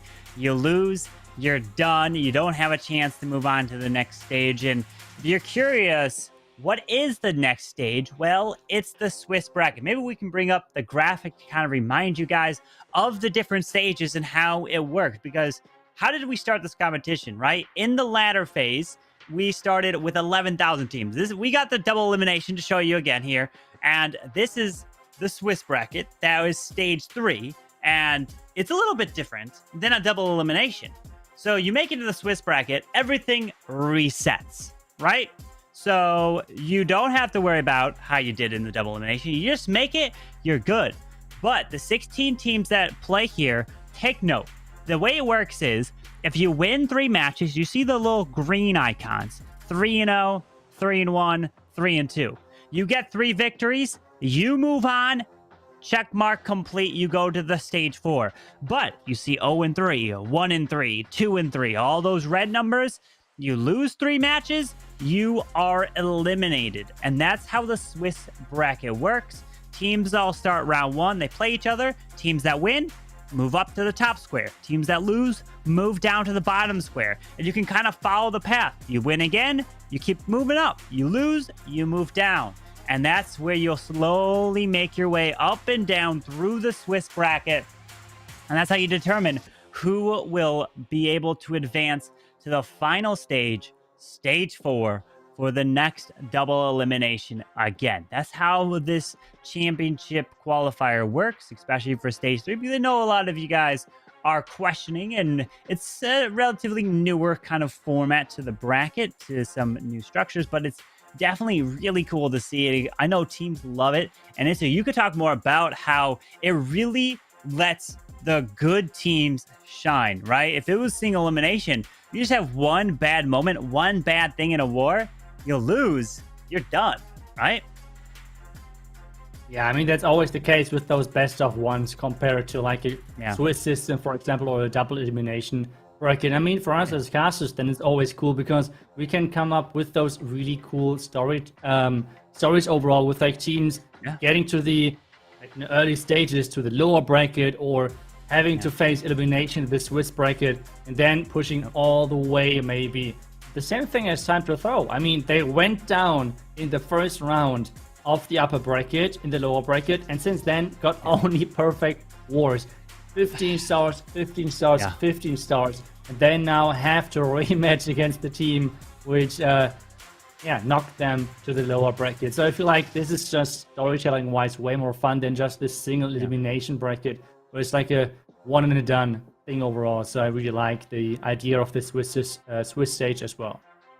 Yeah, indeed. It's really cool to see the storylines like you mentioned. They can get the rematches and things. But talking about storylines, Susie, is there, between the two teams that are getting a rematch, No Chance Ice taking on Time to Throw, and then Marshall's Kiss Bedzinger taking on Chasmac, which one out of those matches do you think we have the team that lost has a chance to come back and win? So, for example, Time to Throw lost in their first match, and then Marshall's Kiss lost in their first match. So which one of those two do you think has a better chance of defeating their opponent? Well, I don't know if I can answer that. That's like you know? so you don't know? question. Because like I'm happy you didn't ask me. yeah. Oh wow.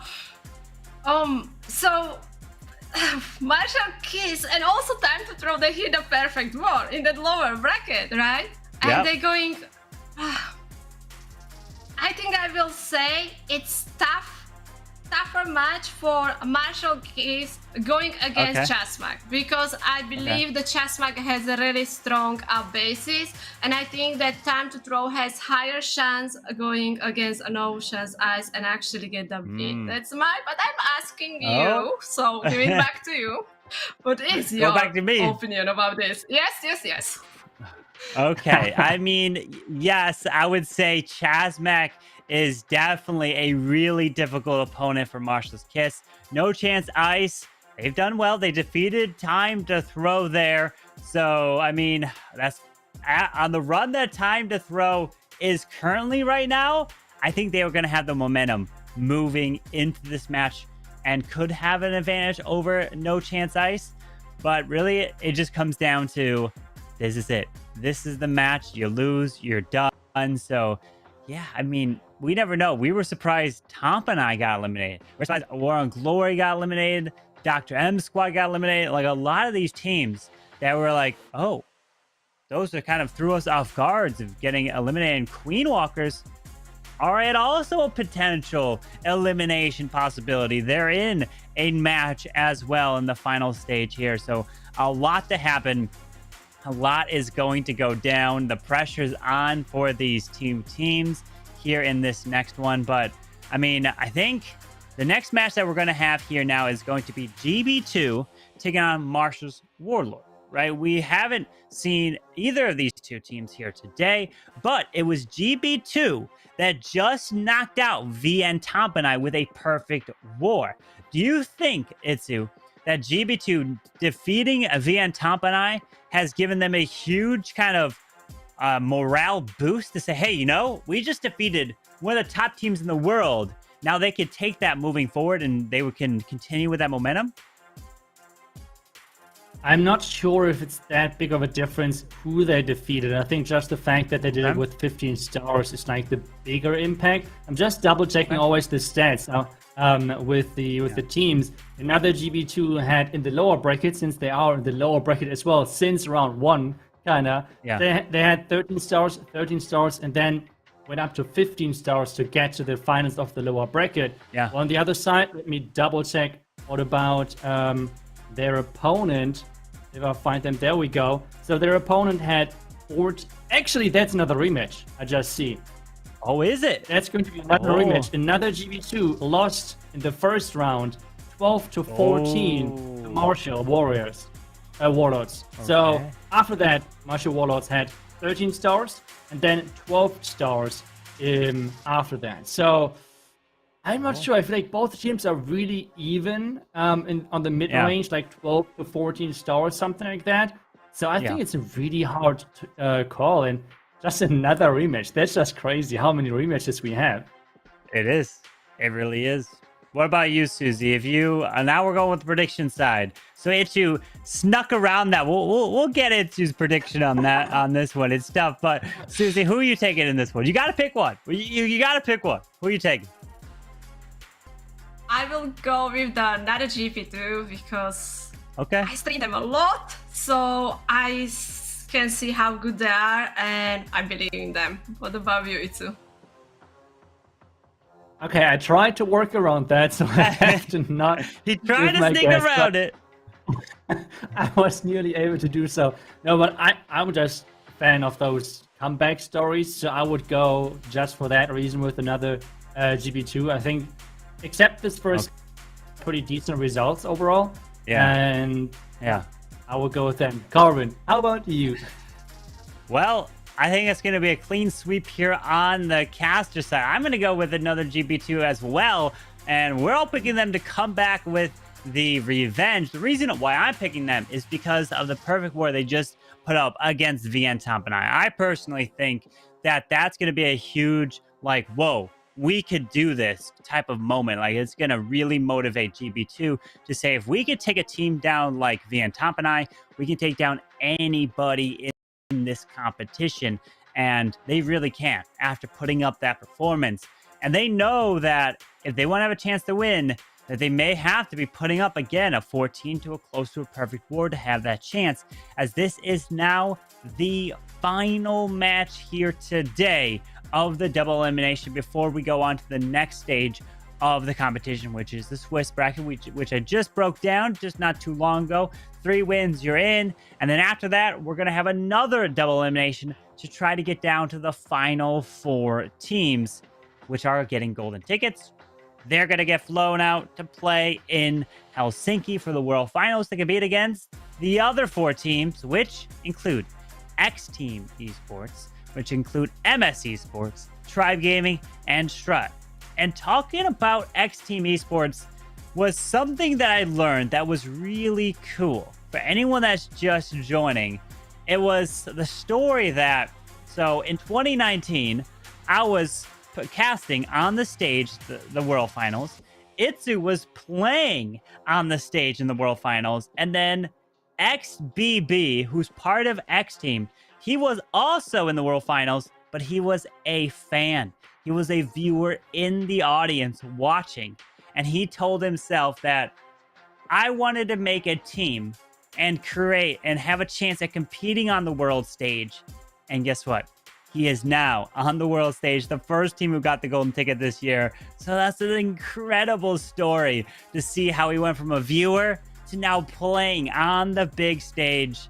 And I cannot wait to see what him and his X Team dance and his magic tricks can all do. But before we can find all that out, we need to learn what 4 teams are eventually going to be making their way through. But out of the teams that either made it, the golden tickets, iTzu, or maybe some teams that you may think may have a chance of getting it here, is there any potential matchups in the World Finals that you would just love to see go at it at the top of the competition?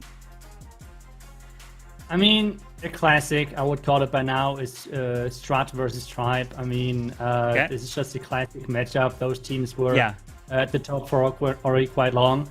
Otherwise, the one team which I'm right now not surprised but really impressed is Space Station. So I could see them getting really, really far.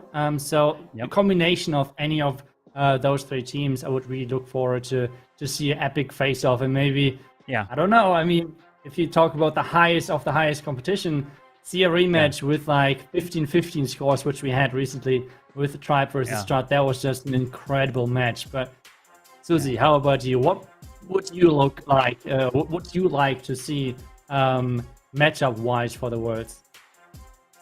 From the teams which we already know they are in that stage 3, I still will be going with the teams which we already know about the golden ticket, like Strat versus Try. That is amazing. It like we saw them facing each other in the past, and the matches were so close. But I still have hope that Kmiwalkers can make it, and I would love to see Kmiwalkers versus Strat as well, because we saw them also facing each other again. Another incredible matches. But Carbon, you were saying the story about XBB. Both you and iTzu, you are casting, but also you were playing. What would you give the advice to the viewers which want to be esport, make the esport team and became like very strong player? Let's start with iTzu. Oh, that's a good question. I think I would go kind of with like finding first a group where you like to play with. I feel like it's yes important that you find other good players, but if you enjoy playing with them, I feel like that's the most important thing. As soon as all of the group has reached a certain level, otherwise it's really important to play together, because you're going to spend a lot of time together with testing bases, building bases, and playing matches together, and then finding your own identity. I mean, XBB is a prime example in so many different cases. I mean, he's playing his own style. He's not really following the meta, not really always playing Lalo. He's playing Valkyries, which no one else really is doing. So find your own style, find friends who you can play with, and I feel like that would be the advice I would go with. Carbon, how about you? I would say a lot of the same stuff you're saying in terms of trying to find the right group of friends that you know that will be there, that you can kind of count on.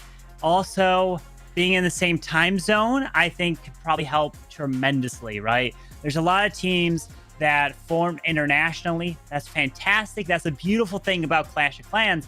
But when you're trying to compete in local tournaments or even local events, that maybe, well, obviously it's all online at this point, but there's been some in-persons. But if you have one person that's like maybe 3 a.m. for them, they have to wake up or stay up. You know, it can be very difficult if you're far apart in time zones and trying to coordinate all that. So I would try to say, if you try to keep it relatively same time zone area, that can help a lot in terms of preparations and planning and testing times and things like that.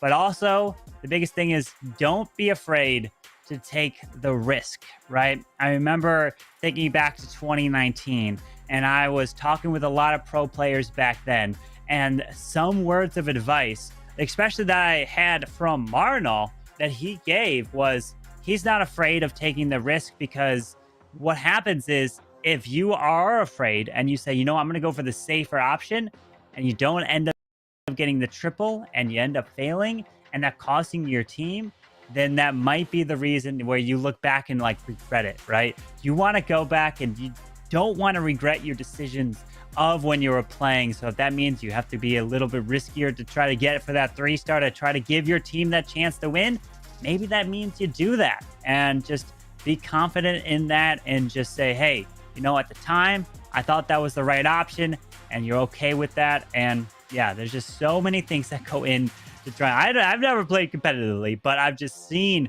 these pro players play in person, and that's a big thing: communication and the being able to accept and take those risks in those matches. Because the teams that do it, you see, who are able to pull it off are the teams that are able to make their way through the competitions and beyond the top of the stage more consistently than the other teams. But we've talked about all these teams overall, right? We've talked about the teams that have made it with the golden ticket.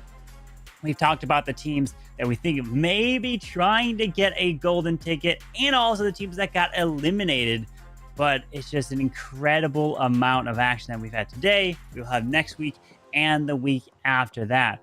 But Susie, what's been your kind of anything that stuck out over this year, right, in Clash of Clans, in terms of teams that maybe you've spoken with in person or teams you've interacted with online? Has there been any like memories that stuck out in this year for Clash of Clans?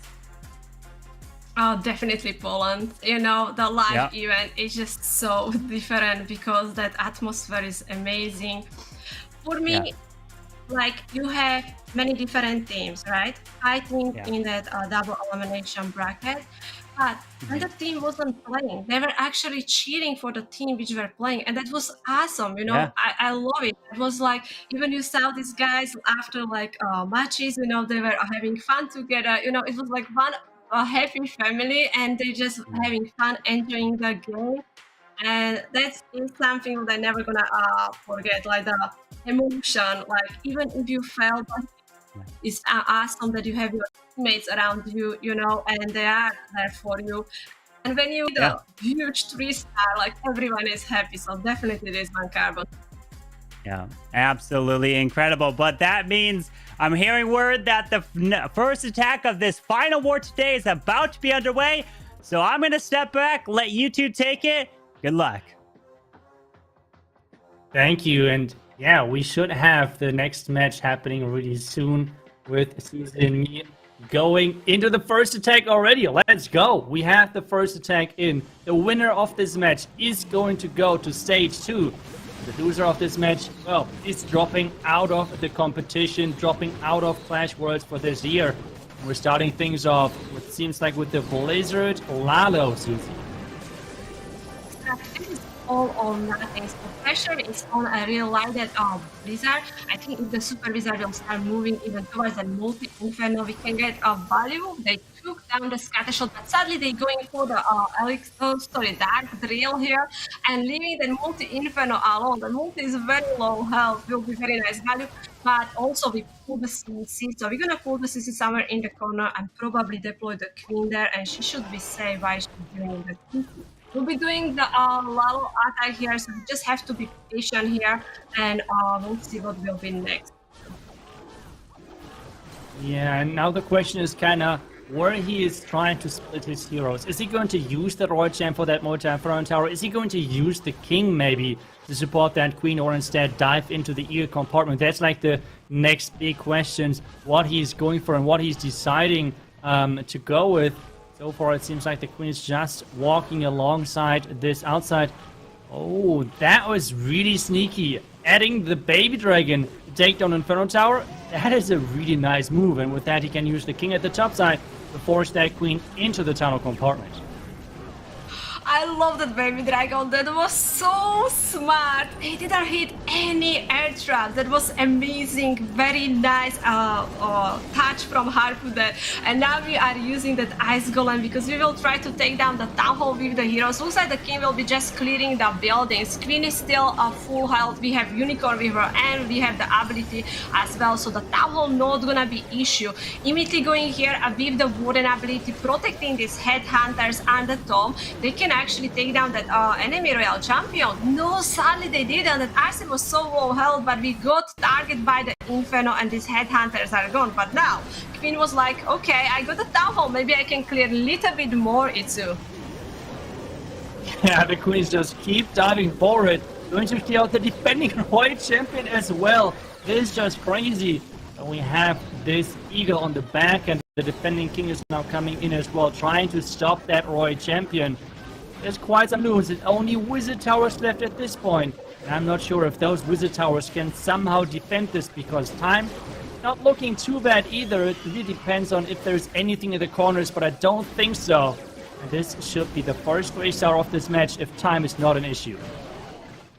This was brilliant an attack from Harpu, like that Baby Dragon. I love the Queen. She took the Inferno and she was like, alright, there is enemy Queen, why not? I'm gonna help with that as well. So very strong start for a Martial Warlord. And Javier keeps saying, you know, this is all or nothing. This match is so important.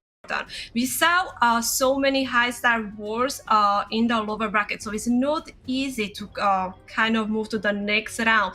And if you are captain of the team, how would you motivate your team exactly in this last round? It's hard. I feel like those words are always depending on the situation. At this point, it really depends on what the current situation with the team is. Do we have plans for every single base? Do we have maybe some bases without a plan? Do we need to concentrate on that, or what exactly is happening? So I feel like it really depends on the situation, but overall, just trying to spread a good mood, even though I feel like back then in our team, that was Maxi's job, with like always staying positive and trying to really make sure that everyone is on the edge and knows what is about to happen and what can be expected. And you said it earlier, you were excited because we got a ground attack. And here we go again, another ground attack. And this time around, though, a Queen Charge Hybrid from the other side of the Town Hall. Yeah, Chihava coming in here with the hybrid. Really, we are seeing so many wars focusing on the air, so the ground strategies are really special here. So yeah, we are going opposite side of the town hall. Interesting that we are holding on the blim, so I'm really curious what is the plan. But looks like we will start queen charging the eagle and also finding few Teslas on the way. So the value of the queen can be very nice. And yeah, like seeing hybrid with the blim, isn't that something different, iTzu? Yeah, it is. I was kind of expecting that the queen charge is going to go into that Inferno Tower compartment, but instead he's just queen charging along around the outside and queen charging into the other multi-Inferno Tower. He has to use a lot of rages, which means no rages at this point left anymore. The hybrid is getting started probably pretty soon on this far right side, because this queen can still reach so much as long as he's going to use one more wall break at the cannon to get this queen into the multi-Inferno Tower. But so far things are looking great for him. He has to heal early, but this town hall is getting closer and closer. But there's a bomb tower on his way. We have to wait for that. Yeah, we have the super wall breaker, so I think that we will be opening the wall exactly for the queen to give her access to the multi-inferno path. I'm still in shock. We will be ending all the town hall with the hybrid. So we have to hold on that golden ability using the another heal spell over the bomb tower. Royal Champion joining there as well. Now we are freezing the town hall with the Grand Expo. And so there is the tornado trap. Golden ability used right now, trying to protect all these miners and the holders as well. Queen is fine. She can keep clearing all these defenses around. Yeah, looking good here, iTzu. Yeah, this attack is looking really good, even though the poison is trying its best to make sure that this attack is not looking good anymore. With the World Champ ability though, with the Queen ability though, with another invisibility spell to use, this should be a nice race, and what an attack this was. It's really showcasing that I feel like hybrid is really a strategy which is getting slapped on. It's such a strong strategy, even in the competitive scene, because you have this nowadays versatile where you can queen charge the town, or you can queen charge on the other side of the town. So there's now more options if you really dive into the strategy, and this makes it really unpredictable sometimes. And that's exactly what we want to see. Sometimes those ground strategies, they have to kind of come back, and that was a really nice attack to exactly showcase that. It was so unique hit because like he used the blim for that inferno to protect the healers. Even the king made it to the town hall with the hybrid, and ending on the town hall with the hybrid is just like surprising me. Like Chihava took the risk and he smashed it. That's why I love watching the another GB2. But World Warlord, a really good start as well for them. Looks like this one gonna be very good war. Should be going in pretty shortly with the second attack from World Warlord. iTzu. That's right, waiting for the next attack here. Both teams so far with a really successful start, with exactly the start they were hoping for in this elimination break, because we cannot repeat it often enough, because, well, the winner of this is going to go to the next stage. The loser of this is going to drop out of not only this competition, but overall the entire year of Clash Worlds for the World Championship. And this is, yeah, this is not a place you want to be in as a pro team then. And we have this blim close to the town hall, right in front of the bomb tower. Well, then he should be able to reach the ground expo, reach the tower. So things are looking great. Yeah, they do. We took down the town hall, so very nice start from Nicolius. And yeah, I like this. Like, I really enjoying the Blizzard. I think so it's a nice way how to clear the town hall, but also setting up the pathing.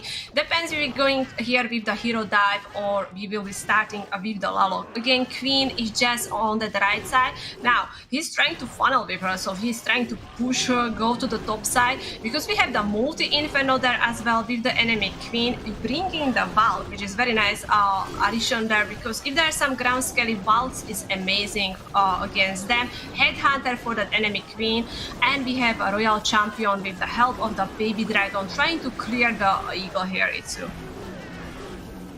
That's right, trying to clear the Eagle. That's exactly what the Royal Champ is doing. And with the Lado now starting from the top side, this pathing looks incredible good. Especially considering that the King, that the Queen, on, and even the Royal Champion all have their ability left. This is looking incredible strong. Early warning ability to make sure those headhunters are going through those defending king really quickly. Now even the king is coming around and support all of those troops, with the queen is still even staying alive. Yeah, that's amazing that we are still seeing the heroes, being alive. Royal Champion now fighting the enemy iTzu, because I think so we lost our headhunter, so iTzu huge help there. We find the Tesla farm, scatter shot there is visit tower, so the loons are dropping, but I think with the help of the Royal Champion, even that invisibility spell, very nice play from Nicolius here, and that's mean Martial Warlord coming in here with the second triple. Hold on. Okay, king is still alive. We have the enemy warden. I'm just checking here, but a 50-second. I think so we are safe. No jinxing happening. It's here. Yeah, what an attack, because those couple of defenses won't stop him. The owl, the king, are going to finish this off. This was in the end closer than it was looking in the middle, with so many heroes being alive, but in the end, all what matters is the third star, and that's exactly what they have gotten with this attack. So really nicely done with this one. And now it's back to the other side, with having to follow up with another 3-star. Both teams so far look incredibly strong. We're kind of waiting, if that's the right word, for the first fail to give some of this team, like some of those two teams, an advantage, because so far both teams are completely even, considering that we have one less attack on the other side. Exactly. Like, this is like each time they add a 3-star, that each time they're adding pressure on the opposite team here. So Martial Warlord with the 2 triples. Now is the another V2 turn. We saw that unique hit. I cannot wait what other attacks we're gonna see from them. If we're going back with the ground strategy, or do you think we're gonna see more Lalo coming from them, iTzu?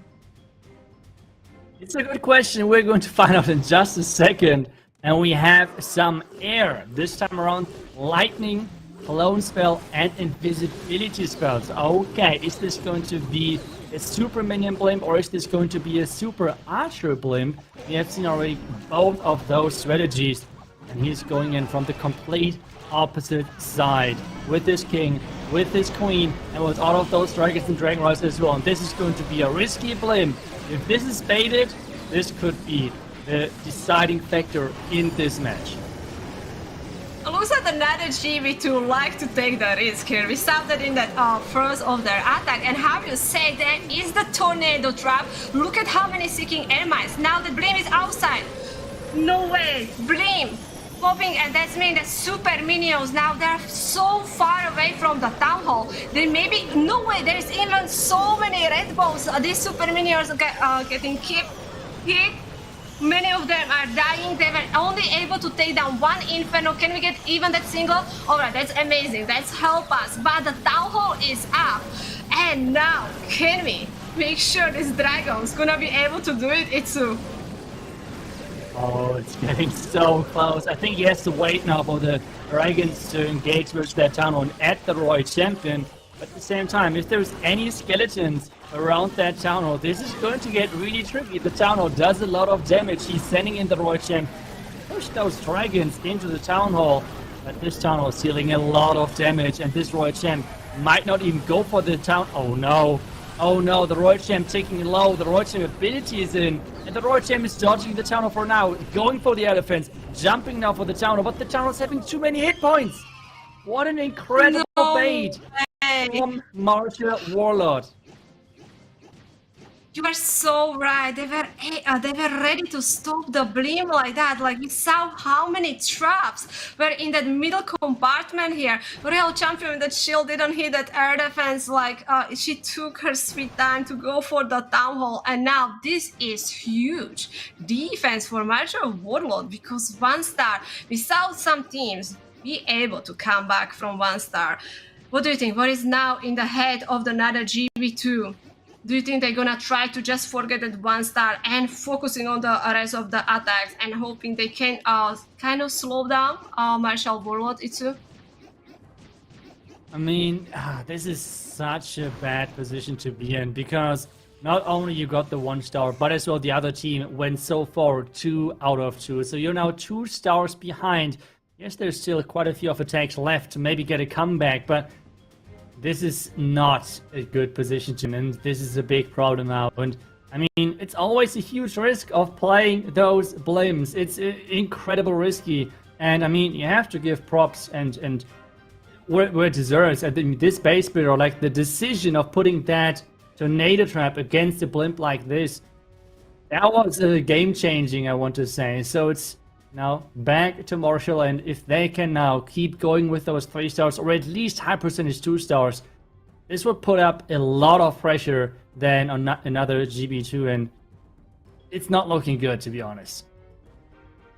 Yeah, but I was able to stream so many wars, and I saw many wars when even like we have first attack with the 1 star, and the team was still able to come back and get a win. So I still think this is gonna be very close war, but we have Kadiel coming in here. We know how amazing he is with the hybrid. He loves to using the hybrid strategy in the Legend League.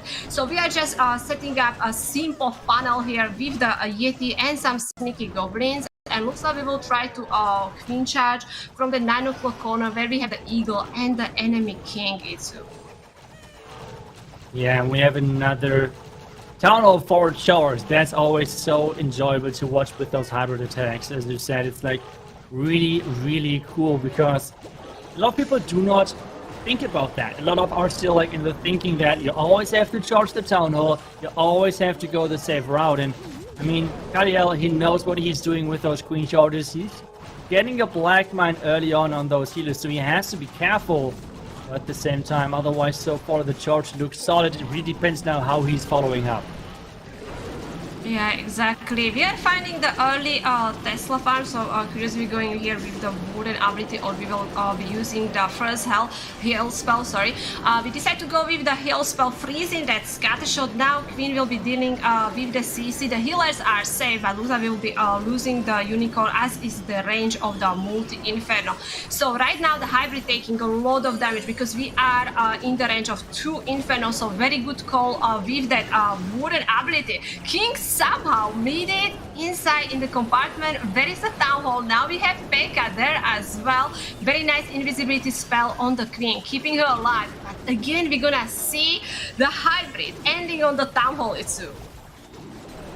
Oh, the Town Hall going down. The last use falls in, and Kadiel is just insane with this queen charge hybrid. It's so cool to see a team using this strategy. I mean, Kadiel probably right now the best queen charge hybrid attacker in the world, with as well uploading all of his legend attacks. He finished really high up in legends, the top 10 in one of the last couple of seasons. So if you're playing queen charge hybrid, go visit his channel. I mean, he is doing insane work, and he's showcasing that on this pro level as well. Everyone is saying queen charge hybrid is not as strong on the pro level anymore because you can bait it so good, and he just does not care. I mean, for him, it's still fine. He just casually 3-star still bases left and right, and that's exactly what he's doing in here. Nice attack, ton of 4 queen charge with a hybrid.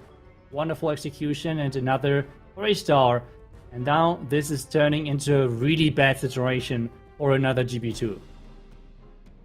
Yeah, I think so. Now another GB2 will be really tested, you know, like, because they are in the situation. It's hard situation because of that 1-star. But this is good a test for them because they need to focus. They really need to focus on the rest of the attacks. I don't think so they can allow another fail. So it's a lot of pressure on these final attackers. And it's still early stage, you know, because there are still some attacks left from Marshall Warlord. So that means we can still see some defense. They still have hope here, you know, for the another GB2. They can make this war close here. What do you think? I see you really try to push this, that this is going to be so close. So I will join you. I will join you. If this next attack 3 stars, okay? If this attack 3 stars, then maybe another GB2 can turn this around. But I feel like they have to take every single attack step by step to make sure that they're getting those 3 stars in. One more fail, and this is done. Let's try to blimp into that, which he is able to do. Blimp is in. Are there any giant bombs in this compartment? That's the big question. This is amazing value, like very nice how he landed with that Blim, and look at this, like Inferno scatter shot. We got the enemy queen, beautiful value, even pulling some of the CC, actually all CC, and even grabbing the X-bow. So this is like a textbook Blizzard, you know, OP value there. We'll see how much value we can do with the heroes. Curiously, we will try to go with the hero die for the town hall. Looks like where we are deploying the queen. Again, I like it because she's outside of the any defense, so she's very safe with that poison pretty quickly. We're gonna deal with the lava pups too. Yeah, really nice to deal with those lava pups indeed, and now trying to push that queen into the tunnel compartment with the Lalo then starting right into that eagle. That's at least how it looks like. That's how the pathing looks like, what she's trying to set up. And the king as well. It's really unusual around that tunnel. Like usually we see the king on the other side of the tunnel, more around the defending eagle, for a couple of reasons. I mean, the king is pretty solid versus the flame finger, and the king is pretty solid at tanking those headhunters, which means if he's starting from this left side with his headhunters, those headhunters have no other way than going for this defending royal champion. So this is a big opportunity now or another GB2 to get their next 3-star in. Exactly how you say, they need to hit a 3-star. If we want to have hope for them to come back, this one has to be 3-star. I like that Blizzard, the heroes, I think really nice value. Now we are facing that sweeper, so that means the loons will be being pushed away from that multi-inferno, but nice wooden ability. RC with the shell, boom, boom, boom, sniping that one inferno, going for that single inferno as well. Now we are triggering the tornado trap, but that's fine. There is only few loons. Their main group of the loons is now clearing the top compartment, and look at this hit. This hit is not even close. Plenty of loons. I think so there is still one lava, by the way, tanking. We can even swag the free spell, so very nice attack from another GB2, and exactly this is what they need, iTzu. Okay, I will join you. I said it. If they're 3-star, there is this chance of them coming back, but they need now 2 defenses. I think otherwise it's going to be nearly impossible. So they need 2 defenses. They need incredible solid offense to make this work, and it's impossible, as you said. I'm looking forward to if it actually happens, because so far, I mean, they are looking strong. They are looking strong on the other side, so it is really not an easy thing. But another GB2, they need incredible defense to make this work. The question is, did they activate the right bases? Yeah, I will say that is also the question, because teams already had the 4 wars, right? So I think so it's also very important how they are doing with the bases. You know, it's very important. They have the base builder. Are they can keep up with another round? Are they gonna be ready, you know, to use the one of the best bases? Because this is all or nothing, you know? What do you think, iTzu? I mean, they will use the best bases possible, and I think so far, at least in the live broadcast, none of those 2 teams were streamed, so none of the bases might be burned. That is like the good news for them. So we have the next attacker in. Kartik is in on this another GB2 base, which is looking completely different than their other anti-3-star bases. So typically we see always the same style. So teams try to decide for one style and go with that. Anti-3, box base, ring base, whatever, but most of the time they're going with the same style. On this one though, they're mixing things up completely, and we have another GB2 going in with the box base. Let's see how that defends. Yeah, exactly. So again, starting with the Blizzard here, but we are bringing the jump spell as well. So we're really hoping to get huge value of the heroes. Right now, Super Wizard took down the town. I think so that was Giant Bomb, so we're not gonna be able to take down anything else against the same story. We are pulling the CC. I don't like they are using different type of the bases, probably trying to surprise the opponent. Even just like when we look at the previous attacks, you know, ending on the town hall, using the hybrid and seriously ending on the town hall, you know, or queen charging from the opposite side. So many unique attacks here. Now, I see some, I think so, Girl. Let's see. So we are putting the wooden with the queen here. and we going with a big hero dive here. So we are using the warden to get a really big push with the heroes. That means we will have no warden for the Lalo iTzu. Yeah, I was really confused. Using the warden there, Queen ability has to be used already. Now the King ability, maybe the jump spell is really far away from where the King goes. Not already, at least the first Lava Hound already started on this far left side. The Royal Champion, she took the you want to phrase this, but at least the thing is that the Royal Champion is in the core, the World Championship Tower is down. But this jump was sadly kind of wasted. Yeah, the champion jump, right? We really needed the heroes be in that middle compartment to help the Royal Champion. So with the invisibility spell, she was able to clear these Teslas. Now we are finding the Tesla, Infernos. Now we are finding the Tesla farm around that scatter shot. There is still enemy queen. I'm trying to make this like this will be really close hit, but when I look at his spells, when I look at so many lulls left, I think so Kartik will be adding the another 3-star for the Martial Warlock. Like, look at this, beautiful attack from Kartik here, iTzu. Yeah, and I'm impressed. I mean, the first reaction from me was when I saw that he deployed the warden. I was like, oh no, he misclicked the warden. Like, that was not intentional.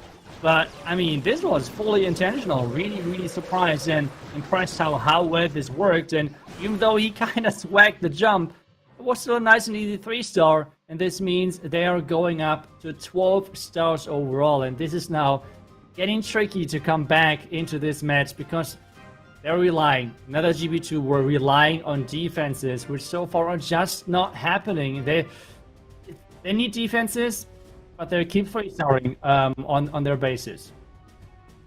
Yeah, I agree with you. So I really try to, seeing that another GB2 can come back here, but Martial Warlords, like all their attacks, they're not even close, They have very nice plan, a very nice execution. Like, we even spike the jump spell, because only Royal Champion, which she already jumping over the wall. So, and I like going here with that huge hero dive using the warden, because we know how a big difference warden doing when you are using that with Lalo and when you don't have warden with the Lalo here, iTzu.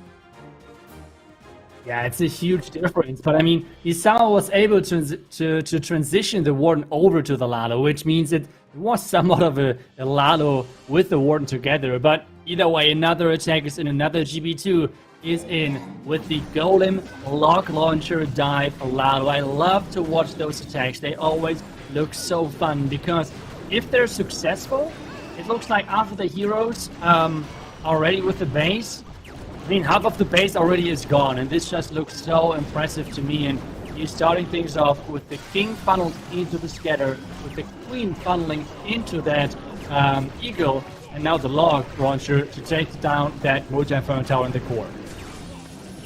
Yeah, and again we have the hero dive here with the golem, and now lately we're seeing that log launcher, just like it's not just only for opening the wall, but just log launcher, we just want to take down the inferno on the eagle, and this is here working. I like that Queen came back and helped with the skeletons, as we pull it. Now we even deploying the Royal Champion from the right side. We pull all the CC, but we clear the inferno in the core of the base. Now the Yetis, where are you going? Looks like they will go for the enemy King. Yeti might getting hits on the cannon. Queen still has the ability, and same story for the Royal Champion. He's trying to snipe the Archer Tower with the rocket balloons. RC getting close to the Town Hall, but as she already used the shield, she will be not able to survive his iTzu. Yeah, and he's trying to snipe the elephant, so the Lava Hound is going across and triggers the Tornado Trap, which most of the time is around that Town Hall. But that did not work at all, so we have to wait and see if the Tornado Trap is over there, keeping those students inside the Town Hall poison. It seems like it's not the case, so they're staying safe, going through, and he still has a heal spell left.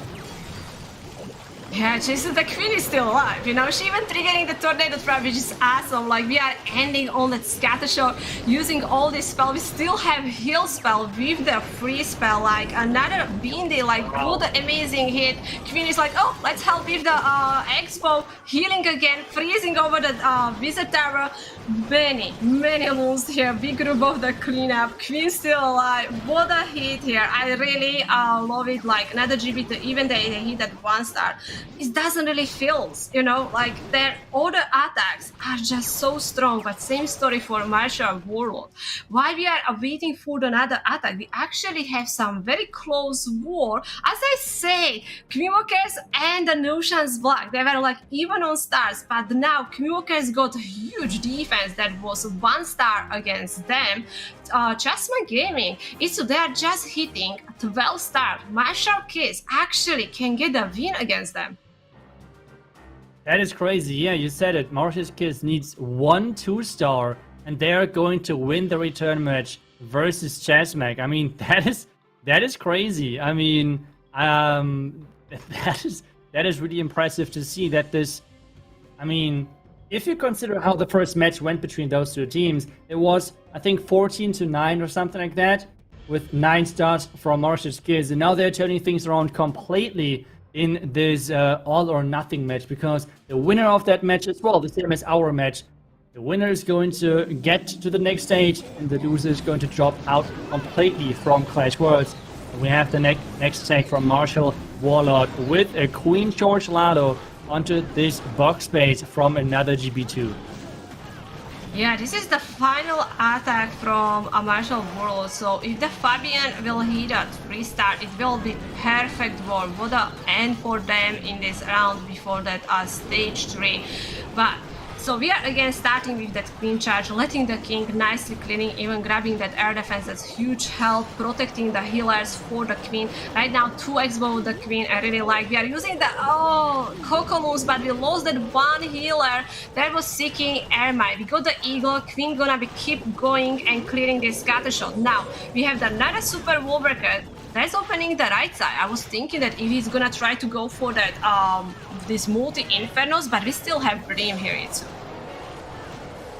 Yeah, for now he's walking around them, maybe using the Roy Champ. Okay, never mind, using the Roy Champion more to the left, and maybe the Slammer he's going to switch the siege, because I do not really see how he's making good use of that blimp, but sending it in anyways. I feel like the Slammer could have used nicely onto those multi-inferno towers. The Tankas is coming out. This means this Royal Champion is going to be stuck for quite some time, especially with that damage now on the Royal Champ. Lalo is getting pushed through so far. The Town Hall is going down. And the Queen so far still staying safe.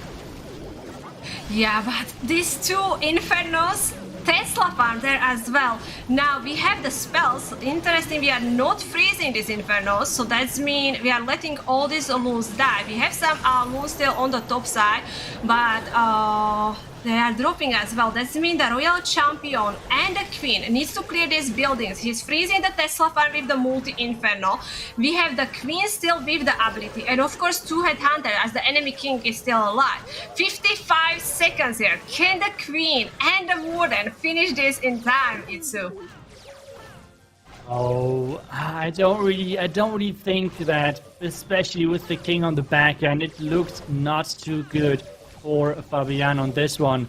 Especially, I'm still questioning why he sent the blimp in there and just like put everything there into the town hall. Do you have an idea why he used the blimp like that, or do you think maybe another siege could have been better?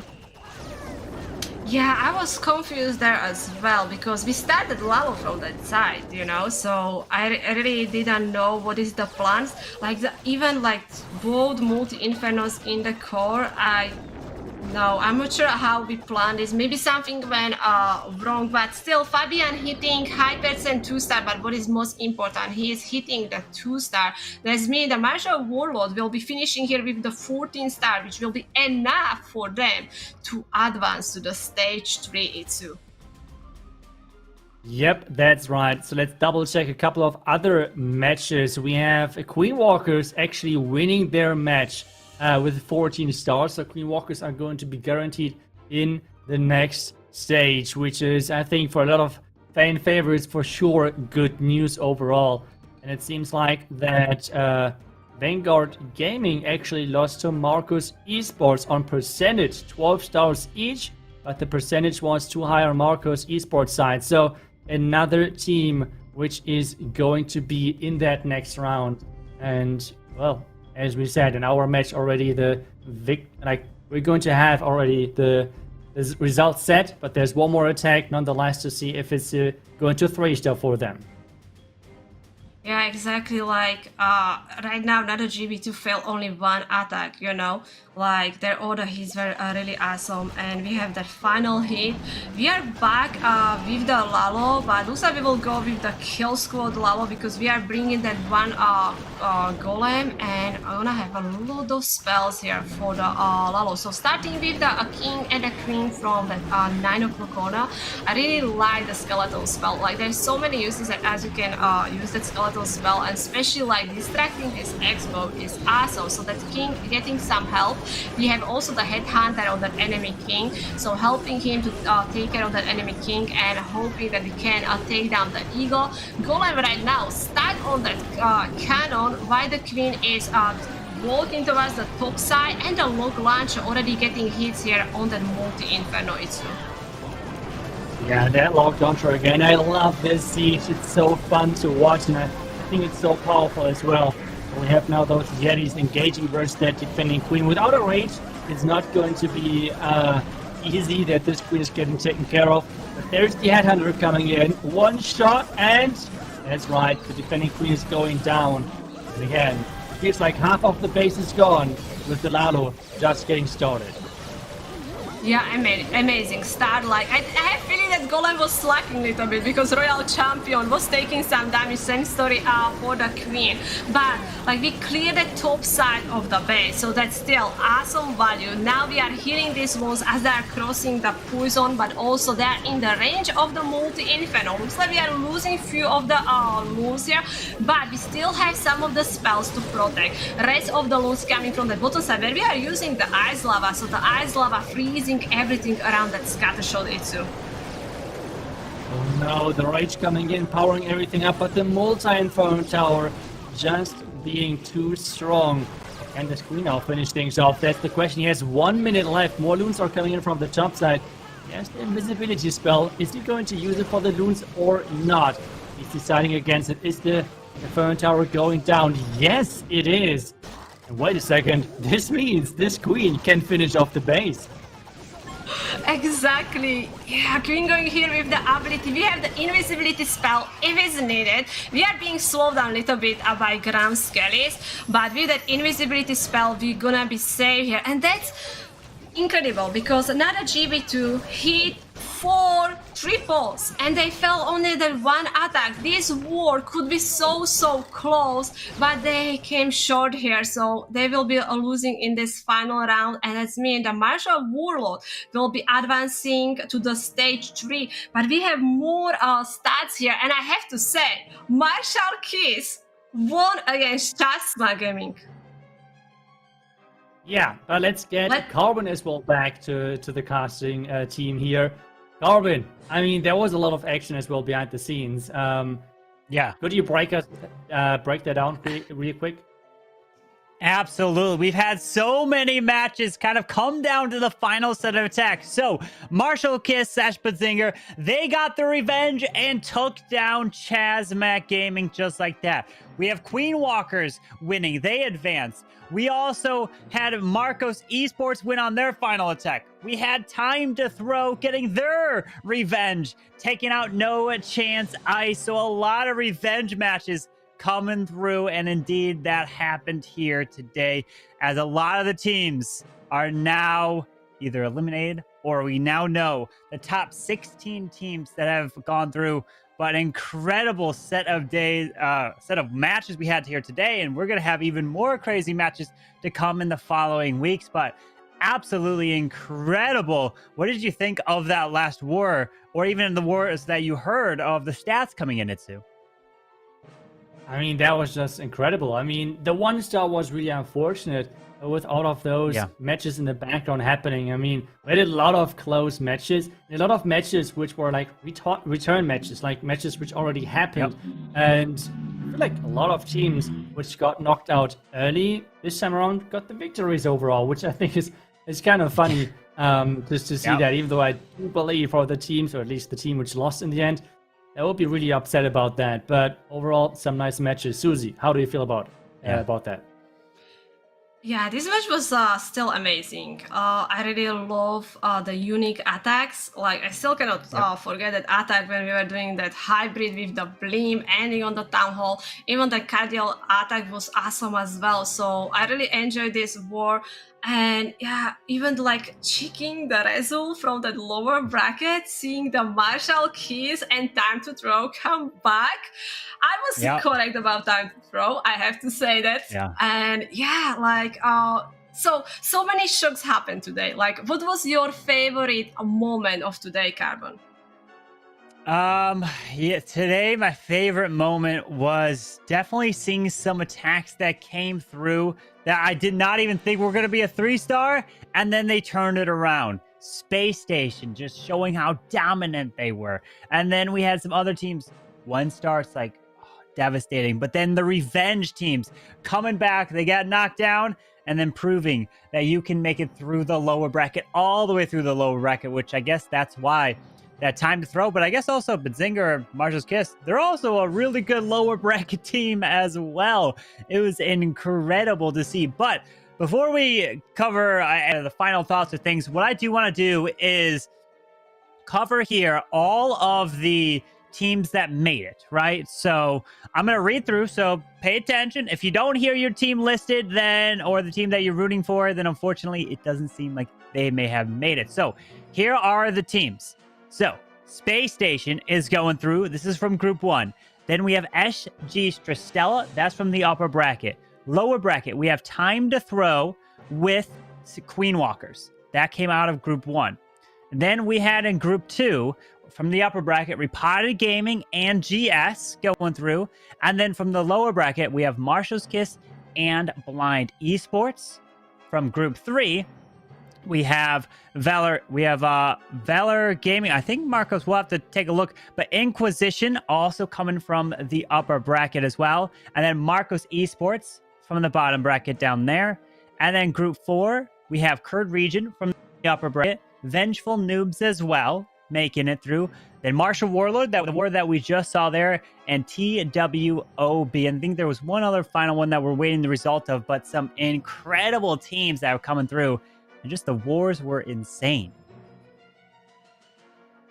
The wars were insane indeed. And with that, let's take a look at the pricing overall again, with like what those teams are playing for, which made it through all of those different matches. And I mean, that is pretty significant. First seed, first place, going with $300,000. That's a lot of prize money. And even already today, teams which got eliminated, even some of them already today, got some prize money because they finished in the lower ranks between 17th and 20th, if I remember correctly. Yeah, every team which is now like at... Yeah, go ahead. Yeah, they take it's crazy, all the prize money that they can take home. Yeah, I want to say like every team which made it to the stage 3, they already know they're gonna get the $5,000 and even more. It really depends how they will do in the stage 3, and that's incredible, Carbon. Yeah, it is absolutely insane to see the prize money and the teams that now are making their way through. And you just take it home a little bit, but you know what they want. They want that golden ticket, and then they want that chance to compete for first place in the World Championship in Clash of Clans for $300,000. Since we already know the 4 teams that are going, we need to find out the 4 more teams. We're down to the top 16.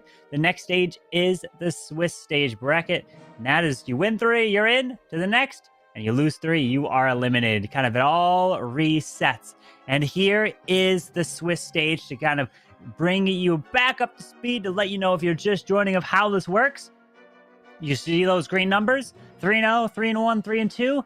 If you get those records, you advance. That means you have 3 wins. You see all the red numbers at the bottom. You get 0-3, 1-3, 2-3. You lose 3 matches, you are eliminated. Only the 16 teams play here. They're all the ones that you saw advance. And that's how it's going to happen. It's not double elimination here. It's going to be the Swiss bracket. And then the teams that advance, which will be the top 8, they will play in a double elimination bracket for the final 4 to get that golden ticket for the World Finals. But it's absolutely been an incredible day, seeing so many amazing matches, so many amazing players, and the attacks that they've come through with. Is there any final words, iTzu and Susie, that you guys have? We'll start off with iTzu, with you first.